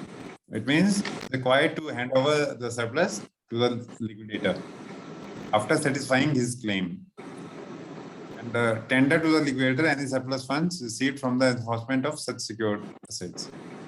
Amount of insolvency resolution process cost due from secured creditors who realize their security interest in the manner provided in this section shall be deducted from the proceeds of any realization by such secured creditor, and they shall transfer such amounts to the liquidator to be included in the liquidation estate. Where the proceeds of the realization of the secured assets are not adequate to repay debts or to the secured creditor, the unpaid debts of such secured creditor shall be paid by the liquidator in the manner specified in clause E of subsection 1 of section 53. Now, section 53, giving the waterfall mechanism under is reproduced below. Distribution of assets. Notwithstanding anything to the contrary contained in any law enacted by the Parliament or any state legislature for the timing in force, the proceeds from the sale of the liquidation assets shall be distributed in the following order of priority and within such period and in such manner as may be specified, namely, the insolvency resolution process cost and the liquidation cost paid in full. First of all, the process cost and the liquidation cost will be met out of the proceeds of the assets. Then the following debts which shall rank equally between and among the following: workmen dues for the period of 24 months preceding the liquidation commencement date, and the debts owed to a secured creditor in the event such secured creditor has relinquished security interest in the manner set out in section 52. Secured creditors will be paid thereafter along with the workmen dues for 24 months preceding the liquidation commencement date. Then the wages and any unpaid dues owed to the employees other than workmen for the period of 12 months preceding the liquidation commencement date. Then the financial debts owed to the unsecured creditors. The creditors who are unsecured and financial in nature will be paid after clause C. The following dues shall rank equally among the following: any amount due to central government and state government, including the amount to be received on account of consolidated fund of India and the consolidated fund of the state, if any, in respect of the whole or any part of the period of 2 years preceding the liquidation commencement date. Here, the dues of central government and state government fall in this clause. Debts owed to a secured creditor for any amount unpaid following the enforcement of security interest. Any remaining debts and dues, then if something left, then preference shareholders and then equity shareholders.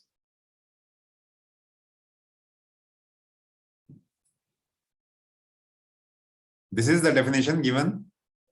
This is the waterfall mechanism given under IBC Act. These are important in the context of the verdict given by the Honorable Supreme Court in the case of Rainbow Paper Limited. Now I am taking all the participants to the case laws.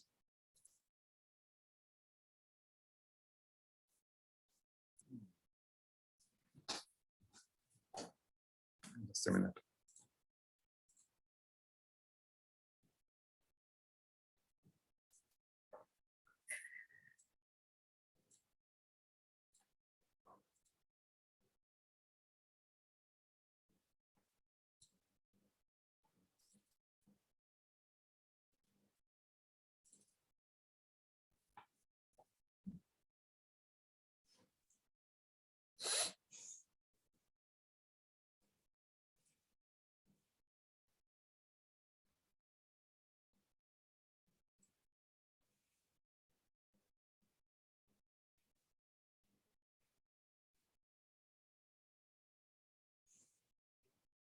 The Honorable Supreme Court of India,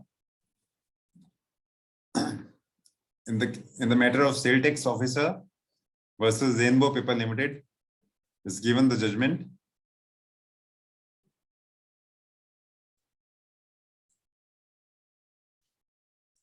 On September 6, 2022.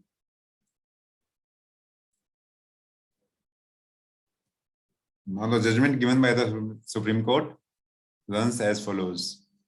Percy, Honorable Justice Indira Banerjee. These appeals under Section 62, these appeals were filed by the appellant under Section 62 to the Honorable SC against the order of NCLT and NCLT, which have rejected the claims of appellant, Gujarat State Value Tax Department.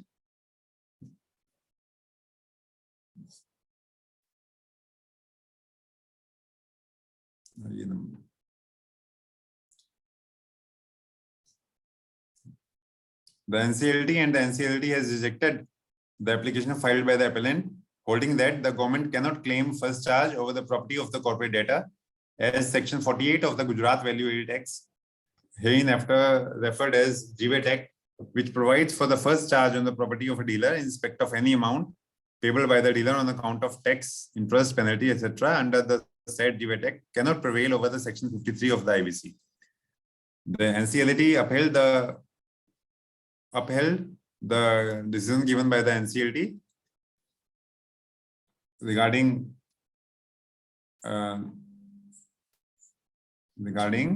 GVAT application, GVAT Act, Gujarat Value Tax Department application, that their dues should be taken in the resolution plan. The question here was raised by the applicant in this appeal is whether the provisions of the IBC and in particular Section 53 thereof override Section 48 of the GVAT Act, which is set out herein below for convenience. Section 48 of the GVAT Act reads as follows. Tax to be first charged on the property. GVAT Act says that notwithstanding anything to the contrary contained in any law for the timing in force, any amount payable by a dealer or any other person on account of tax, interest, or penalty for which he is liable to pay the government shall be a first charge on the property of such dealer, or as the case may be, such person. GVAT Act has in his act said that any amount which is due from the CD on account of tax, interest, or penalty will have a first charge on the property of such dealer. They have provided in their act these definition. Now the respondent, a company within the meaning of this, is now the respondent is engaged in the business of manufacture of sale of crafts and ores within and outside the state of Gujarat since 16th April 1990. The appellant has from time to time been assessed for value-added tax and central sales tax under GVAT Act. It is stated that an amount of rupees 53.71 crores is due from the respondent to the sale tax authorities towards GST and VAT, as per the statement enclosed at page number 44 of this book. In 2016, recovery proceedings were initiated against the respondent in respect of its use for the year 2011 and 12. And the appellant attached the property of the respondent, being land at survey number this, on 8th October 2018. An operational creditor filed an application under Section 9 for the initiation of CIRP against the respondent. By an order dated 2017, the said company was put under CIRP and some IRP was appointed. Claims were invited from creditors under Section 15 of the IBC by issuance of newspaper publications.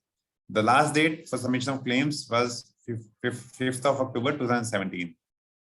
After receipt of claims, a committee of creditors was constituted on 10th of October 2017 At its first meeting, the COC passed a resolution to place the IRP.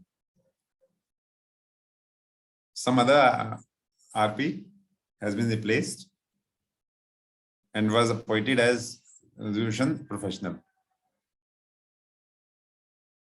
The appellant filed a claim before the RP in the requisite form number B, claiming that 47 crores are due and payable by the respondent to the appellant towards his dues and GVAT Act. The claim was filed beyond time.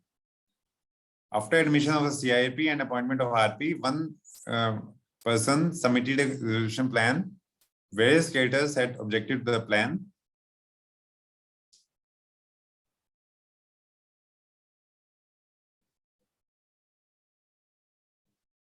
By an order dated 22nd of October 2018, the appellant, the Gujarat VAT department, called upon the RP to confirm the claim of the appellant towards outstanding tax dues. By a letter dated 22nd October 2018, the RP informed the appellant that the entire claim of the appellant had been waived off. The order of the RP was conveyed to the appellant by an email dated this. Since their claim was after the time, the RP rightly rejected their claims.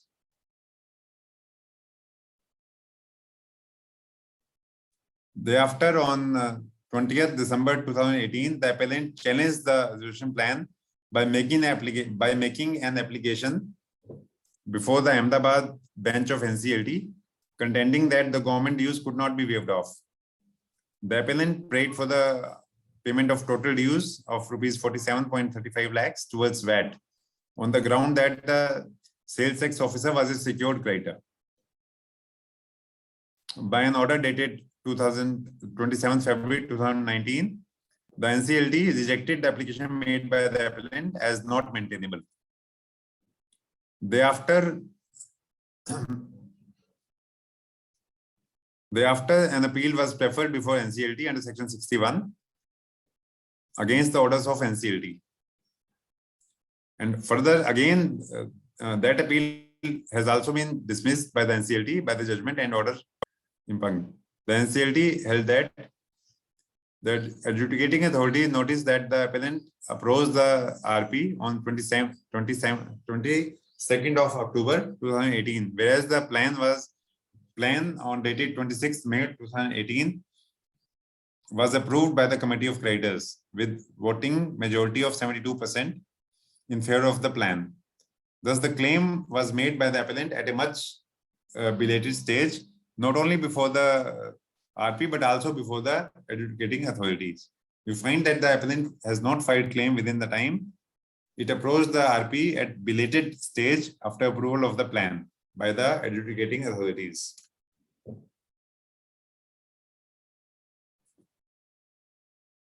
Now, the learned counsel for the RP submitted that the claims of the appellant, sales tax officer, comes within the meaning of operational debt as defined under Section 5, subsection 21, which we have also referred in our earlier part.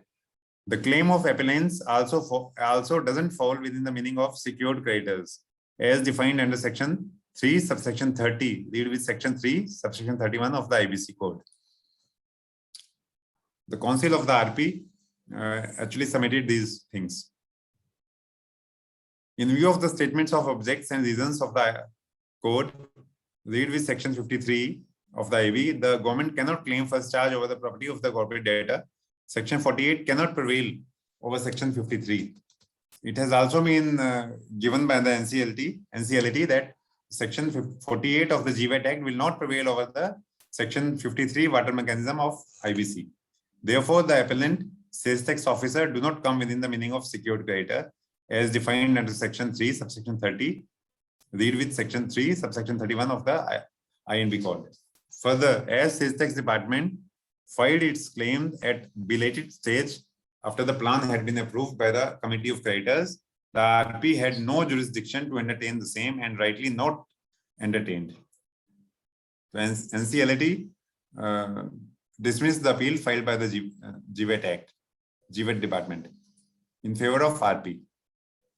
and submitted that and said that once the plan has been approved by the COC and thereafter by the NCLT, it will stand as it is. Any claim thereafter will not be taken care of.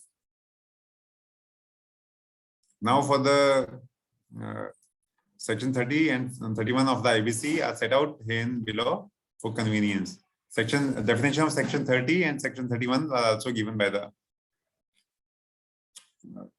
the court, which we have already covered, in which it is prominently written that the RP shall present to the committee of creditors for its approval such plans which confirms the conditions referred to in subsection 2. And the committee of creditors may approve a plan by a vote of not less than 66% of the voting share of the FCs, after considering its feasibility and viability in the manner of distribution proposed, which may take into account the order of priority among creditors as laid down in subsection 1 of section 53, including the priority and value of security interest of a secured creditor, and such other requirements as may be specified by the board. After approval of the committee of creditors, the plan was submitted to the NCLT for its approval,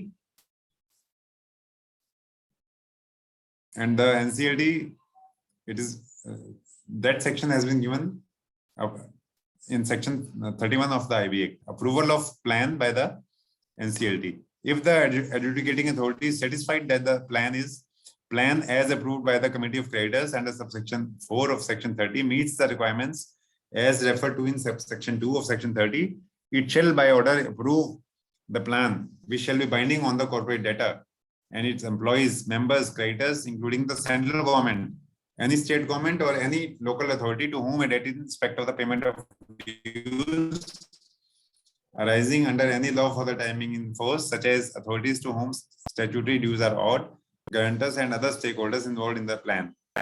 Once the plan is approved by the adjudicating authority, it will be binding on all the stakeholders, including the central government, state government and local governments, in respect of their dues for taxes also. Provided that the adjudicating authority shall, before passing an order for approval of plan under this subsection, satisfy that the plan has provisions for its effective implementation.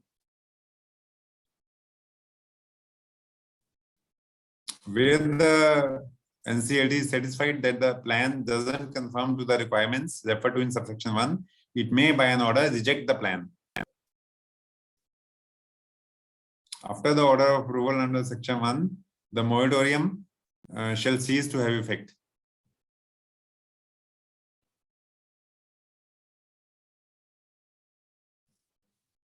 Now the section 53 of IBC, also reproduced by the Supreme Court, which we have covered earlier.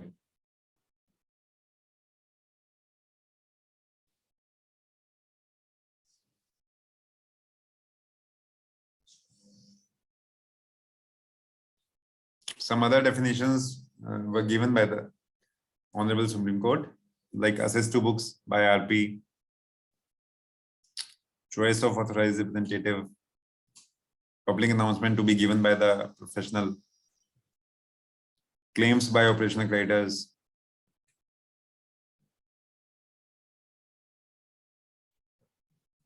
claims by financial creditors, claims by creditors in a class, claims by workmen and employees, claims by other, substantiation of claims, cost of proof, summation of proof of claims, updation of claims. They have reproduced the act for the clarifications. Verification of claims they have also given.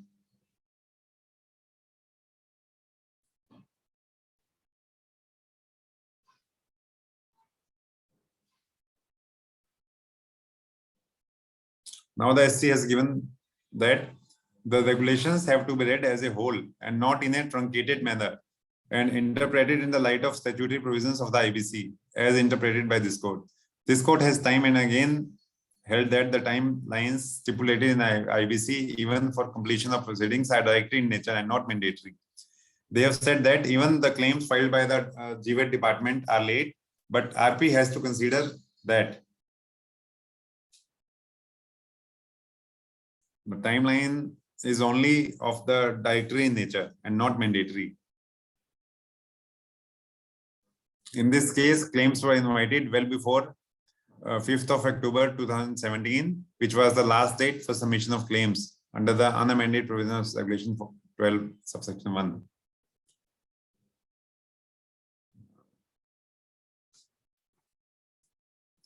Now, on behalf of the appellant, it has been argued that there were proceedings initiated by the state against the respondent corporate data to utilize its statutory dues. The book of accounts of the corporate data would have reflected the liability of the corporate data to the state in respect of its statutory dues. In abdication of its mandatory duty, the RP failed to examine the book of accounts of the corporate data, verify and include the same in the information memorandum, and make provisions for the same in the resolution plan. The resolution plan doesn't conform to the statutory requirements of the IBC and is therefore not binding on the state. The appellant has argued that it is the duty of RP to look for the book of accounts of the CD and determine the liability according to the information and books available to the RP. And it is his duty, and RP, in this case, RP has failed to examine the book of accounts of corporate data. It has been argued by the appellant, GVAT department. They have said, although we are late in filing claims, but RP is on the duty to look for the statutory books prepared by the CD and include their claims also.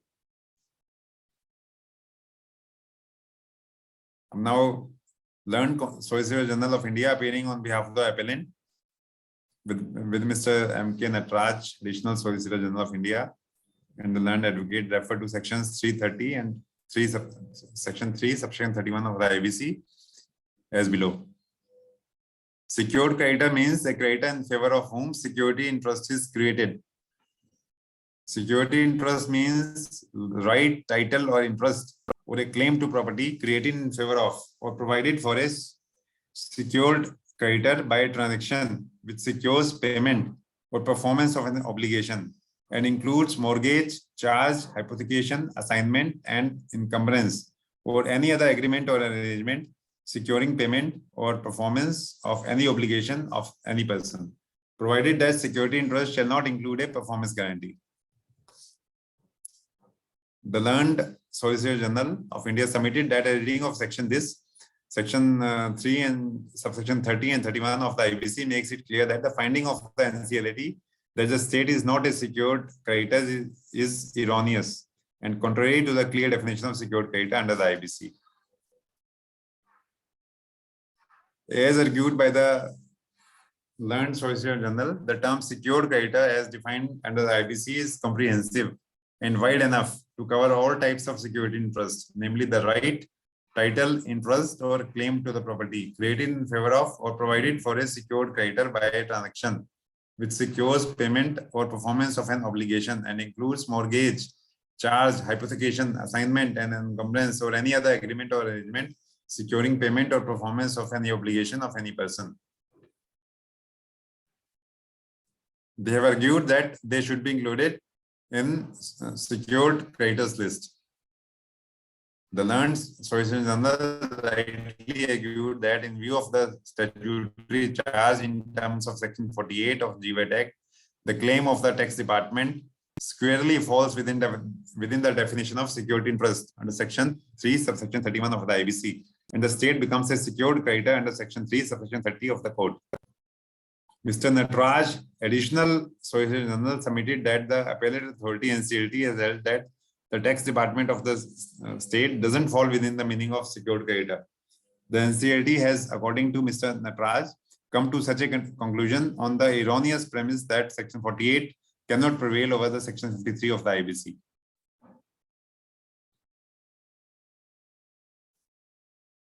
The learned ASG submitted that the mere fact that a creditor might be an operational creditor would not result in the loss of a status of that operational creditor as secured creditor.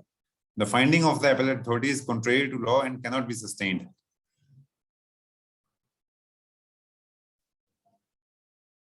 The learned ASG pointed out that the appellant had made its claim to the RP on 28th of February 2018, long before the resolution plan was approved by the COC under Section 30, subsection 4 of the IBC. Yet the RP did not include the claim in the resolution plan. The learned ASG argued that the RP was obliged to receive, verify, and collate claims and forward the same to the adjudicating authority for approval. The learned ASG cited Swiss Ribbons case, where this court held that the resolution professional doesn't have adjudicatory powers to accept or reject the claim. His duty is only to receive, verify, and collate the claims. Referring to Section 30, subsection 2 of IBC, the learned ASG argued that the aforementioned provisions mandate the RP to ensure that the plan conforms to the parameters requirements laid down in the said provision. It was the duty of the RP to examine, ensure, and verify that the plan conforms to the parameters laid down under Section 30, subsection 2 of the IBC. Further, Section 29 of the IBC cast a statutory duty and obligation on the resolution professional to prepare the information memoranda after following the procedure laid down in the court. The learned ASG pointed out that under Section 29 of the IBC, the resolution professional is required to prepare the information memoranda. The information memorandum is mandatorily required to contain the details as mentioned in Regulation 36, Regulation 2 of the Regulation 2016. The ASG again given the definition of information memoranda. The NCLT and NCLT have held that the claims of the state is belated. Regulation 12 of the regulations deals with the time period for submission of a claim along with proof as stipulated in public announcement under Section 15 of the IBC. The time period is, however, not mandatory, but it is only directory.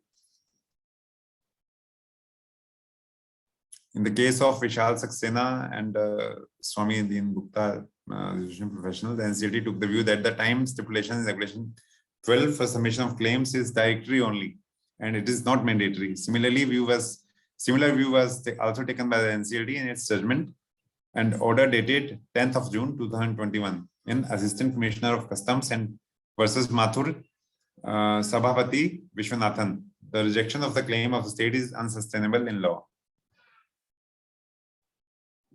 Section 31 of the IBC, which provides for the approval of resolution plan by the adjudicating authority, makes it clear that the NCLT can approve the plan only upon satisfaction that the plan as approved by the COC meets the requirement of Section 30 of the IBC. When the plan doesn't meet the requirement of Section 30, the same cannot be approved.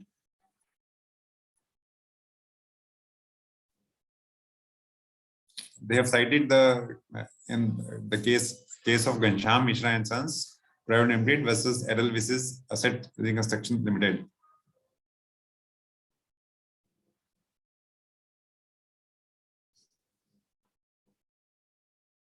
The learned Solicitor General rightly argued that when a grievance was made before the adjudicating authority with regard to a plan, the adjudicating authority was required to examine if the plan meet the requirements of Section 30, subsection 2 of the IBC. The word satisfied used in Section 31 contemplates a duty on the adjudicating authority to examine the plan. The plan cannot be approved by way of an empty formality. Section 61 of the IBC, which stipulates the ground for challenge to the approval of resolution plan, is set out in below for the convenience. Section 61 is also reproduced here.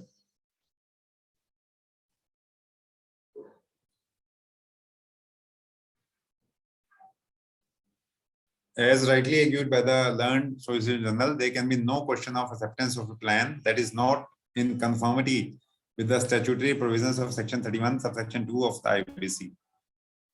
Section 30, subsection 2 of the IBC casts an obligation on the resolution professional to examine each resolution plan received by him and to confirm that such resolution plan provides for the payment of dues of operational creditors as specified by the board, which shall not be less than the amount to be paid to such creditors in the event of liquidation of the corporate debtor under Section 53, or the amount that would have been paid to such operational creditors if the amount to be distributed under the resolution plan had been distributed in accordance with the waterfall mechanism given in section 53, whichever is higher, as provided for the payment of debts of financial creditors who did not vote in favor of plan in such manner as might be specified to the board. Now, under section 31 of the IBC, a plan as approved by the committee of creditors under subsection 1, under subsection 4 of section 30 might be approved by the adjudicating authority only if the adjudicating authority is satisfied that the plan as approved by the committee of creditors meet the requirement as referred to in subsection 2 of section 30 of the IBC. The condition precedent for approval of a plan is that the plan should meet the requirements of subsection 2 of section 30.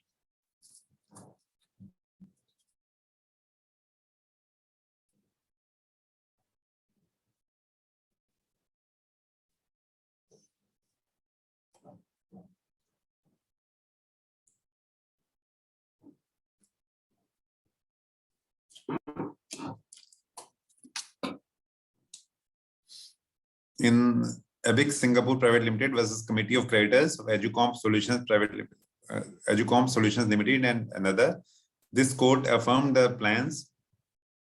This court affirmed that resolution plans would have to conform to the statutory provisions of the IBC and held in terms of Regulation 39, subsection 4, the RP shall endeavor to submit the plan approved by the COC before the adjudicating authority for its approval under section 31, at least 15 days before the maximum period for completion of CIRP.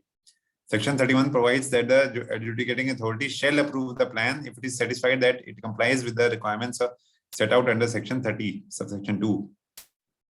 Essentially, the adjudicating authority functions as a check on the role of the RP to ensure compliance with section 30, subsection 2 IBC, and satisfy itself that the plan approved by the COC can be effectively implemented as provided under the proviso to section 31, subsection 1 of the IBC. Once the plan is approved by the authority, it becomes binding on the corporate data and its employees, members, creditors, guarantors, and other stakeholders involved in the plan. A resolution plan which doesn't meet the requirement of subsection 2 of section 30 of IBC would be invalid and not binding on the central government, any state government, any statutory or other authority, any financial creditor or other creditor to whom a debt in respect of dues arising under any law for the timing in force is owed. Such a plan would not bind the state when there are outstanding statutory dues of a corporate debtor. Section 31, subsection 1 of the IBC, which empowers the NCLT to approve a plan, uses the expression, it shall by order approve the plan which shall be binding, subject to the condition that the plan meets the requirement of subsection 2 of subsection 30.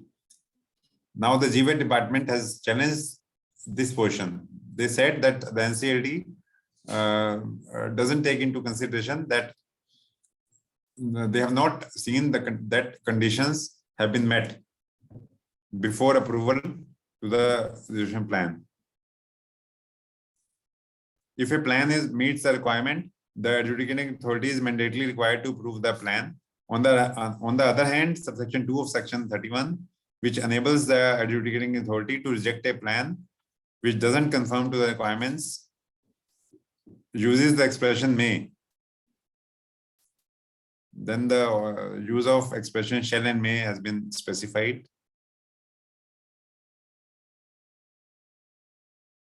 Now, if the plan ignores the statutory demand payable to any state government or a legal authority altogether, the adjudicating authority is bound to reject the resolution plan. In other words, if a company is unable to pay its debts, which should include its statutory dues to the government and or other authorities, and there is no plan which contemplates dissipation of those debts in a phased manner, uniform proportional reduction, the company would necessarily have to be liquidated and its assets sold and distributed in the manner stipulated in section 53 of the IBC. Now the verdict of the SC. In our considered view, the committee of creditors, which might include financial institutions and other financial creditors, cannot secure their own dues at the cost of statutory dues or to any government or government authorities, or for that matter, any other dues. In our considered view, the NCLT clearly erred in its observation that Section 53 of the IBC overrides Section 48 of the GWAT Act. Section 53 of the IBC begins with a non-obstantiate clause which reads as follows.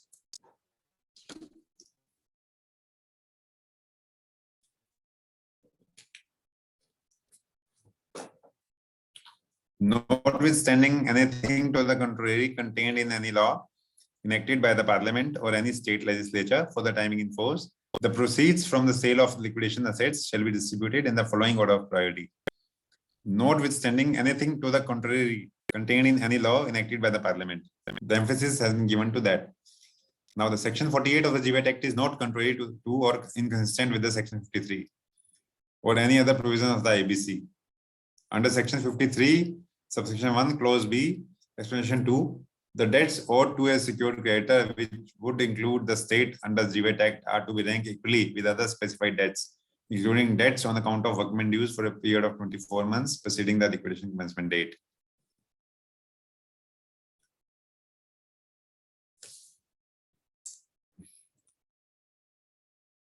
As observed above, the state is a secured creditor under the GWAT Act. It has been pronounced that the state is a secured creditor under the GWAT Act. Section 3, subsection 30 of the IBC defines secured creditors to mean a creditors in favor of whom security interest is created. Such security interest could be created by the operation of law. The definition of secured creditor in the IBC doesn't exclude any government or government authorities. We are constrained to hold that the appellate authority, NCLT, and the adjudicating authority erred in law in rejecting the application appeal of the appellant. As observed above, delay in filing a claim cannot be the sole ground for rejecting the claim. The appeals are allowed. Now the Honorable Supreme Court hereby allowed the appeals filed by the appellants, that is GWAT department, and set aside the orders passed by the NCLT and NCLT. The impugned orders are set aside. The resolution plan approved by the CSC is also set aside. The Honorable SC has also set aside the resolution plan approved by the COC and also ratified by the adjudicating authority. The plan may, and again it has said the resolution plan may consider, the resolution professional may consider a fresh resolution plan in the light of the observations made above. However, this judgment and order will not prevent the resolution applicant from submitting a plan in the light of observations made above, making provisions for the dues of the statutory creditors like the appellant. There shall be no order as to the cost. Percy, Honorable Justice Indra Banerjee. Now, by this case law, the SC has upheld that state dues are also statutory dues. They are within the definition of secured creditors, and all the resolution plans should take care of them as secured creditors. And even the approved plan they have set aside. The approved plan, the plan approved by the COC and thereafter ratified by the adjudicating authority, NCLT, was also set aside. So this is the case which is the talk of town and much debated, and created furores among the IPs and resolution applicant also, because since thereafter, if you see, the applicants are not coming because of this, because even if after the approval of plan, the plan has been set aside.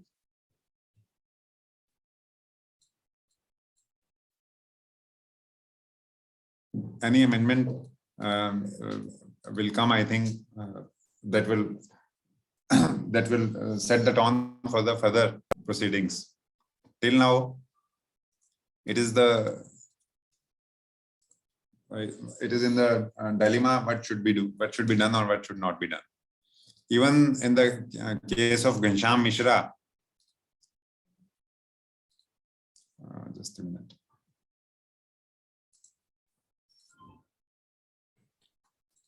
Sir, any judgment which has held that GST is not the will not follow the rainbow or any, what is the subsequent development? Actually, subsequent, there is no subsequent development till now. I think there is no subsequent development till now. And the position of the department and the all other government departments is same. They are referring to the each and every NCLT now, and NCLT is referring to the rainbow papers.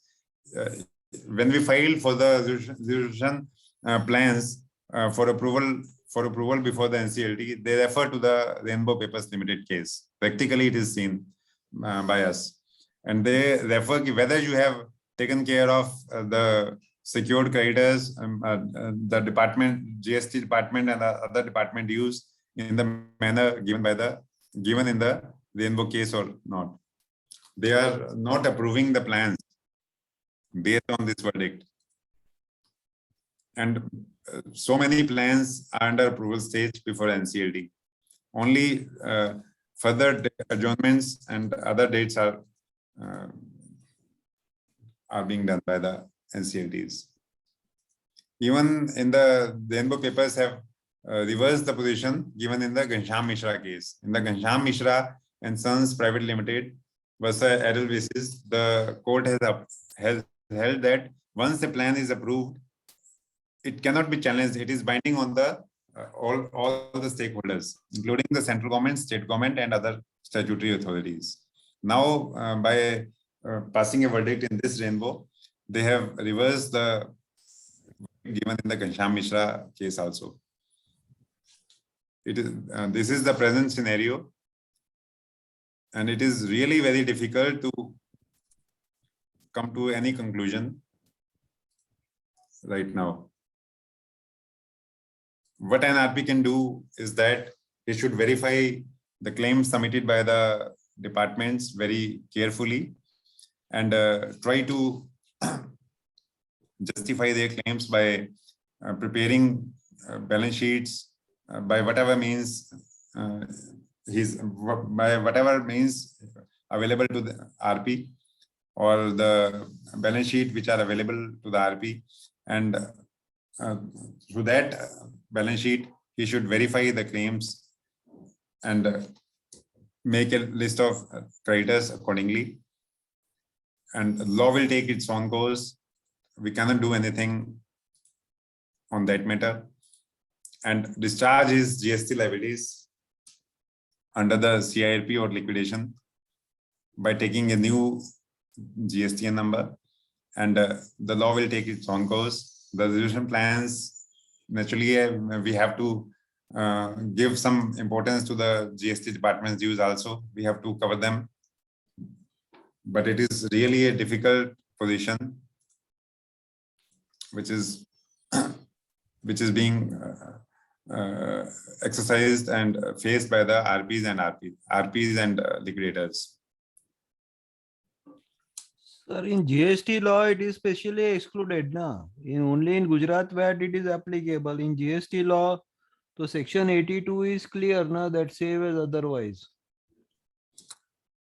But each and every department is again, and even the NCLT is referring to this Rainbow Papers Limited case. Let it refer to, but what is the position, sir? Actually, position is again. Yeah, what is your opinion? You know. So, in my opinion, as when the IBC was enacted, it was not like that.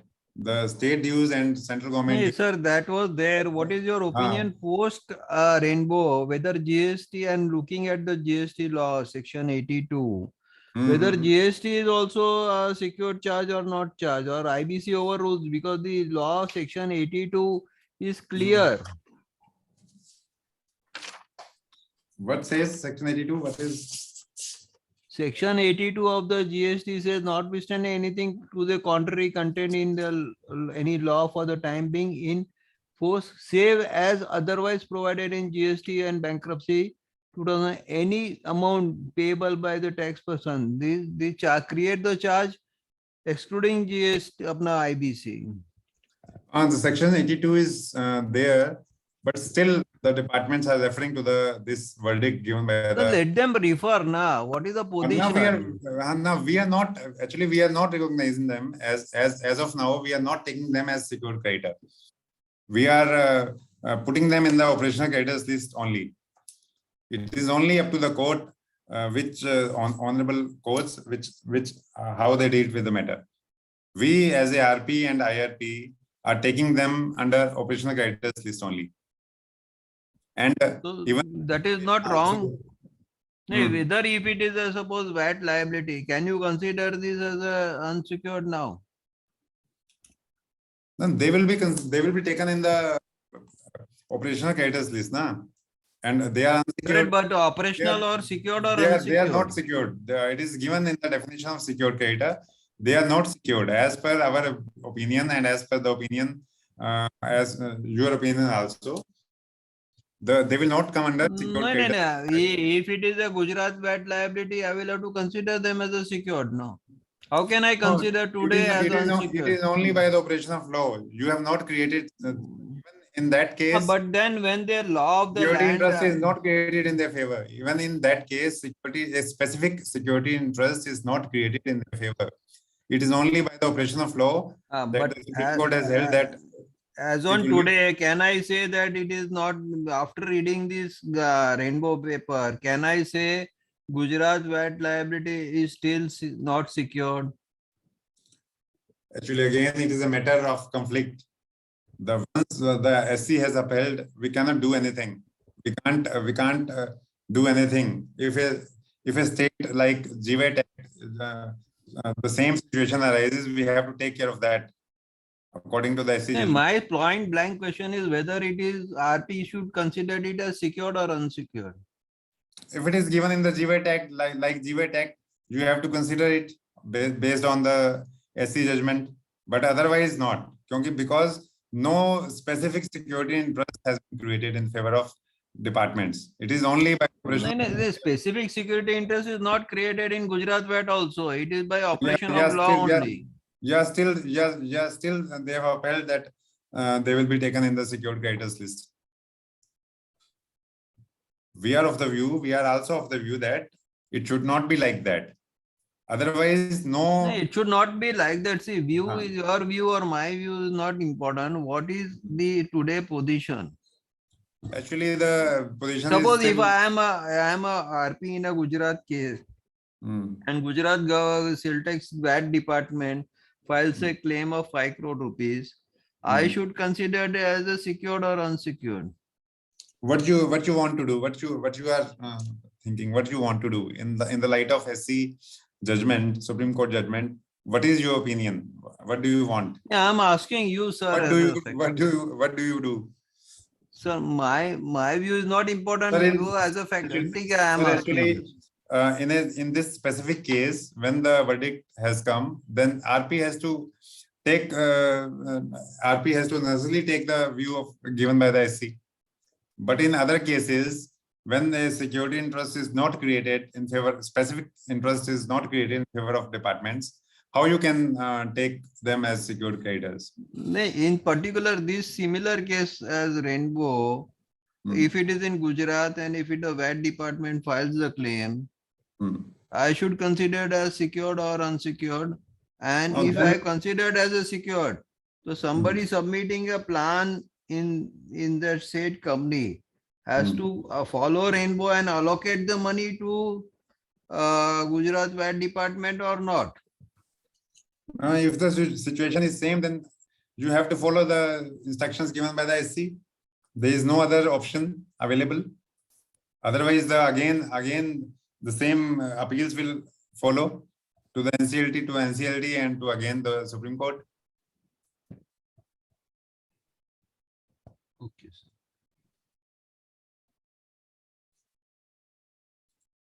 Actually, some amendment to the IBC should be there. I think in the coming days, you will find that there would be some clarification regarding this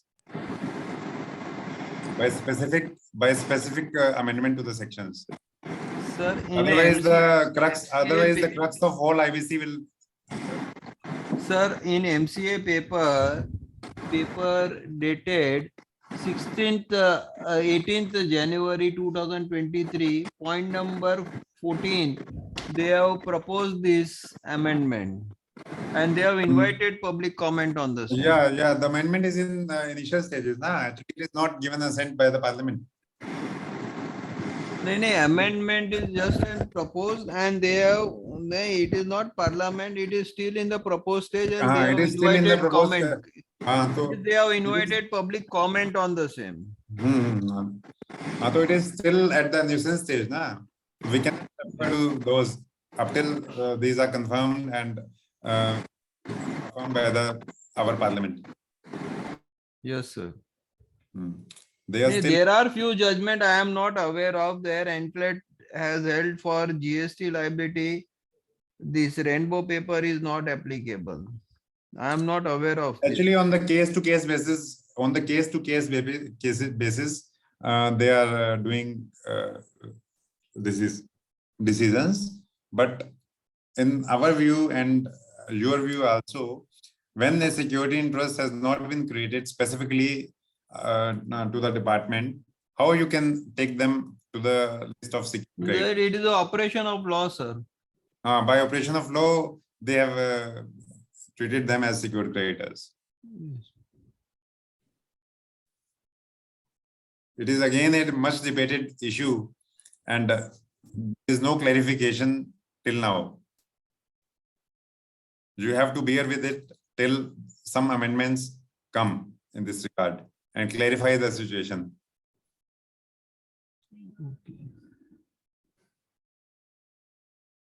The same is the case with other departments' claim also.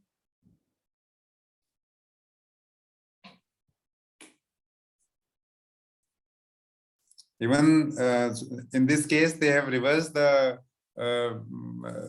verdict given in the Ghanshyam Mishra case. In that case, they have said once the plan has been ratified by the adjudicating authorities, it will be binding on the all the stakeholders. But in this case, they have set aside the plan approved by the adjudicating authority and asked the RP to invite fresh claims. So it is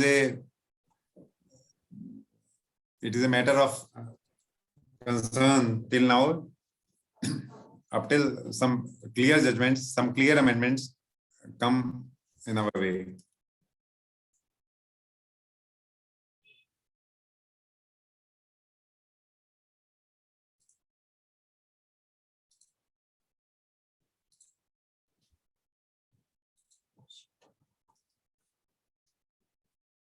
Some other judgments we can refer.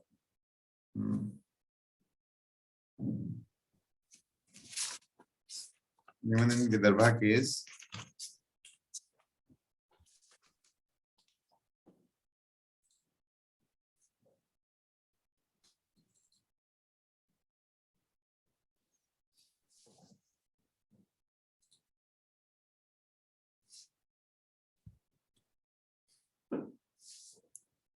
in Vidarbha Industries Private Limited versus Axis Bank, even the Supreme Court observed that and said that no CIRP can be initiated without considering the above, without considering the facts proposed by the appellant, and set aside CIRP and gave orders for reconsideration of CIRP. In that case, one award was there in favor of Vidarbha, amounting to rupees 1700 crores, which was challenged in a appellant tribunal, before a appellate tribunal, and the Supreme Court has held that till that matter is satisfied, you cannot start a CRP against a company.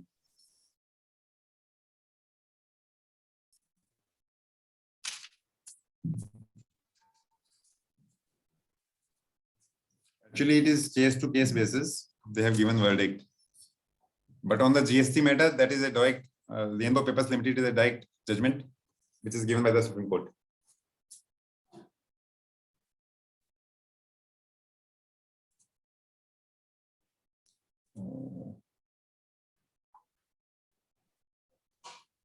screen.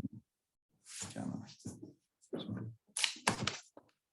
The screen will become.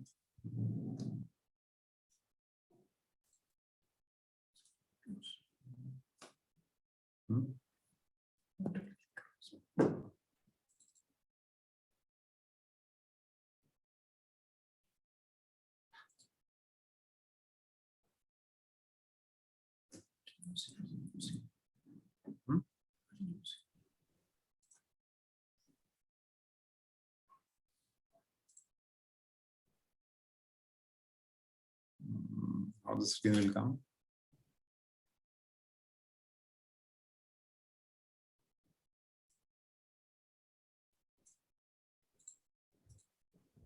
Just a minute.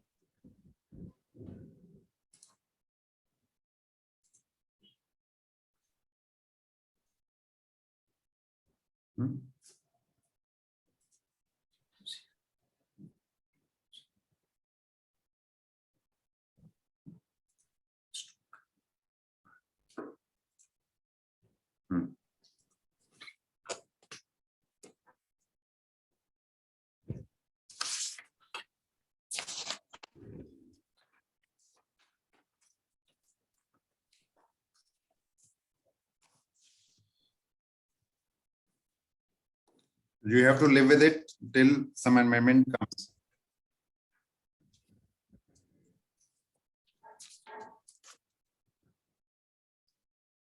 Anu ma'am, you are here?